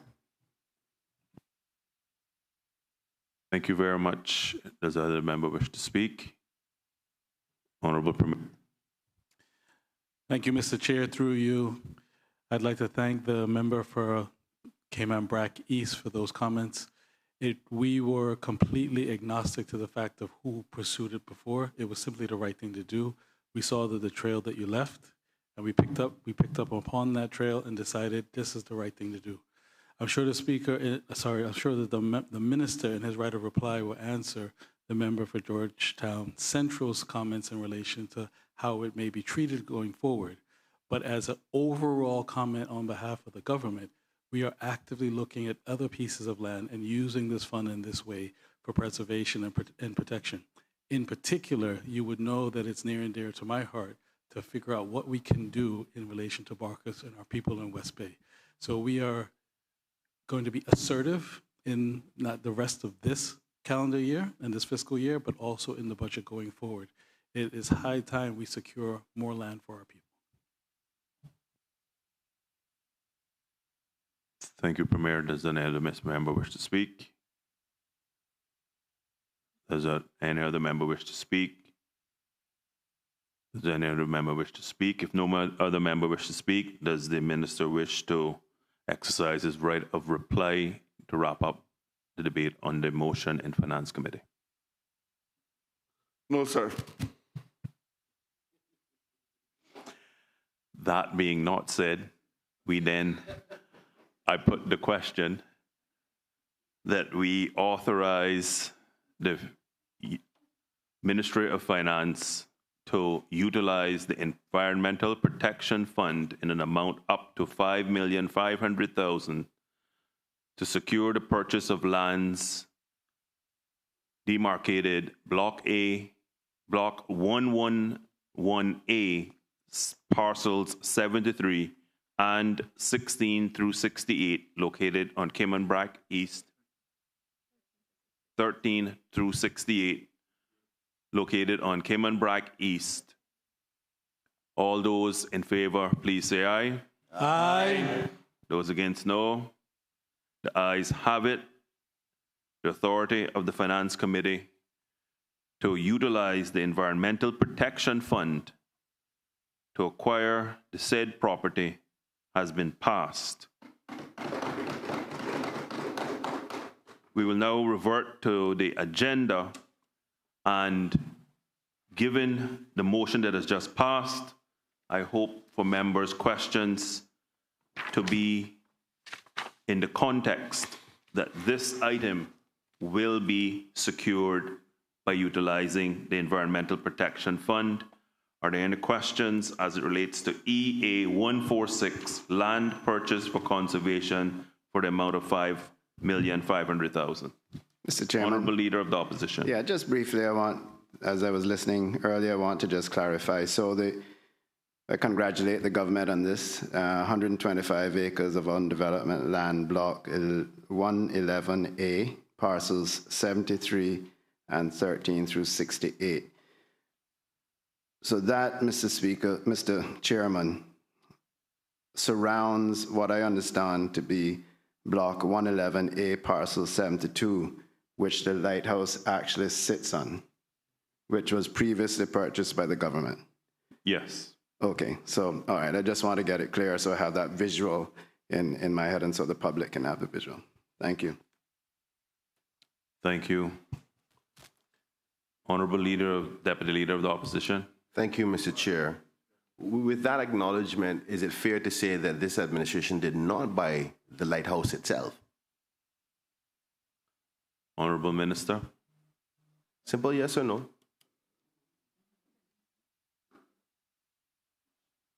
Mr. Chair, the property that we are talking about purchasing now is actually the property that is next to the lighthouse and next to the Crown property, which the lighthouse already is in Crown land already. Thank you, Mr. Chair. I was hoping that the minister would respond in the motion about my concern about the restrictions that would be made on it. He didn't opine on it, so I'm forced to ask in the questions. Can he say if there's... Huh? Fair enough. So can the minister say if there's going to be any restrictions considering, because sometimes you can use this fund for other things that may not mandate a conservation component. I'm certain that the honorable member for Savannah would want this clarified for the public's domain. So can the minister say if there's going to be any restrictions specific to using this fund on this land that has been acquired? Honorable Minister. Mr. Chair, through you, at the time of the purchase of this property there's nothing on there, no restrictions being on the property.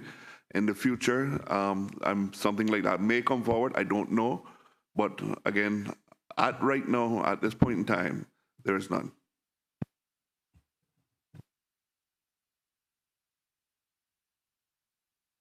And just for the clarity, you meant the member for Newlands, not Savannah. Correct, Mr. Chairman. I do apologize to the member from Savannah. I was speaking to our former Premier, the Honorable Wayne Panton. Thank you. I didn't want you mixing up the lady member from Savannah, Ms. Borden, in the crosstalk. All those in favor of supplementary expenditure with respect to EA. Mr. Chair, I was just going to offer some clarification for a second in respect of the question. If there is conditions or allocations of property in respect of the National Conservation Act, there is a very clear process involved there, which would involve public input, public consultation over quite an extended period of time. So that would be a completely separate process, which all members of the public and indeed members of the opposition would have their opportunity to comment on. All those in favor of supplementary expenditure with respect to EA 146 land purchase conservation for an amount of $5,500,000 being approved, please say aye. Aye. Those against, no. The ayes have it. EA 146 land purchase conservation in an amount of $5,500,000 has been approved.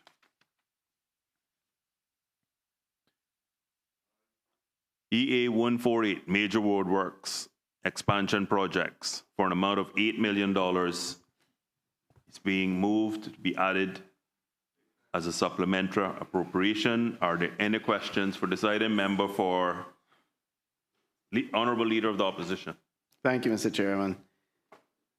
Mr. Chairman, I just want to ask the honorable member, minister responsible for the road works, would he be able to say if there are any plans to pave or repave or repair Borden Road and Eastern Avenue in particular from Kirk Home Center to the Godfrey Nixon intersection? These two roads have endured tremendous amount of use and stress and distress, if I can call it that, from the quarry trucks and the cargo trucks going from the port to the CDC. And they have now become, I think, on Eastern Avenue, when you get in front of Brit K, if you have a cup of coffee in your hand, you have to list it to the side so it doesn't pour out on your lap, because you're actually driving in a groove that the trucks have dug out. from the weight of the aggregate, et cetera. And Bodden Road is just completely, it's almost down to raw material there. So I just ask those two, for those two now. Of course, when budget time comes, we have a list of other requests, but those two are in desperate need and are considered, in my consideration, not district roads, but major infrastructure roads supporting the port. Honorable Minister. Mr. Chair, through you, I perhaps thought that that question would come up to me today. Just having conversations and meetings with the leader of opposition, and I can say that those two particular roads, Eastern Avenue and Bodden Road, is in the mix of doing this year within this money that we are allocating for. There are just some checks that we need to go back with Eastern Avenue, which the director, myself, had a conversation just yesterday that he's just checking back with the telecoms just to make sure they are known that we are going to be doing that shortly. And if there's anything that they need to do before we actually go in and pave it.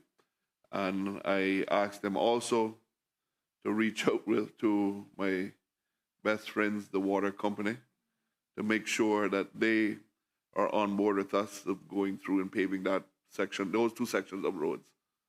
So I can commit to him that, yes, they are on NRA's road works to get completed this year. Thank you, Minister. Mr. Chairman. Mr. Chairman, I just Opposition. would like to offer my thanks to the honourable member, and just to reiterate to him and his team, as discussed before, in particular Eastern Avenue, that particular stretch of road is heavily used by pedestrians and cyclists. So I would encourage that we have, wherever possible, pedestrian and cyclist lanes. Member for Bordentown West. Thank you, Mr. Chairman. Mr. Chairman, through you to the Honourable Minister, can you just give us an update on the East-West Arterial?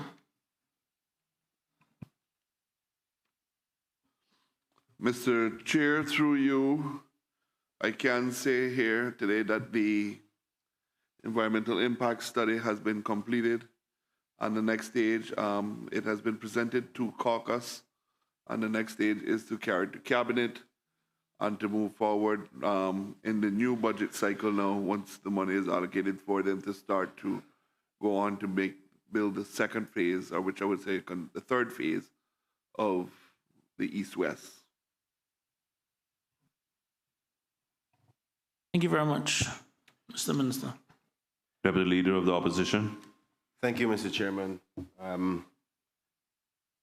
The Minister, I want to ask some questions in respect to some district roads, but one in particular, the Crew Road area. I know the Minister may be aware that it's a residential area, unfortunately, in the center part of the district, and highly trafficked in the mornings and in the evenings. Unfortunately, we're having a lot of dump trucks and heavy equipment driving through there, which is not really conducive for the residential component of that area. I'm not sure if there's anything the Minister plans to do in respect to restricting that road to be only for residential access, or limitation from commercial access unless delivering commercial aggregate or supplies in that area, because it becomes not only a noise pollution for the area, but also a safety hazard as the road is very narrow. Can the Minister opine any much on this area? Mr. Chair, just to say that it would probably have to be something of a motion or a government policy to actually look at how we stop certain vehicles from going into certain areas. You know, if I was in the opposition, Mr. Chair, I probably would have brought a private member motion asking for the government to request that and then the government could actually take it under consideration. And we could take it from there to look at it from there. But if the member is asking for me to look in to doing that for him, I have no problem of actually, with my team, doing some research and seeing what it will take to do that, and if it is an amendment to the traffic law or the NRA law, or which law it is, we will be happy to look into it and see. But again, I just wanted to put that out there for the record that he can bring a private member's motion on that. Thank you. Mr. Chairman, Leader of the Opposition, any further questions on this area? Yes, I do. I want to thank the minister, and I definitely knew, because of our strong relationship, that I wouldn't need a private member's motion, and he would see the support. But if he's indicating that maybe I should bring the motion to allow the whole government to opine on it, but I think we're all in support of trying to get the safety for that area. I'll go a little bit further with the Crew Road area. Most members may be aware that Crew Road is a very narrow road. A lot of the houses are very close to the edge. And with it being a residential area, you have a lot of domestic workers, gardeners and so forth, who are not necessarily driving vehicles, and you have kids walking home from school and so forth. And the whole of Crew Road has now become a serious traffic and safety risk. I've walked today. My team and I do cleanups on the Crew Road area once every 3 months on the main road, and sometimes we are scared to get knocked over by cars. I know that I set the tone for that because I know that there is an obligation that any new development on the main road of Crew Road has to have a sidewalk installed. And I want to call it a motion, if you will, or maybe I should formally do a motion, ask the government to seek out all of the landowners on that stretch of Crew Road who may be willing to allow government to do the installation of the sidewalk, because after the sidewalk is installed, in order for that sidewalk to be Crown property, they would have to purchase it. And I think there's a lot more families who may be willing to work with the NRA and the minister so that to make Crew Road a lot more safer. I'm so happy that the minister worked closely with me the last time to help a family of about 7 elderly living in their yard on Crew Road who was on a sharp bend, who were very scared every day of their life going in and out of their property because it was so unsafe coming out into traffic. And he was able to resolve that by installing a sidewalk there, knowing that it's only a matter of time before it had to be done. And I'm asking him to take that approach on a holistic scale now with all of Crew Road so that the children and those pedestrians on that area can be safer. Sadly, this residential road is in a highly trafficked area every single day of the week. And if the minister wants me to introduce him to all the landowners, I'd be happy to do so. But I think there's more landowners there who would be willing to facilitate that if the government would incur the cost, which would eventually be theirs because the land would have to be transferred to them anyway, to put a sidewalk out in the front of the road so Crew Road can be safer. So if the minister is willing to accept that as a motion and give support to it, or if he wants to indicate that I have to formally do a motion, I'll do that too. But the safety of the people of Crew Road is at risk, and the children and all those people who work in that area as it's a residential zone. Minister?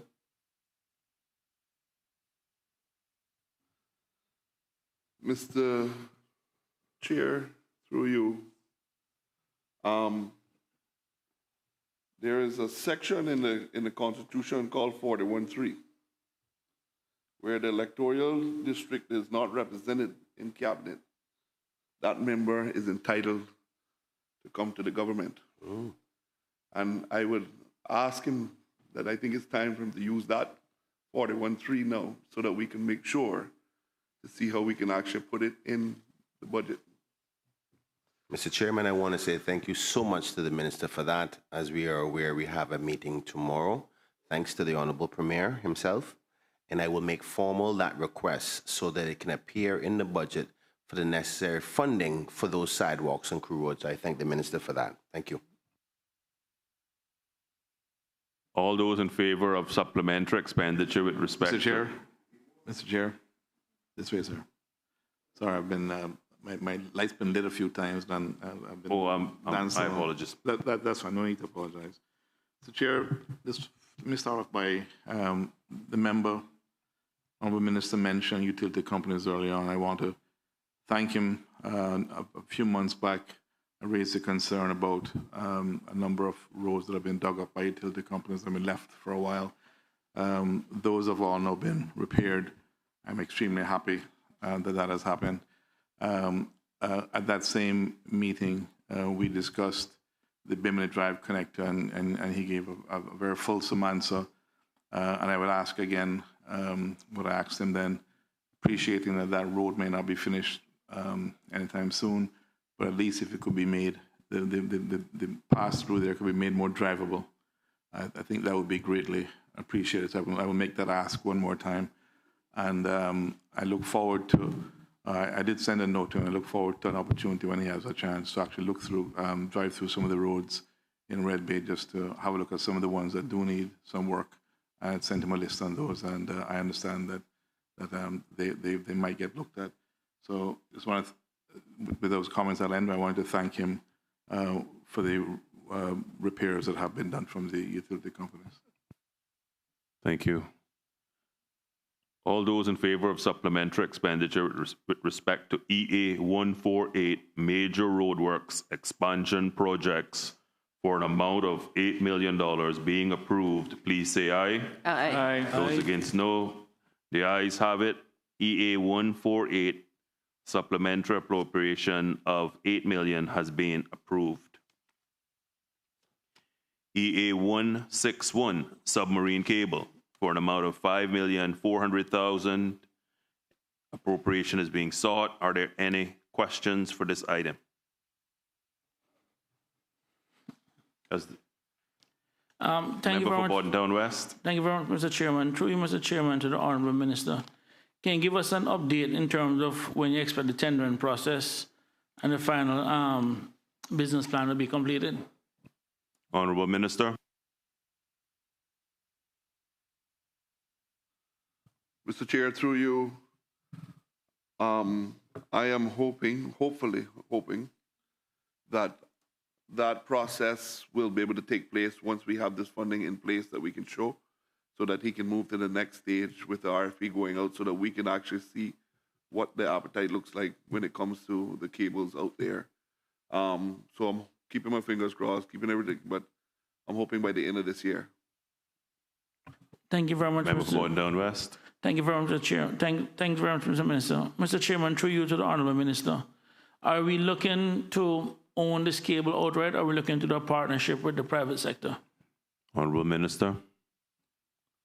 Mr. Chair, through you, at the moment right now, we are looking to do a partnership. What we are looking is for a spur off of cables. We do know there are a number of cables that will be coming down the pipeline shortly. So we're anxious to get this RFP out so that we can know what it's going to look like, what it's going to cost the country. At the moment, when we looked at owning the cable, at the first initiative start, the numbers were coming in very high, and that's why we switched from owning to actually looking at a private partnership. Sir, thanks very much, Mr. Minister. Through you, Chairman, to the Honourable Minister. When you say the numbers are coming in very high, what kind of numbers you were talking about? Mr. Chair, through you, I don't want to quote numbers that I don't know right off the top of my head to be exact, but I know they were very high at the time. But if the member is okay, I am happy to put that in writing back to him, so that nobody said that I'm out there misleading them with numbers. Well, that's fine if you have the numbers. Actually, we're meeting tomorrow afternoon, so we can discuss this further offline, so that's fine. We can have that in our meeting tomorrow. I'll be happy to give you all of the numbers tomorrow, sir. Excellent, thanks. I'm pretty sure my team is listening and they're putting it together as we speak. All right, cool. All those in favor of supplementary expenditure with respect to Chair. Sorry. It won't be long, I promise. My apologies. Just the inquiry, which should not be a surprise. There have been talks back and forth, Minister quite aware, as to what's relating to a spur. Would that now also include the sister islands? Thank you. Mr. Chair, through you, it would be very hard for us to forget the sister islands. As we started off this venture, we have always included the sister islands in it. And to my colleague from Cayman Brac West, am I correct, West, has always been there advocating that the sister islands be not left out. So yes, there is that this spur will go to the sister islands. Thank you, Mr. Chair. And without deferring from the response from the Honourable Minister, having been around this circus for a little while, I expect no less than for him to extend his hand to the member from Cayman Brac West to say he's supported, because I'd be surprised if he didn't. Mr. Chair, through you, I want to thank not only the member from Cayman Brac West, but also the member for Cayman Brac East, because she was there from the start and was always advocating for Cayman Brac. And I can say that Cayman Brac is still being advocated at the table and is still guaranteeing that the cable will come to the Brac also. All those in favor of supplementary expenditure with respect to EA 161 submarine cable for an amount of $5,400,000 being approved, please say aye. Aye. Aye. Those against, no. The ayes have it. EA 161 submarine cable supplementary appropriation of $5,400,000 has been approved. Mr. Chair, just quickly, I just want to thank my team from the ministry that have been here with us. But as you can see, they've well prepped me, so there was no questions for them directly. But I just want to thank them for always being here with me. I want to thank the chief officer, deputy chief officers, the finance, CFO, and all of the policy officers that are here. Thank you all.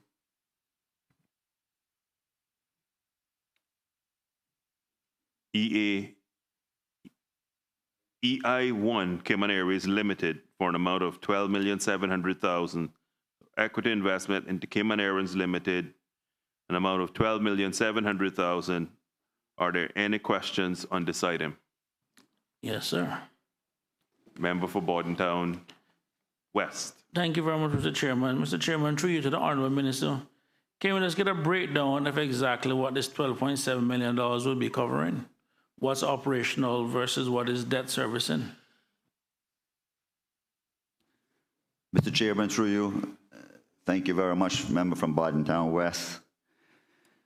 The breakdown will be a $3 million for an equity investment shortfall, a $1.6 million that was over budgeted, a third-party airline handling service amount of $0.7 million, and a scheduled heavy maintenance variance of 1.6, and 5.8 million in a long-standing liability to the Cayman Islands Airports Authority.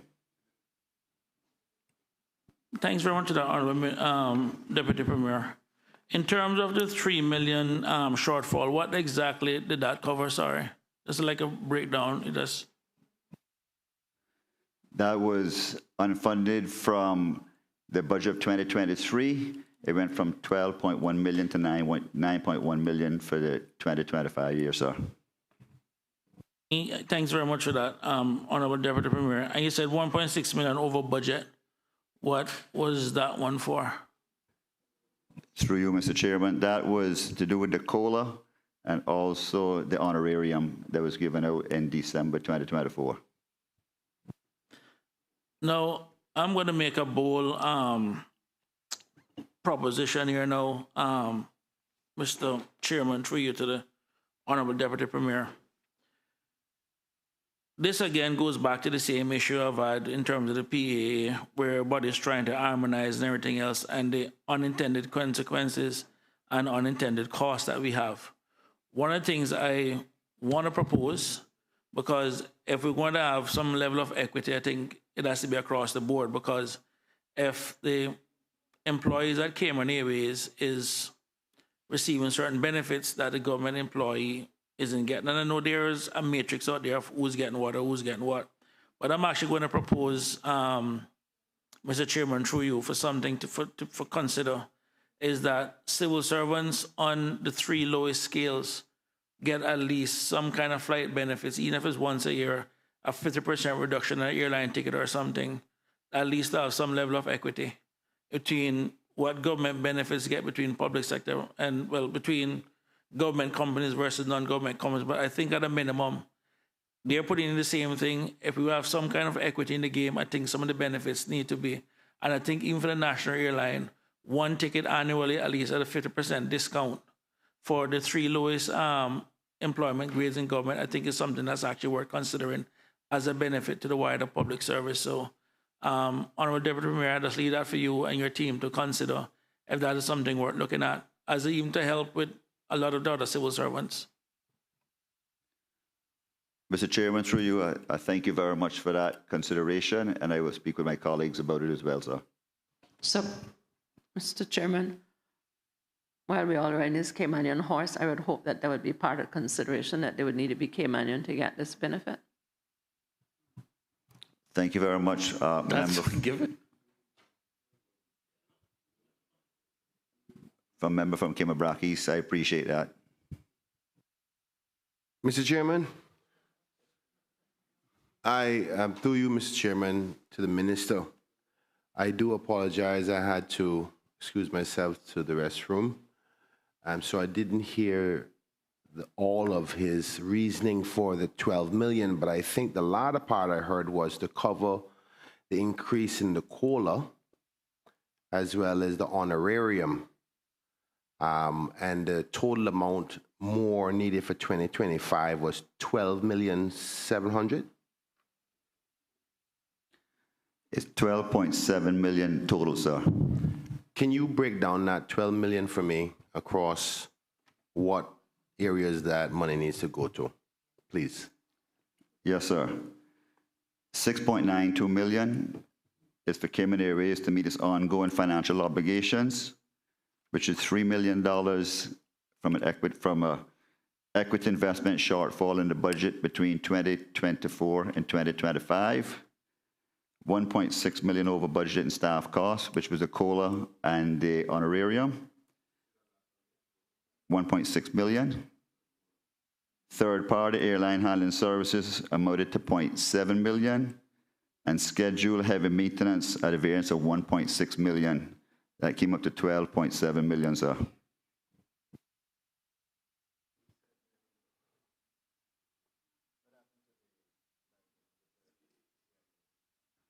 My apologies. 5.8 million in historical outstanding liability dating back to 2015 to the Cayman Islands Airports Authority.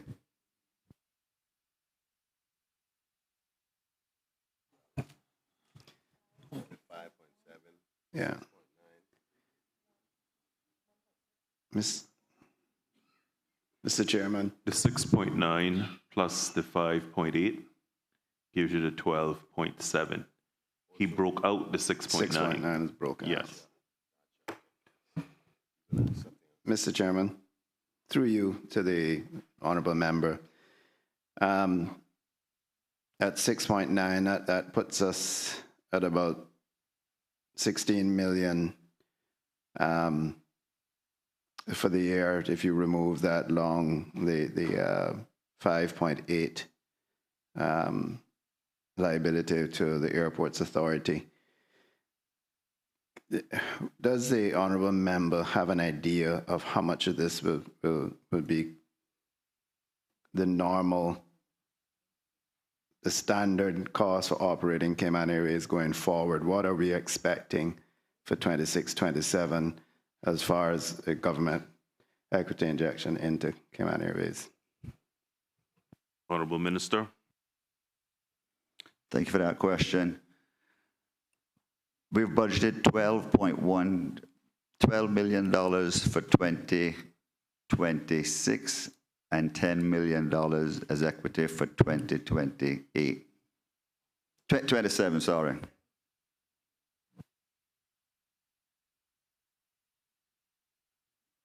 Mr. Chairman, through you to the honourable member, that's very optimistic. I'm glad to hear that. It'll be interesting at budget time.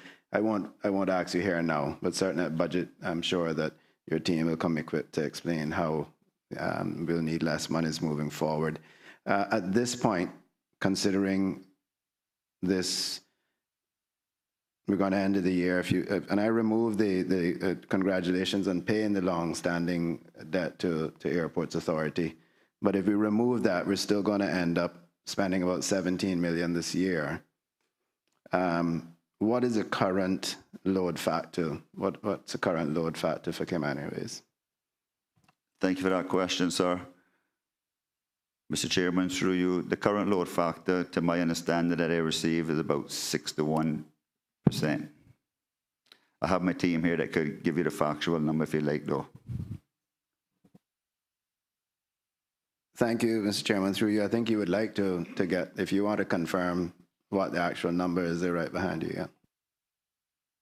Mr. Chairman, just give me a few seconds, please.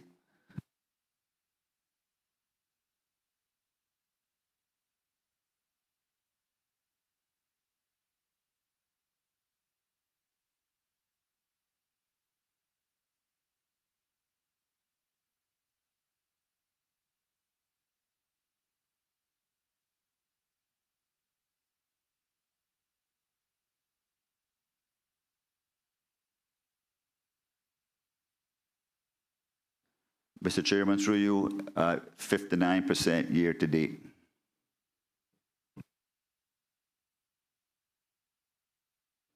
Mr. Leader Chairman. of the Opposition. Thank you. Through you, sir.